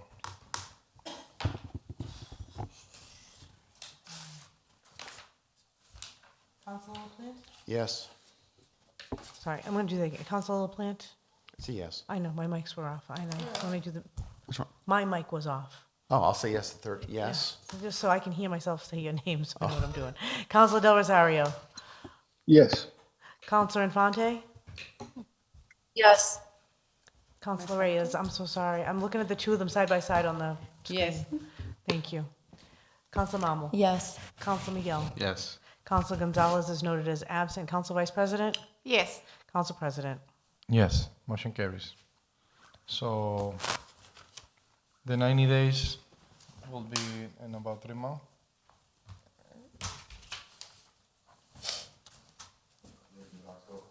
Mid-October. So second meeting of October. I'll put something on the council agenda, that way we get this information, so if it tells what the clerk has to do, clerk has to know what they're doing. So we get letters out to the proper place, people can get the information. And then we'll have a place to put it. All right, let's go, going back to the public hearings. let's- Council President, I want to take a document Off the table. out of table. Once we get to the table matters, Yes. because we still have a couple other items. We have item 24526, the public hearing. That's, Madam Clerk, please read the notice for 24526. Document number 24526, the purpose of this hearing is to gather testimony, information, and public input concerning the proposed amendment to the revised ordinances of the City of Lawrence to be further amended by deleting the following subparagraph of Section 10.36.340 of the Municipal Code, handicap parking. Document number 245-26, Olive Avenue, north side, from a point 105 feet easterly of the intersection of Congress Street to a point 125 feet easterly of the intersection of Congress Street. Persons wishing to be heard shall be afforded the opportunity. Anybody from the public that wishes to speak? I hear none. Public hearing is now closed. What's the motion, councilors? What motion is to the approve. motion to approve the removal of the handicap parking. Second. And there has been second discussion. I hear none. Madam Clerk, please call the roll. Councilor Gonzalez is noted as absent. Councilor Miguel? Yes. Councilor Mammal? Yes. Councilor Infante? Yes. Councilor Reyes? Yes. Councilor Del Rosario? I think he's left the evening. Councilor LaPlante? Yes. Council Vice President Levy? Yes. Council President Rodriguez? Yes. Out of table matters, Councilor Vice President, you have an item? Yes. Item 5926. Page 3, Yes, item I- 5926 is a handicap Item, parking. yes. Give me a Item moment. Let me read the item. 5926 is a handicap parking, 136 Bowdoin Street. This item inclusive was sent to a public hearing, and a motion to approve was made, but no vote because the plaque was expired. Right. Councilors, this item was, the public hearing was occurred, it was closed. And the motion was to approve, but it was no vote at the time due to the placard was expired, I believe. Yes, and we submitted it. And we resubmitted, Thank you, the Council. councilors Good have job. resubmit the application, and now we have a current placard. So the motion will be as, do we have an underlying motion? We do, you have an underlying motion to approve, and I could tell you who made it, but you'd rather just vote, because I don't know where the file is, but it's here. All right, we have a motion to approve Yeah. at the time, and it was properly second. Yep. Any discussion, councilors? I hear none. Madam Clerk, please call the roll. Council? Yes. Council Plant, thank you. Council Del Rosario? Noted as absent. Councilor Reyes? Yes. Councilor Infante? Yes. Councilor Mammal? Yes. Councilor Miguel? Yes. Councilor Gonzalez is noted as absent. Council Vice President? Yes. Council President? Vote yes. All right, going on top of the agenda. Communication from the mayor, city official, city attorney, there is none. Committee report, Budget and Finance Committee, that we have no report. Housing and Economic Development, there is no report. Ordinance Committee, we already finished. Public Safety and Emergency Management, there is no report. Committee of the Whole, there is no report. All business. Item 23726, request to amend zoning for 6 Chicken Street, and Parker Snyder. That, we are looking to have a motion to withdraw without prejudice. No. Oh, yeah. You are Madam looking for, Clerk? sorry, because it's old business, we first need to get a motion to release it from the committee. Yes, that's true. Yeah, we need to release this item from committee and be able to address it at the full council. So someone's going to make a motion to suspend rule number 6 to release this document, 237, 26. 26, thank you. And then a motion to withdraw without prejudice. Is that ordinance? Is that ordinance? Okay, so move. There is a motion in front of us with a specific wording that the city clerk just mentioned. Can you hear a second? Properly second discussion. I hear none. Madam Clerk, please call the roll. Councilor Gonzalez is noted as absent. Councilor Miguel? Yes. Councilor Mammal? Yes. Councilor Infante? Yes. Councilor Reyes? Yes. Councilor Del Rosario is noted as absent. Councilor LaPlante? Yes. Council Vice President? Yes. Council President? Yes, motion carries. Item 23726, Councilor, can I get a motion to withdraw without prejudice? Motion to withdraw without prejudice. There is a motion in front of us. Properly second discussion. I hear none. Madam Clerk, please call the roll. Councilor LaPlante? Yes. Councilor Del Rosario, noted as absent. Councilor Reyes? Yes. Councilor Infante? Yes. Councilor Mammal? Yes. Councilor Miguel? Yes.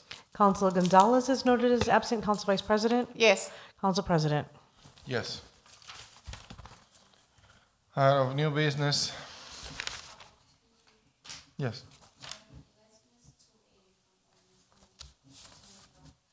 Really? Good job. Yes. Okay, Madam Chair, from Ordinance Committee, item 28026. 28026. Resident parking. That's Just to Please, withdraw. please read the report. All right, item 28026, resident parking at 15 Bunker Hill Street. Was sent It to was the- sent to the full council for withdrawal. For Can I get a withdraw- motion? It's been a motion in front of us, properly second discussion. There is none. Madam Clerk, please read the notice. Just to withdraw. Roll call. Roll call. We still have somebody online. Councilor LaPlante? Yes. Councilor Del Rosario is noted as absent. Councilor Reyes? Yes. Councilor Infante? Yes. Councilor Mammal? Yes. Councilor Miguel? Yes. Councilor Gonzalez is noted as absent. Councilor Levy? Yes. Council President? Yes, motion carries. All right, There is 2 items that I need to recuse myself, so, but we can leave those to the end, I don't know, or we can deal with it right now. Which one? Out of all business. There is item 26726 and 26826. So, yeah, Vice President, Thank you. I need to recuse myself due to a potential conflict of interest. So these are listed on your agenda, they're both under old business.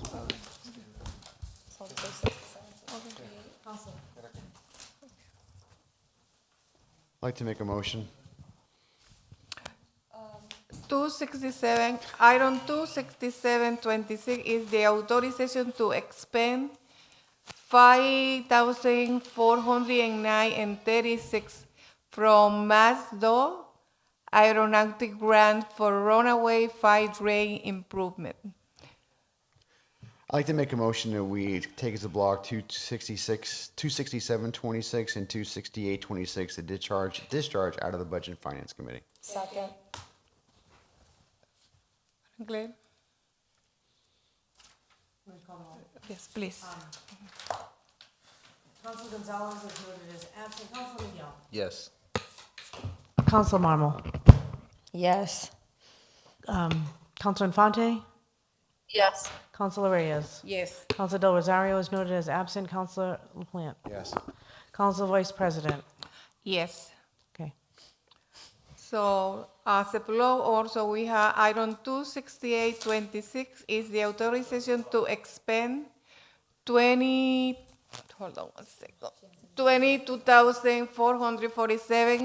22,447.34 from MassDOT aeronautic grant for runways, fire drains improvement. I'd like to make a motion. That we adopt document, have you discharge both 267 and 26826. Second. So, We have a motion to Council- approve both documents. That's correct. Okay. And it's been seconded by your colleague. Do you want me to take the? yes, please. Gonzalez is noted as absent. Councilor Miguel. Yes. Councilor Marmal. Yes. Councilor Infante. Yes. Councilor Reyes. Yes. Councilor Del Rosario is noted as absent. Councilor LaPlante. Yes. Council Vice President. Yes. So both items Perfect. are already approved. Perfect. Yep. Okay, thank you. Is there anything from the agenda that we've covered all? The only other item on the agenda that you really need to deal with is document we have- 318, the very last item on the agenda. Yes. It's a late file. I don't, okay.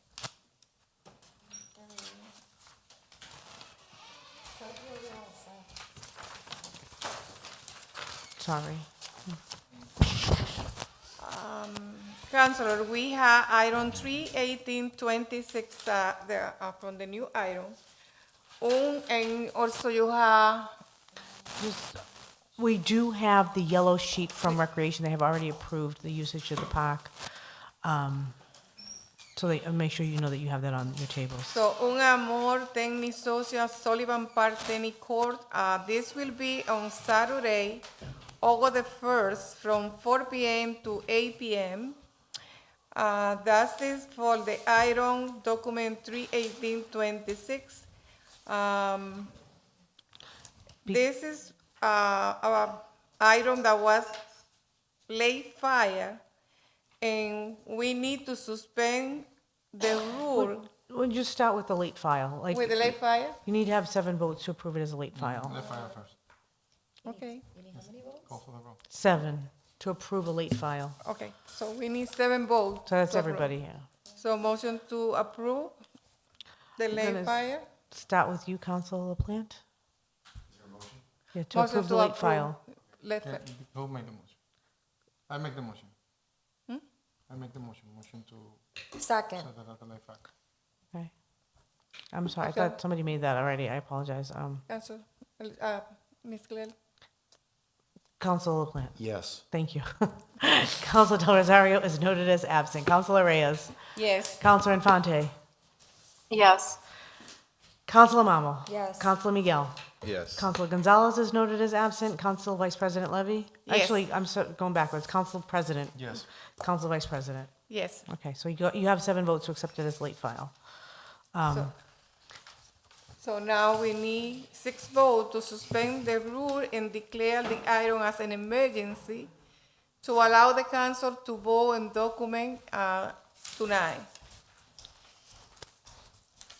We need 6 or 7? We need 6 on this one now. Now we need 6. All right, call the roll. Councilor Gonzalez is noted as absent. Councilor Miguel? Yes. Councilor Marmal? Yes. Councilor Infante? Yes. Councilor Reyes? Yes. Councilor Del Rosario is noted absent. Councilor LaPlante is noted as absent for the vote. Council President? Yes. Council Vice President? Yes. You have 6 votes. And Now we have a motion to approve Yeah. item 31826, Un Amor Tecnisocio at Sullivan Park Technical, Saturday, August the 1st, from 4 p.m. to 8 p.m. Motion to approve. Second. you just Roll. need 5 votes on this. Yes. Is that with Roll. Councilor LaPlante, who's noted as absent for the vote? Councilor Del Rosario, who's noted as absent. Councilor Reyes? Yes. Councilor Infante? Yeah. Councilor Marmal? Yes. Councilor Miguel? Yes. Councilor Gonzalez is noted as absent. Council President? Yes. Council Vice President? Yes. Perfect. So You got item 7. 318 is already approved. Great job. All righty. Going back to top of the agenda, el martillito. Oh, martillito. Back to the top of the agenda. Councilors, any table matters that you want to discuss? I hear none, so let's go to new business. Item 28126, appointment of William J. Maloney to the second assistant to the city attorney. That's going to personnel committee. Item 28226, reappointment of Douglas Howard Jr. to the Lawrence Municipal APR. That's going to the personnel committee. Item 28326, reappointment of Dania Amador Matiz to the Lawrence Municipal APR Commission. That's going to the budget personnel committee. Item 28426, reappointment of Dionisio Cruz to the Lawrence Municipal APR Commission. That's going to the personnel committee. Item 28526, reappointment of Ernest Countermash to the Lawrence Municipal APR Commission. That's going to the personnel committee. Item 28626, appoint Alexander Diaz Lara to the Lawrence Municipal APR Commission, and that's going to personnel committee. Item 28726, appoint of Juan Miguel Lopez to the licensing board. That's going to the personnel committee. Item 28926, appoint of John Manuel Regal to the board of registrars. That's going to the personnel committee. On this next item, just as a point of, I don't know, clarification, Item 289? 290. Okay. Item 29026. Yeah, Madam Clerk. Thank you, Council President. The police department and the fire department are both accepting a car seat award through this which is the federal fiscal year 2026 Child Passenger Safety and Education Assistance Program. It was filed by the police department. They're asking us if we can amend it to say authorization for police and fire to accept and distribute the car seats. So the request is just administrative to authorize the renaming of the document. So that's kind of something that you can do at your discretion, Council President, if you don't Yes, mind we doing will that. do that. We will name it as both of their departments. Perfect. Thank you. And that's all. You gonna send that to Budget and Finance? Yes. Item 29026, authorization for the police and fire to accept and distribute car seat award through the fiscal year 2026 Child Passenger Safety, Education and Assistance Program. That's going to the Budget and Finance Committee. Item 29126, authorization to spend $177,400 intersection safety signals equipment grant, part of the vulnerability road user program. That's going to the Budget and Finance Committee. Item 29226, authorization to spend $250,000 earmarks from Representative Frank Moran to supplement costs associated with the city bridges projects. That's going to the Budget and Finance Committee. Item 29326, request to discontinue the use of Hobart Place as a municipal way. That's going to Go to ordinance or to Ordinance housing? Committee and Housing Committee. You want to send it to both? Yeah, let's send it to both. Item 29426, resolution adopting a Vision Zero policy to eliminate traffic fatalities and serious injury. That's going to Ordinance Committee. Item 29526, Children's Day flag football and backpack drive at Kane Park. That's going to Ordinance Committee. Item 29626, Chicos Summer shout out back to school event. That's going to Ordinance Committee. Item 29826, request a sidewalk access for retail sales at 2 East Haver Street. That's going to Ordinance Committee. Item 29926, no parking at Saratoga Street, west side between Sunset Ave and Arlington Street. That's going to Ordinance Committee. Item 326, handicap parking at 428 Andover Street, and that's going to Ordinance Committee. Item 30126, handicap parking at 99 Berkeley Street, that's going to Ordinance Committee. Item 30226, handicap parking at 66 Elm Street, Ordinance Committee. Item 30326, handicap parking at 36 Haylands Ave, that's going to Ordinance Committee. Item 30426, handicap parking at 67 Eamon Street, Ordinance Committee. Item 30526, handicap parking at 22 Reservoir Terrace, and that's going to Ordinance Committee. Item 20626, handicap parking at 83 Warren Street, Ordinance Committee. Item 30726, handicap parking on 125 West Street, Ordinance Committee. Item 30825, remove handicap parking 16 Boswell Street, Ordinance Committee. Item 30925, remove handicap parking at 25 Durham Street, Ordinance Committee. Item 31026, 50-minute parking at 107 Union Street, Ordinance Committee. Item 31116, amend a no parking ordinance, 1036-010, Hampshire Street East Side from Arlington Street to Lawrence Street, Ordinance Committee. Item 31226, 15-minute parking, 513 Hampshire Street, Ordinance Committee. Item 31326, new employees, disclosure of conflict, election worker, that's going to Ordinance Committee. Item 31426, city employee, disclosure of conflict, Ordinance Committee. Item 31526, city employee, disclosure of conflict, election worker, Ordinance Committee. Item 31626, city employee, disclosure of conflict, that's going to Ordinance Committee. Item 31726, city employee, disclosure of conflict, election worker, that's going to Ordinance Committee. Councilors, there is any other items?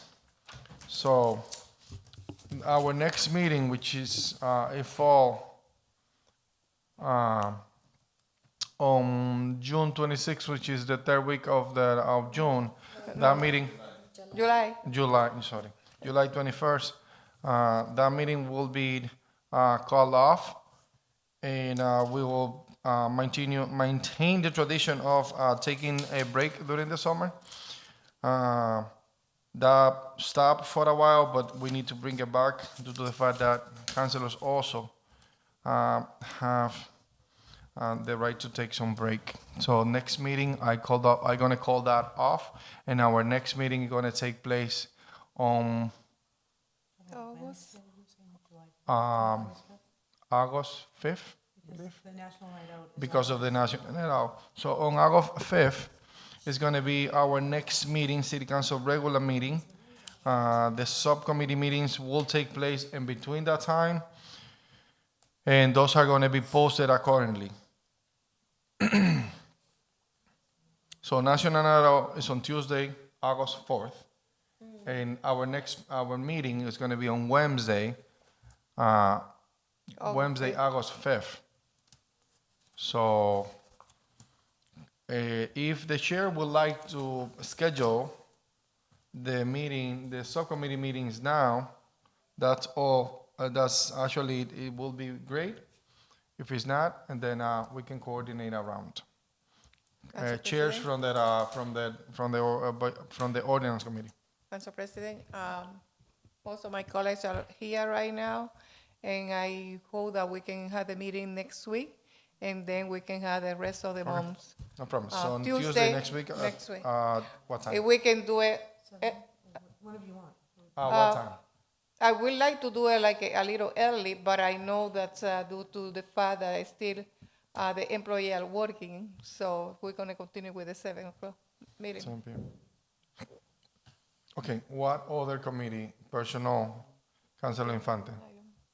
So personnel committee, she will get in touch with Teresa to coordinate about budget and finance and personnel. Any housing, there is one item on housing. Yes, I'll do it for next week. What day did you already choose? Tuesday. Tuesday. I'm gonna do Wednesday, On Monday. for 15. Can I do 6 p.m.? Is everybody okay with 6? Yeah. Could we send correspondence to Dan Halloran on that one item? And Senator Payano on that housing authority item? I don't have the exact item numbers. Yeah, we got it. We're gonna address that. Just for clarity, we just have one item in housing here? One item for Yeah, this that's agenda. fine. Yeah. So We're gonna have 3 in total. Wednesday, the 15th at 6. Wednesday, The okay. 15th? At 6 p.m., no problem. All right, any Council other President. committee meetings? Council President, I just want to call to your attention document 28126, the appointment of William Maloney, second assistant attorney. That is unlike the other ones, which are boards and commission. That is an appointment. I think the 30-day clock starts running for those kinds of appointments. So I know you're trying to get it scheduled in August for your next meeting, but you may want to do the math just to make sure you get it done. Okay, there's a couple of things that we can do. Personnel meets between now and the 5th, you'll be okay. Look, I'm just throwing it out there that there's not a lot of margin for, we have one meeting, so it's not a margin. Right around. Let's do the math very quick. Otherwise, we can pull up a committee and without prejudice. Sure, so today is July 7th. So July 7th. So let's count the days. I know that. Okay, so she's gonna be, Stephanie's gonna be out a couple of days. When did they submit it?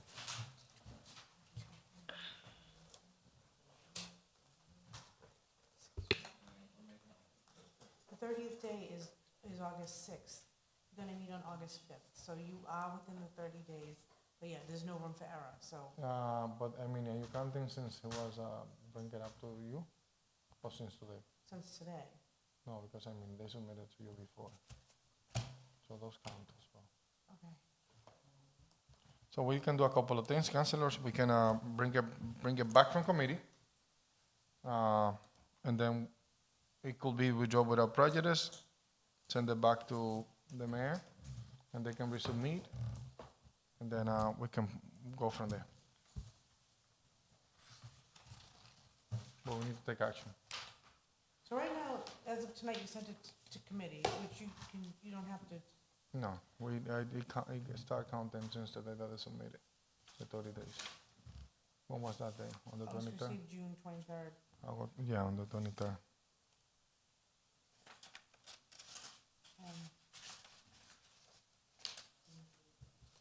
So, you want to have a meeting just on this one item, whatever you guys want to do. The 23rd is going to get you, or we can bring it back from committee.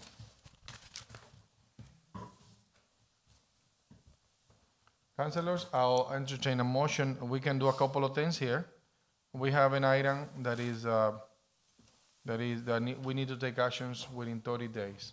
The item was submitted to the council on June 23rd. That means that on July 22nd, around that time, that's the last day for us to take an action on it.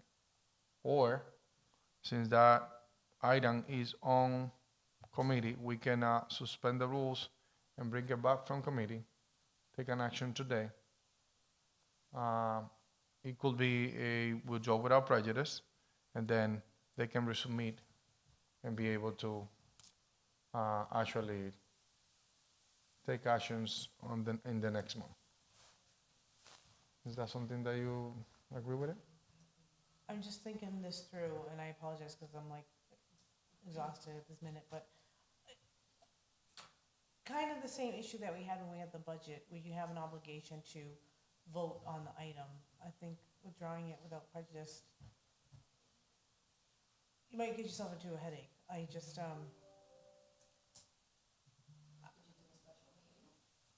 you can do a special meeting. And then we.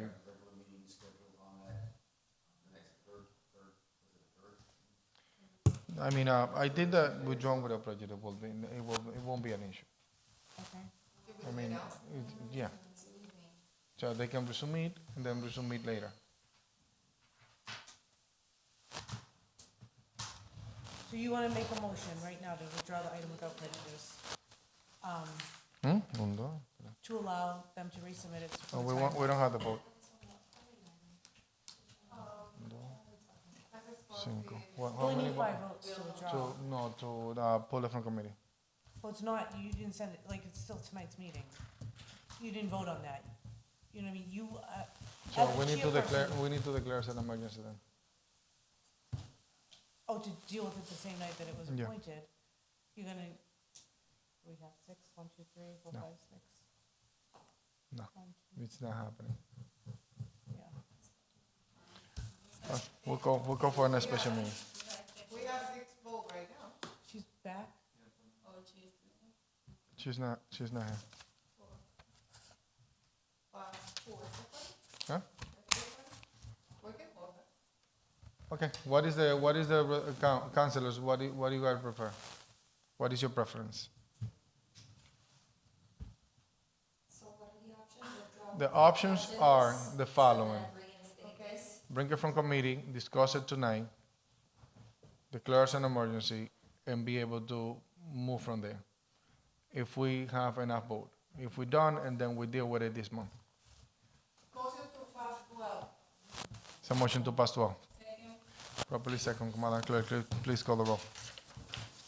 Councilor Infante's gone, so you can by voice vote. Okay, all those in favor, please say aye. Aye. Any nays? Nay. Madam Clerk, please call the roll. Councilor LaPlante. No. Councilor Del Rosario is noted as absent. Councilor Reyes. Yes. Councilor Infante is noted as absent. Councilor Marmal. To go past midnight. Yes. Councilor Miguel. Yes. Councilor Gonzalez is noted as absent. Council Vice President. Yes. Council President. Vote yes, motion carries. Okay, we are going to call for a special meeting anytime next week to deal with this, with the appointment. We're gonna read the ordinance and then we're gonna call for a special meeting. It could be through Zoom. Yeah, could we finalize this already? All right, councilors, can I get a motion to adjourn? Motion to adjourn. There's a motion to adjourn, properly second. Can I hear a second? Second. Properly second discussion, there is none. All those in favor, please say aye. Aye. The ayes have it, thank you. No, we should never accept it. What was that? We should never accept that. I'm sorry. You think that that's.